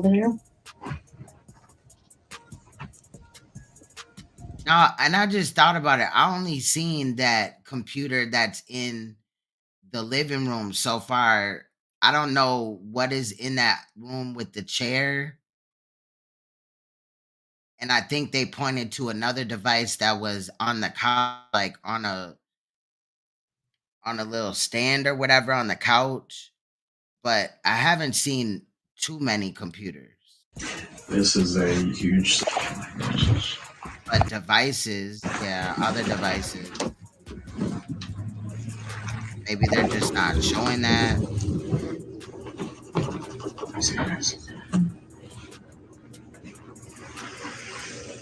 And I highly doubt he made this just, last week or whatever. Like, he really got this in there. And the rest of the kitchen and all that ain't even clean. So if he had just put that down, there would still be shavings probably from the ground and all that. If you got bugs in this dirty ass kitchen, you probably ain't finna sweep up, some shavings or whatever. Yeah, I said Tupperware, but you probably ain't gonna pick up no shavings from, when you drill that restraint mechanism, whatever that fuck that was, a padlock in whatever, I don't know the little part that it was used, but when he drilled that down, there had to have been some floor shavings. I don't know what it's called, but little pieces of debris from getting the hole drilled in there and all this and that.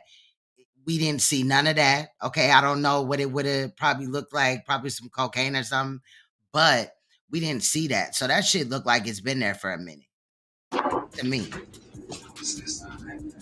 Oh, damn. Do you remember when they said that they were making Riley sleep on their bedroom floor? Where was she sleeping at? There is no room on that floor. Look, bugs right there and shit. And then here, come over here and you don't know what's in. I feel like there should have been more footage, like.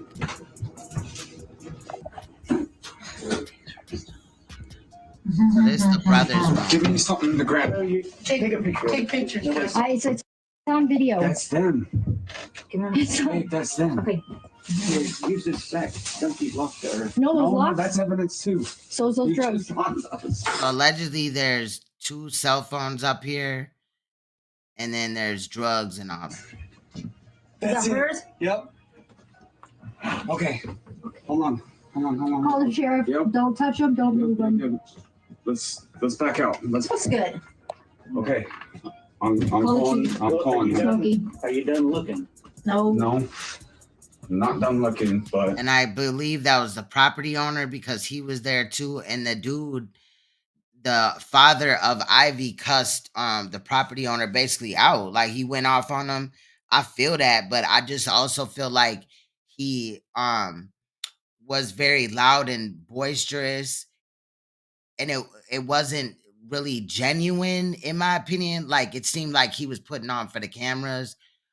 Again, if they had nothing to do with this or had no knowledge of this, I get that and I apologize, but something rubs me the wrong way with Ivy's parents again. That's evidence. Okay. He used our daughter's cell phone. I think next is one of Jesse McFadden's victims, the one that he molested with a knife. Well, not with the knife, but at knife point, he molested her.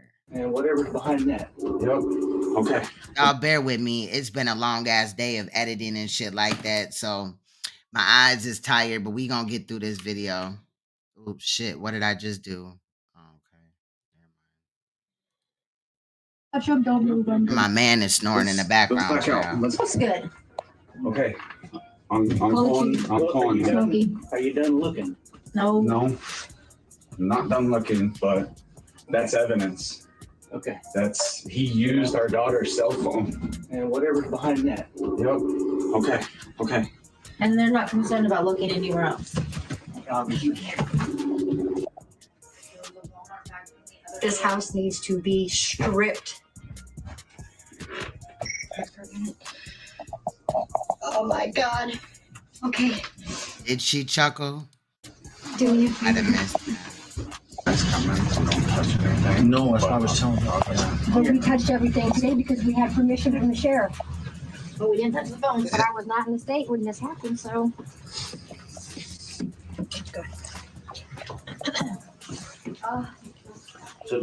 Yeah, and that's my thing. Like, who did not say anything when this woman married a registered sex offender?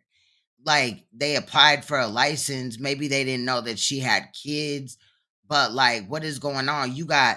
Then the weird thing that's funny, so Jesse McFadden's cellmate, when he was locked up for 17 years, 7 of those years, he was locked up with this dude. Well, the Ashley Banfield lady, she had interviewed him or whatever, and he was a pen pal of Holly, the wife of Jesse, before they met or got married or whatever.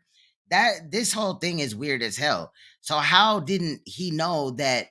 Why didn't he tell her that he's a sexual predator? Or did he tell her and she was just like, oh, it's okay and all this and that? Maybe she like him, like she gets down like that. Because ain't no real woman that has morals and a fucking understanding of life and bearing and bringing children in this world just gonna allow a child to be abused like that, or children to be abused, murdered, raped, molested, whatever, and then killed and look the other way just to say they got a husband or a man. We're getting pictures of all this, honey. She was getting down with that shit. She had This to. man was a freaking monster. And his wife was too. Right. This one's my daughter's.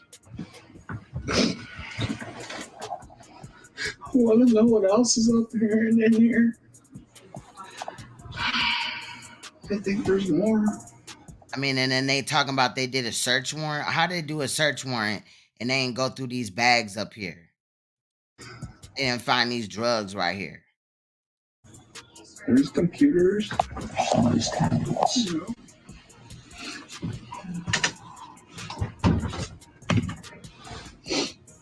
Well, did you notice the ring? The ring? See that ring? The wedding ring right there. Oh, I thought you were saying camera. God, that would have been great. Is this on video? Yeah, I'm just getting all the stuff up there. Well, I mean, I didn't say too much of it. Yeah, but there's a big old machine. But that's a weapon. And it's in here with all this sexual paraphernalia. And then those were right there. They obviously didn't look too hard. No. Look, is that another phone or that? What is that? Look, hey, that one's still on. That computer, whatever that tablet thing. Yeah, it's on. Not only that, A syringe Needles. and needles. Investigate, what happened, and try to identify any perpetrator, and just do that. I mean, that's with any investigation such as this. How would you describe your feelings right now, or even OSBI's, with how grave this all is? Well, anytime someone loses their life, that's That's another thing. And I read a little bit of that a second ago, the last comment, B1. So when they said that he was up to date with his sex offender registry shit.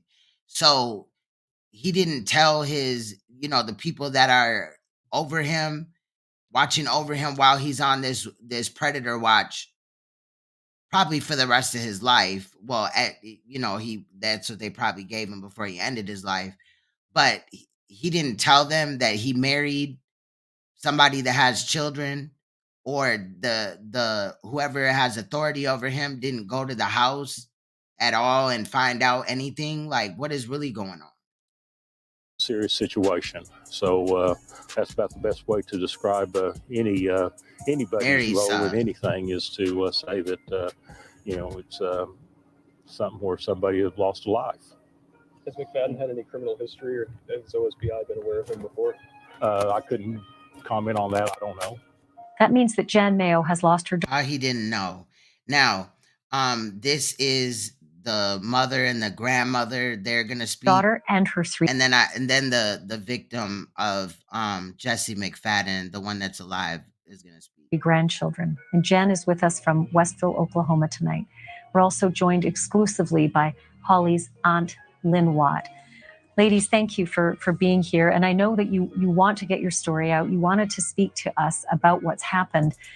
Let me just ask you this. Jan, have you learned anything else, anything new from the sheriffs, from the police, from the authorities who are investigating this? The only thing that I've heard so far is that my granddaughter, Riley Elizabeth Allen, was shot in the head and died that way. And that my grandson, Michael Mayos, was undetermined cause of death. The other two, they haven't determined yet. They haven't done their autopsies. So this was before the press conference. Your daughter, Holly, and about the death. Her youngest, Tiffany, 13 years old, they haven't finalized the autopsies on those two, so they haven't been able to give you a cause of death? Oh, not yet. Did the sheriffs or did any of the authorities tell you what they think happened just from being able to assess the scene? No, I can't get any information. They're not releasing any information to me at all. What did the authorities tell you when you got that just horrendous phone call? All they told me at first was that Jesse was missing and the two girls that he supposedly kidnapped were missing. Nothing about my daughter or my grandchildren. I had to find that out from Facebook, that they'd found 7 bodies. And nobody told me anything until 10 o'clock that evening that my granddaughters, my grandson, and my daughter were dead. So It to was be clear, 10 the o'clock police, did they, at 10 o'clock, did the authorities eventually call you to give you this news officially? Yes, at 10 o'clock. And that's when they told me that my family was being transported to the Tulsa Medical Examiner's office. Was there any other detail that they were able to give you during that phone call? The only thing that they told me at that time was that they had been shot and nothing more. Did they say that all of them had been shot? Because originally we had heard that just Riley had been shot, but did they say that all of the family members had been shot? That's what I was told, that they had all been shot and that he took his own life. Was there any indication at any time, Jan, that this Right, where is the father of Holly's kids? man was so incredibly dangerous and to the point of being lethal?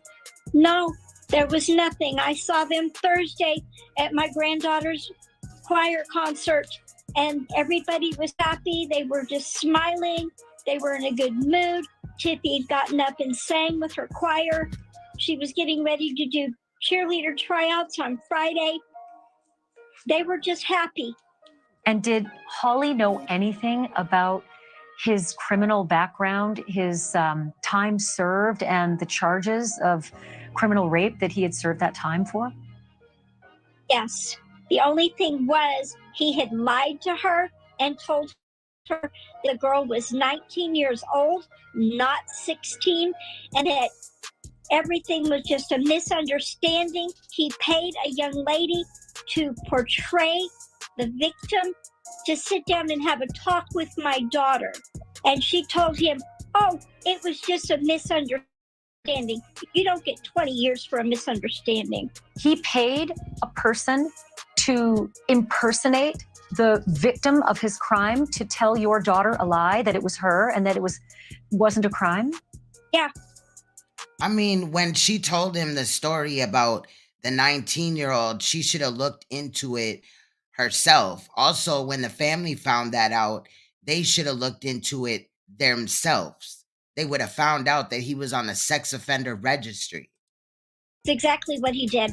And he never indicated at any time. I'm not buying that. I think that's what she told her family. And that he was a registered sex offender at that property where your family was killed. No. Because she probably told him, yeah, and I seen the paperwork. Ain't no telling what she told them. Husband and I didn't find out until middle to late March when my husband was looking up a code.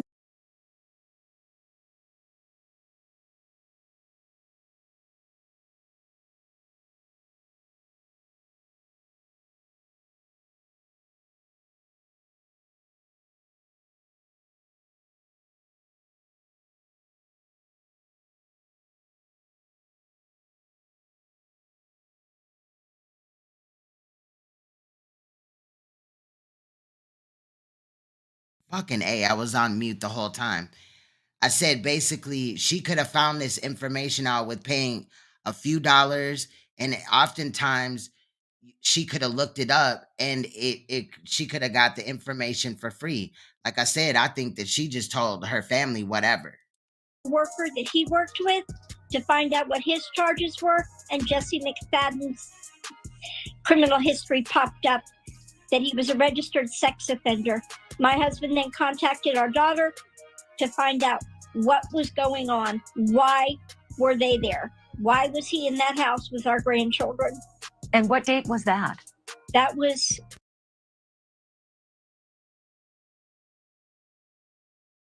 in March, probably about the 20th.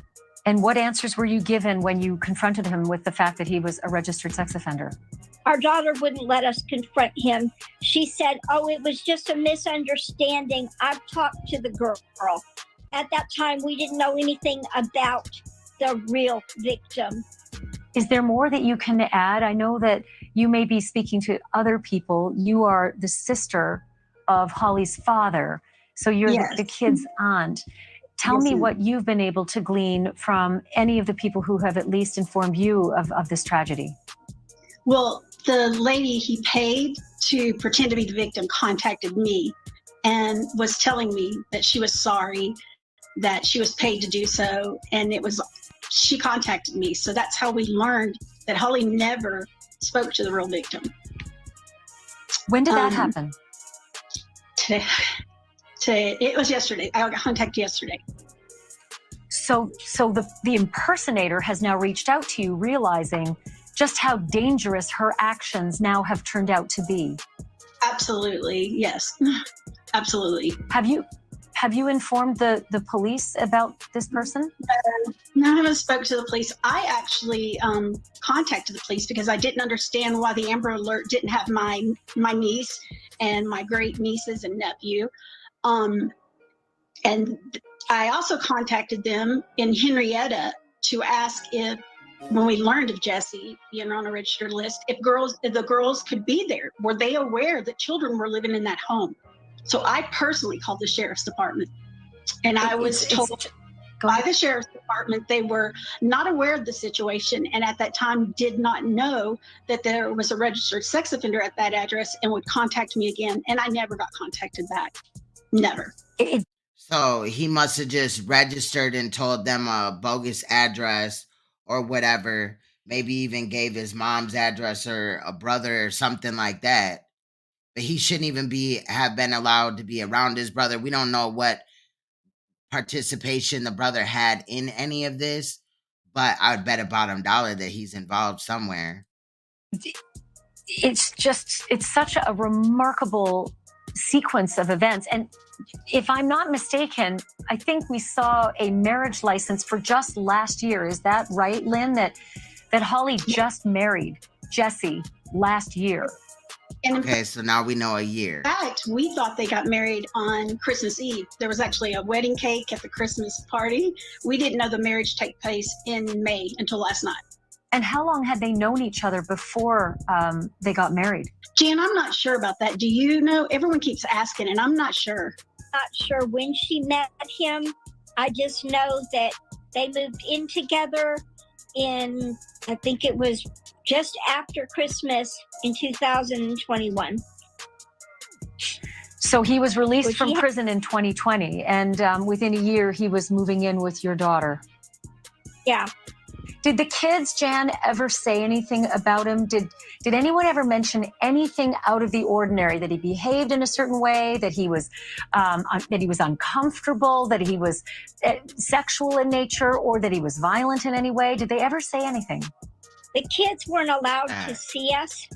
Jesse controlled everything. We weren't allowed to see him. They moved the children and my daughter 2.5 hours away, and we weren't allowed to have contact with them other than when they were around Holly and Jesse both. And that right there screams out abusive relationship and a possible predator. There's something going on there. But a lot of the times in abusive relationships, period, the abuser is controlling everything that the victim or the kids are doing. And in this situation, child, this shit is crazy. So we didn't understand what was going on. Like, there's red flags. I get that she's an older woman, but where's anybody else's antennas in the family that saw these red flags? Like, he didn't want them around the kids, and and all this and that, like she's finna say and has said. That's weird. On why we weren't allowed to see the kids. My husband and I raised those children. They lived with us more than they did Holly. And why is that? Did she go to prison? Was she battling drugs? Is there some type of weakness that he, used to get her to be on his team, far as, what he was doing, whether she was participating or just turning, and looking somewhere else or on drugs, hint, hint, while he was doing these things. So the only contact you had with these kids was just on the telephone? Even that. On the telephone, occasionally, and at events at the school. We were allowed to go to track meets. The kids weren't allowed to come stay the night with us. And if they did, Jesse would track their every movement. He would use their cell phones, track them. And Lynn, what were you just about to add? Holly was extremely close to my brother. I don't know that I've ever seen a father-daughter bond. And any time, like, I was probably the most outspoken family member about Jesse being a registered sex offender. And I would say, do this, Jan, say this. And anytime we tried to approach the situation, she was punished. So he was a registered sex offender. She had 2 daughters in that she had. Now, he may have molested the son, but his original victim, he said, was 19, but she was a teenager, and she had no issue with having her kids around him. She's got to be a predator too. And then also the family, they weren't like, nah, hell nah.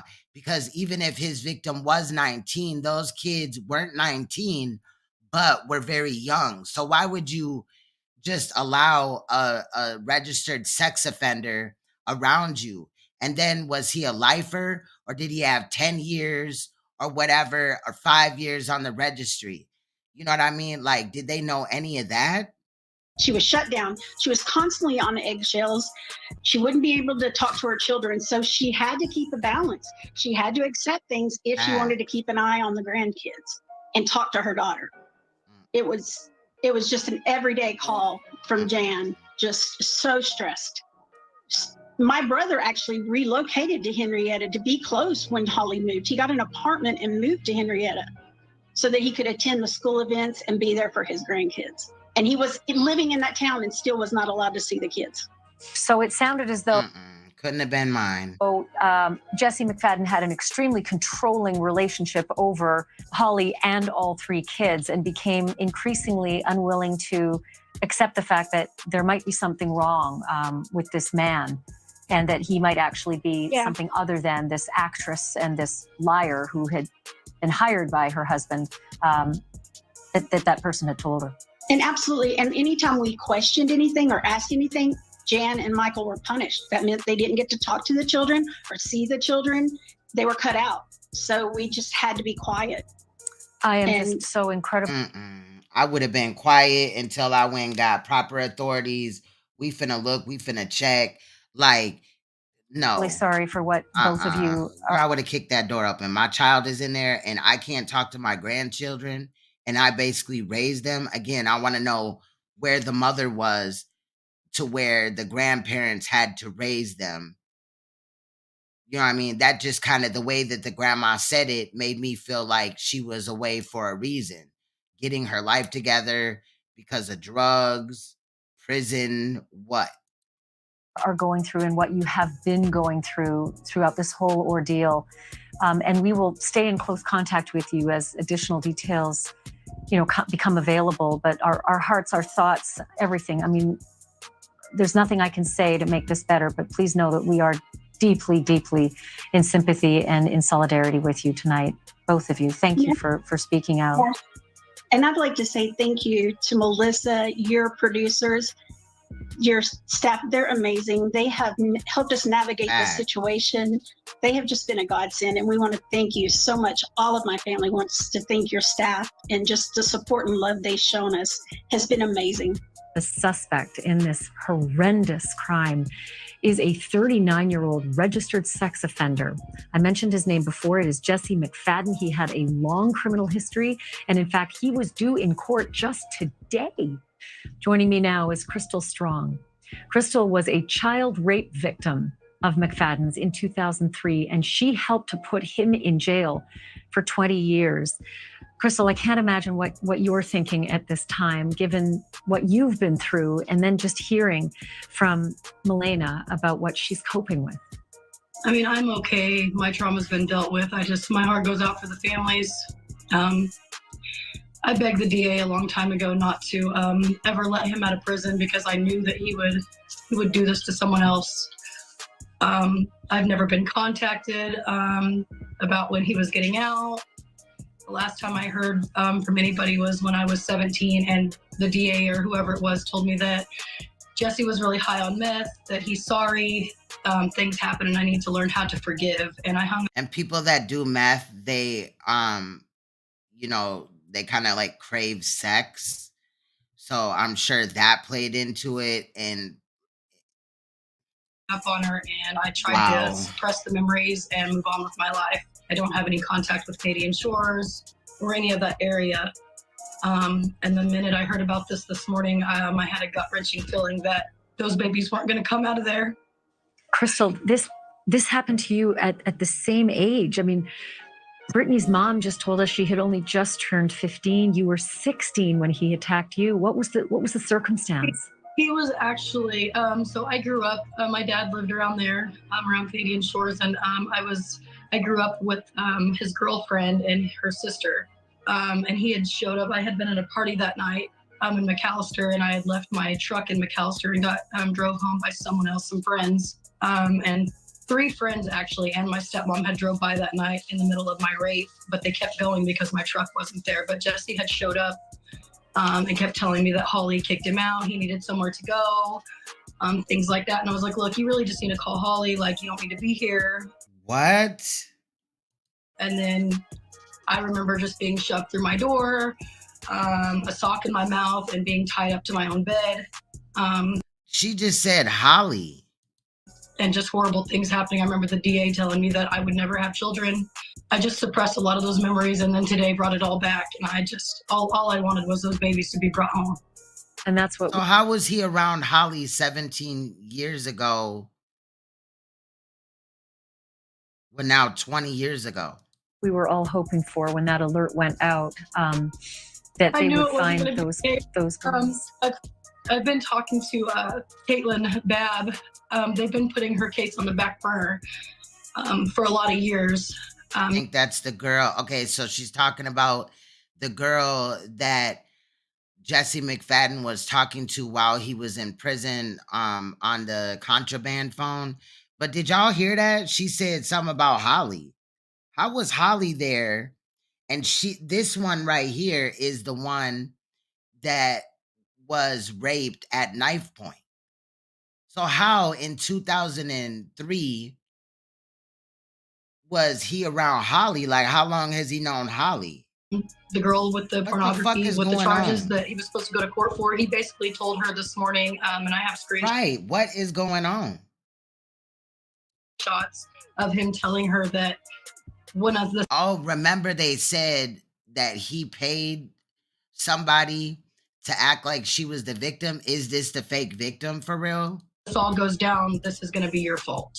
And supposedly she gave that to the cops, I guess. I'm pretty new. I think I've covered a couple of things that Ashley Banfield has done, but she's basically just, news or whatever type of network. That's where she comes from.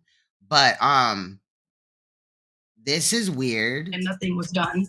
And I want to be really clear, Crystal, you're talking about Caitlin. She was the subject of those lewd photographs that Jesse McFadden had in prison on a contraband phone. And she has spoken with you and given permission for you to tell her story. Yes. She said that everybody keeps blowing her off. Sorry, repeat that? She said everyone keeps blowing her off and not doing anything. She's been just shoved off to the back burner. And then last night, Jesse had messaged her, I guess from a fake account called Holidays. I have that screenshotted too. Like at first I thought I didn't hear that right. I'm telling her I've done everything I was supposed to do, and you just won't let well enough alone, basically. And now this is going to be on you. Basically, I felt like he's telling her you're going to do something, and she took it to the. I said, you need to take that to the cops, and she said, I did, and nothing's being done. And she was prepared to go through with this court hearing today, because this court hearing today for him was about that. She's been trying to do this. This all happened, I guess, when she was 15 years old. He even told her about me back when all this happened. Tried telling her that it all started like I was trying to do it with him, and then all of a sudden I didn't want it anymore. He had that girl so brainwashed.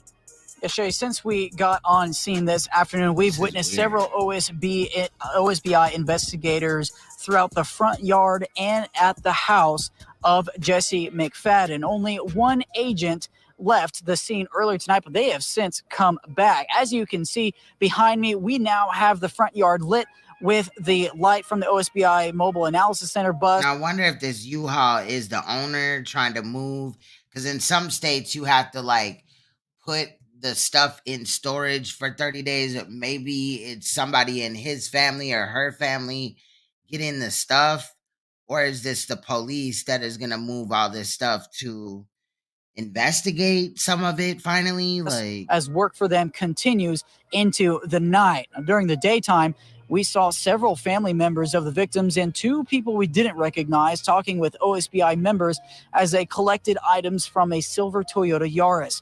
OSBI was also seen taking photos of other vehicles in the yard, like this U-Haul and the trailers over to our left. Investigators have also been entering and exiting the home. And just to put this all into context, 2 News anchor Aaron Christie reported the last couple days that this house where Jesse McFadden lived was seemingly completely left alone by Okmulgee County Sheriff deputies, with literal loads of potential evidence still inside. That includes numerous cell phones, sex paraphernalia, chains, handcuffs, drug paraphernalia, computers, all of which McFadden kept inside the house. Family members say they were told by the property owner here to get whatever they thought was important out of the house by Sunday, or it would be tossed into a dumpster. The Okmulgee County DA office didn't explain any of this and only said Friday that they were, quote, investigating. Now, less than 24 hours after we aired that story, as Shay mentioned, OSBI confirms that it has taken over this investigation, that the investigation is currently ongoing as of today. I spoke to an OSBI spokesperson earlier today and asked him several questions, including if the crime scene had now been contaminated, since so many people have been through the house and since so much of the evidence has been potentially taken out and before many of it could be collected inside. I also asked if those items removed by family members would have to be returned, and if the investigation itself they consider is mishandled. But the spokesperson said that the agency cannot answer any of those questions. They must have talked to that old man by the fence, child. At this time. Also this evening, I spoke with several neighbors and family members who were just passing by looking on just as we were. They told us that they are furious. They told us that they want answers from local and state authorities as to what might have been missed before and after these shootings even occurred. And I don't even know what we're supposed to do next. I don't even know if we're going to bury our daughter. The Webster family grieving the loss of Ivy Webster. Now, this is when they had posted a GoFundMe. I don't repost GoFundMes or whatever, so I clipped that part out. Visited the scene just a mile away from their home. Sad, frustrated, and hurt, the family says they just want answers. I would want to go on the land and get the answers myself, and I know I can't. As they reflect on this past weekend, the Websters are sharing new details about the events leading up to the deaths. They say on Saturday, Ivy and her friends Brittany Brewer and Tiffany Guess went to the mall and main event, then had a sleepover, all things they've done before. On Sunday, Ivy's mom got a message from her that she said had a different tone than normal, but not so different that she was alarmed. Later that day, I get a call from Jesse a little while, about 5 or so, saying, oh yeah, we're still out here in McAllister. phone was really cutting out. Earlier, this mother said that her daughter texted her and said that they're going to McAllister. And she thought it was just like that her daughter was rushing. And that's why, it just kind of seemed allegedly dismissive. You know what I mean? Paraphrasing. But and now the tune kind of changed a little bit.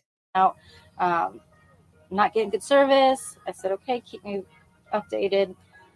And that was the last contact. That probably, I believe the girls were already gone at that point.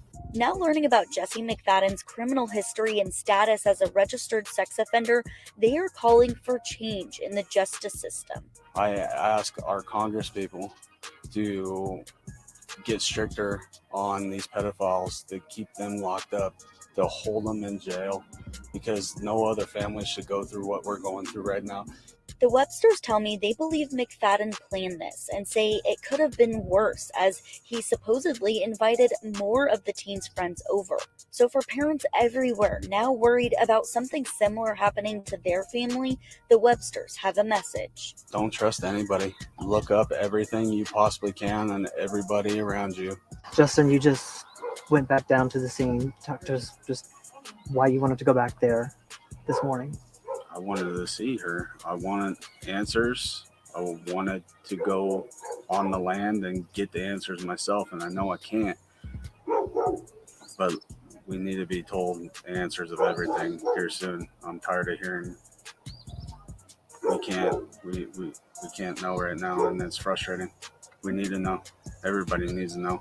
And kind of tell us, this weekend, I know you were contacted, just kind of talk about how the events unfolded and how you learned about everything. Well, she was supposed to be home.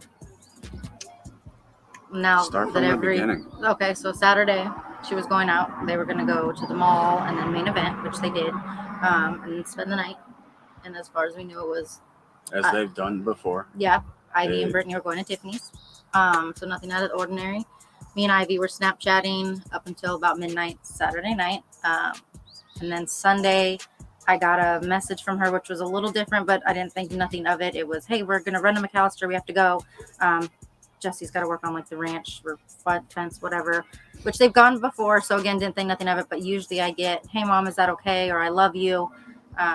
Didn't get that, but it didn't think much. I said, okay, try. She said, we'll be home by 5. I said, okay. Looking up at him for clarification of the story. And a little earlier because, school tomorrow type thing. Okay, I'll let you know type thing. No, I love you. No, none of that. Then I get a call from Jesse a little while, about 5 or so, saying, oh, yeah, we're still out here in McAllister. The phone was really cutting out. Not getting good service. I said, okay, keep me updated.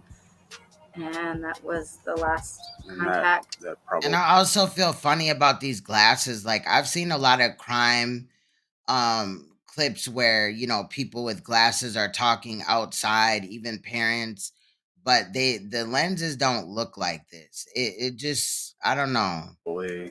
Like, is these some cheap ass reading glasses they picked up for this?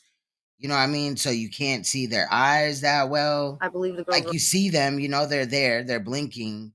But I want to look into the eyes. Already gone at that point. And this is new information that you guys are sharing with us. Yes. They never made it to McAllister. He planned it. And when That's another thing the police could do is check and see, did they ever leave to McAllister? Sent that text or call or whatever to what's her name, the girl that he made contact with when he was in jail. The reason why he was going to court, or supposed to go to court yesterday, he told her that what's going to happen is going to be all her fault. So he planned it ahead of time. Why do you feel that your daughter was involved in his? I feel the evil in him wanted to get back at the world, and he wanted to hurt the people. I don't like how he's responding right here. He ain't giving no eye contact. She's even looking over here. What is over here? Did you have a personal vendetta with this dude? What? That he loved most. And our daughter was best friends with Tiffany, his daughter, and they were inseparable. They did everything together. And I think he just wanted to act out at the world and take as many as he possibly can. We're finding out that there was some other girls that were contacted to go out that day as well. I don't know. Maybe it's me. Sorry, but I'm detecting regret from him. And some of them didn't go, but I'm not sure if it's because he agreed to let her over there. His body language is not right. What the fuck? Come on, we only have like a minute left. And a lot worse. So obviously, he's going to court and all these things. I mean, you kind of seem like you're maybe a little bit upset with the law enforcement. Kind of talk to me about that. I mean, he should have been stuck in jail. He should have rotted in there from the get-go.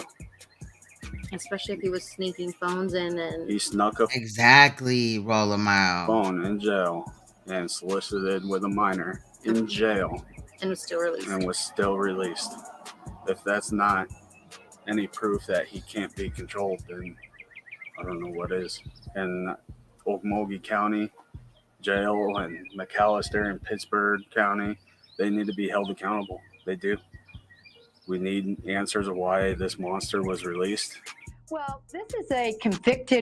Well, we don't know that yet because we only know about the white people that were killed, but there's several children that are melanated that live around that area. And we already looked at a clip where we showed their faces and their age in order to, maybe somebody out there seen something or whatever.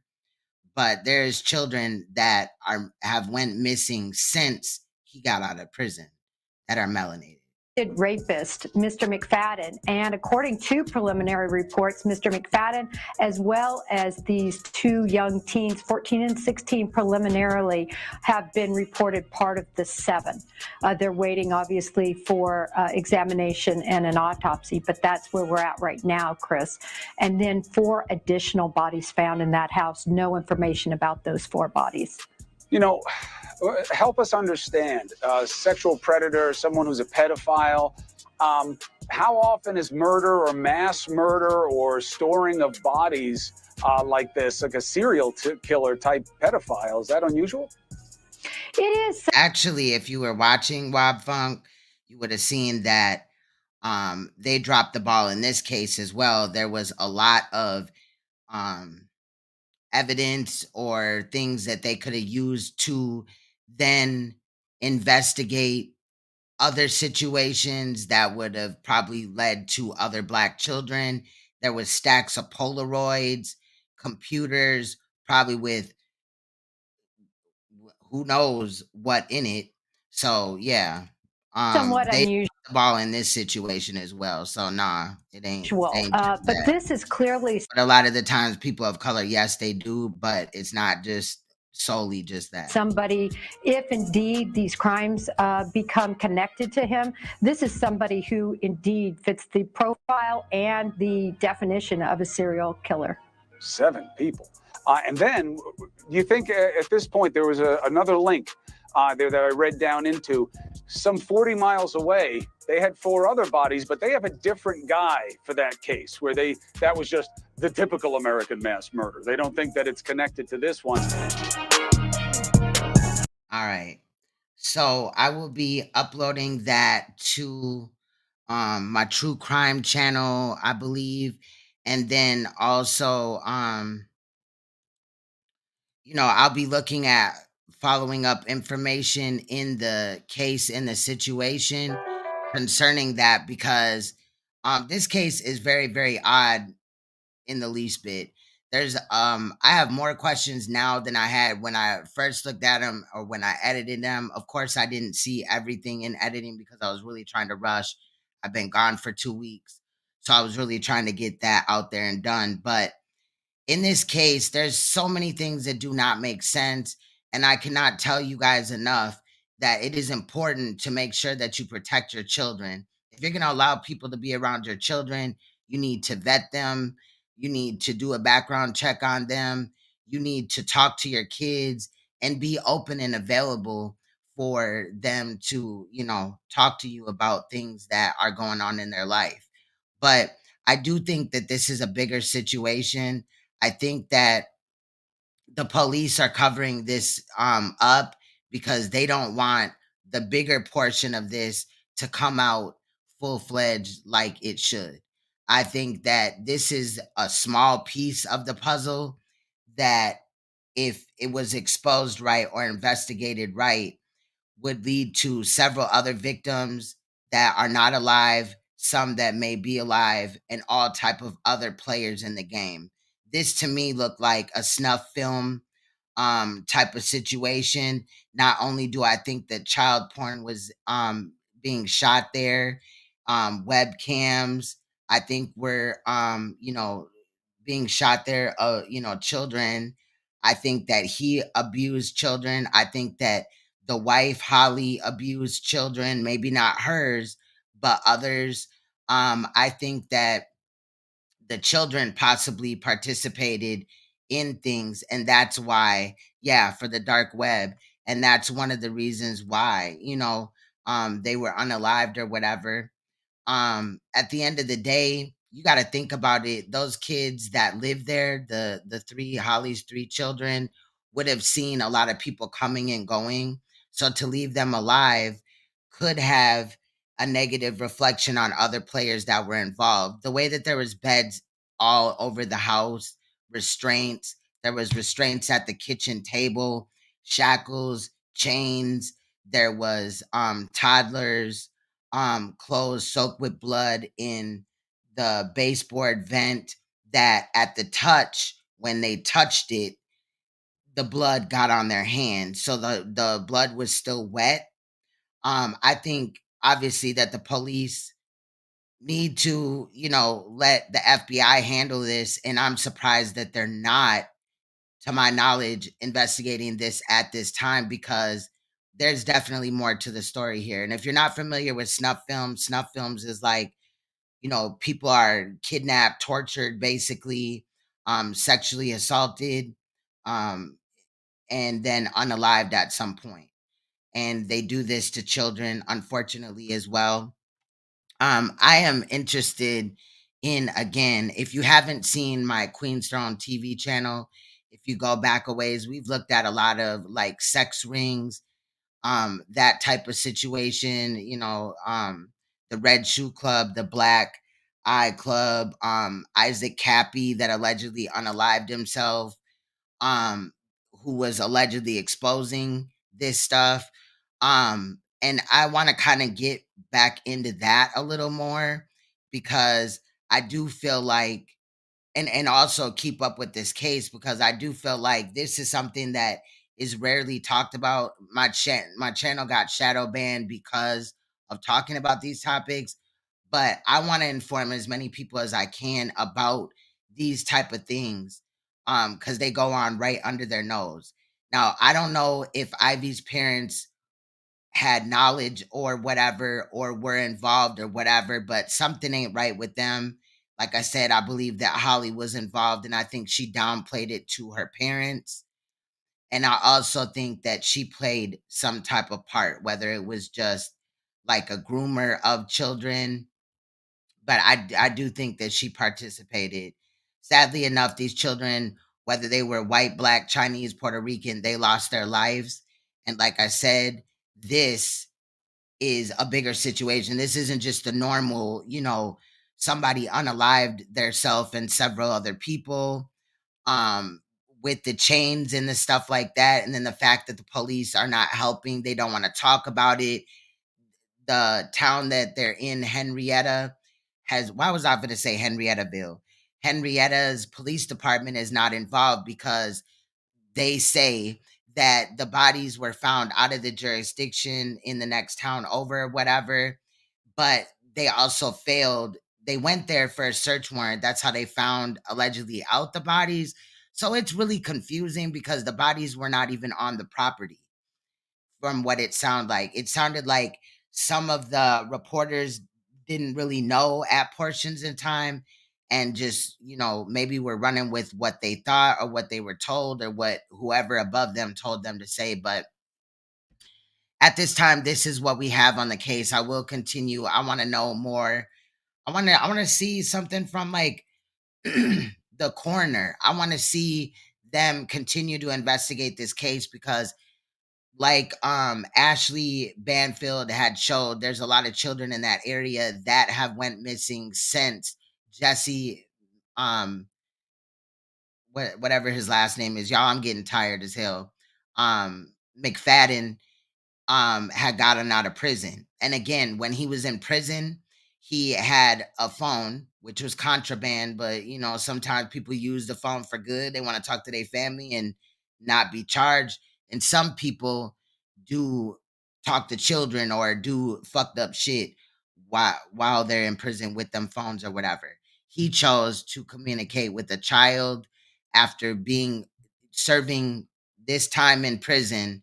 While he was in prison, he was talking to a child, but the reason why he went to prison in the first place was because he molested a child and put a knife up to her neck while doing so. So I'm just saying there's no way that he should have been let out. I get it. He served 17 years, but he wasn't even honest with the registry. He went in and I guess did what he had to do to maybe keep them away from his residence, but something's got to give here. We have to actually start protecting our children. And if the police ain't going to do it, the government ain't going to do it, we got to start doing it ourselves. But have the right ones around you and your children. Wait some time before you let people around your children go off of references. If somebody tells you, oh, well, I got this case, it looks like that, but it's not really that. Look it up, bro. You could literally pay a couple of bucks and have what you need. It just doesn't make sense to me at the end of the day. How at least Ivy's family just let her be over there. And did they not like see the state of the house, the shackles and all this and that was going on? Like I said, there's more people involved in this and there's more victims at the end of the day. So with that said, I'm out of y'all hair. I will try to be back Monday. I'm going to try to go live more, but I'm just kind of going with the flow at this time. But make sure that you also check the video section of my channels, especially this one, because I recently dropped a couple of videos just in there. I didn't even premiere them, I just dropped them. So concerning crime, I will drop those type of videos if I cannot go live. Shout out to everybody that was up in the building. There's definitely some dark web shit going on here. Them computers, man, ain't no telling. I mean, they said that there was basically lists of children and names. If the police had looked into those children and names and found out if they're alive or not, or on the missing children's, list or whatever, like, come on, bro. This is just sad. Yeah, it's a really like a rural community. You know what I'm saying? But anytime that I hear or I see like certain things like the shackles and the chains or child molester, whatever, I'm gonna look at the case at the end of the day because it needs to be looked at. We need to be aware of the people that are around us, and I hope that if there are any victims that are alive, that they come forward and go get help. Definitely talk to somebody, heal and stuff like that. But maybe communicate with the police department, especially if you know or seen anything or just want to get closure. In this event, if you were molested by this man, he is now deceased, so there's nothing to really be afraid of. He can't come back and get you. So I just wanted to say that. You guys make sure that you hold your children close. There are people out here that do not want our children to live successful lives. They want to try to damage their childhood and hopefully affect the adulthood, which is crazy as hell. But anyway, I appreciate you guys. Much love. I will be dropping the no commentary version on my True Crime TV channel. I promise this time tomorrow. Just finna get some rest or whatever. I don't work today, but I'm gonna rest and spend some time with my kids and just lounging around the house and enjoying like TV or whatever. So much love. Stay you, stay royal, stay uncompromisable, and please stay woke, because you will see me or whatever in a live stream. Y'all could go to sleep, child. At this point, I'm moving slow as hell, but it's not intentional. Please just bear with me. I'm just dealing with life as it comes at this time with work and kids and things like that. But it will get greater later, I promise. And we'll be back on the normal thing. But we were been in here for about 5 hours and 54 minutes at this time. So this is a pretty lengthy live. I wanted to come with something that we should talk about, rather just beef or whatever. I'm kind of just over it at this time, honestly.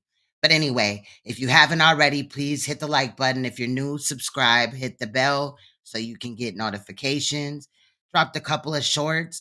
There was one video that was a couple minutes long, so it's in the video section, where they were talking about how the prison guards were poisoning inmates with fentanyl. They were spraying fentanyl on K2 and weed. And there's a man's story. He came forward and told his story. And, I believe it. I definitely do. And then there's a long ass like DUI video. That's the longest DUI video that I've ever seen. So I definitely wanted to post it. I did want to give commentary, but the video itself was already like almost 4 hours long. So anyway, much love, you guys. Hit that like button. It is free. I did get some donations. I appreciate you guys. I will hopefully see you guys really, really soon. Pay attention to the community wall as well, because I'm going to be posting, y'all. Much love. Bye-bye. Oh, this is my song, Forgotten Victims. Uh-oh. They don't want me to play it. They don't want me to be great. Okay.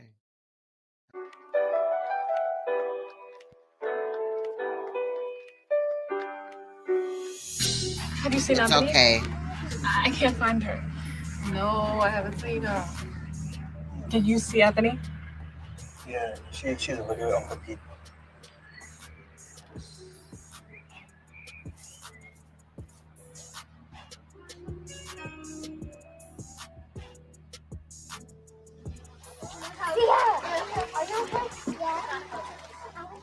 Anthony?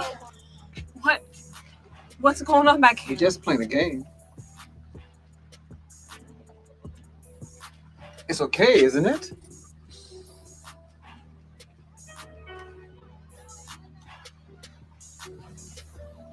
Paul, I was just worried. As long as she's back here with you, everything is all right. Mommy? Shh. Shh. Mommy! Shh. Stand against the predators amongst us. Be the voice of change. Break the cycle.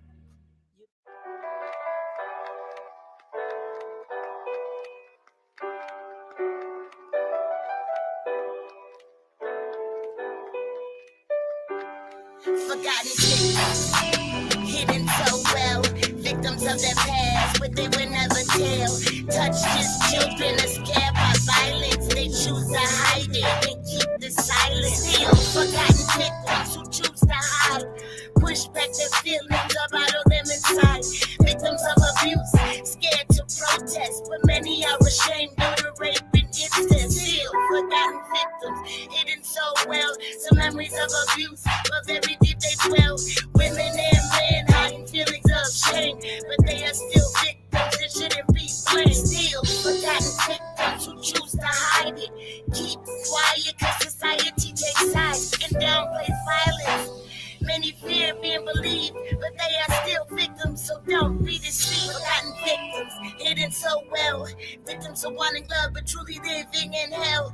Day after day, they may suffer new pain. By someone often close, but it could be far away. You may not have a voice, but I'll be yours today. So wipe those tears away and let my words relieve the pain. Don't drive yourself insane, no red stress to your brain. Trying to figure out why you've been treated this way. Just hold your head high, you know when karma comes around. So knock up to the ground when they time come around. The best way to heal is to seek help and talk about it. Cause you never know, your experience just might help somebody. I had my time of being quiet, hiding behind my tears for so many years. But one day I understood with my experiences I could help the next, so I'll dedicate my last breath to prevent future victims from this pain, and so all my survivors can stand tall again.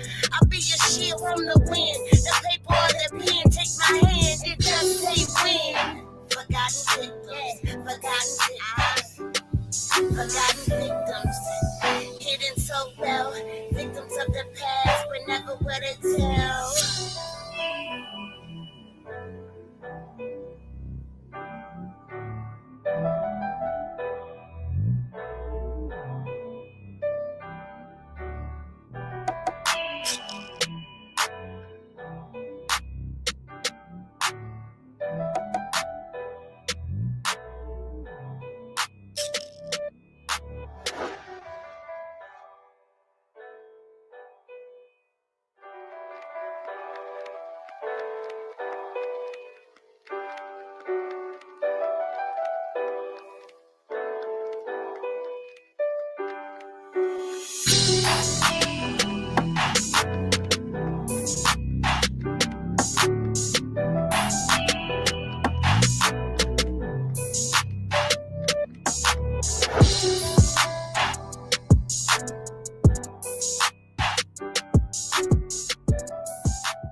It happened to me. It happened to me. It happened to me. It happened to me. It happened to me. It happened to me. It happened to me. It happened to me. It happened to me. It happened to me.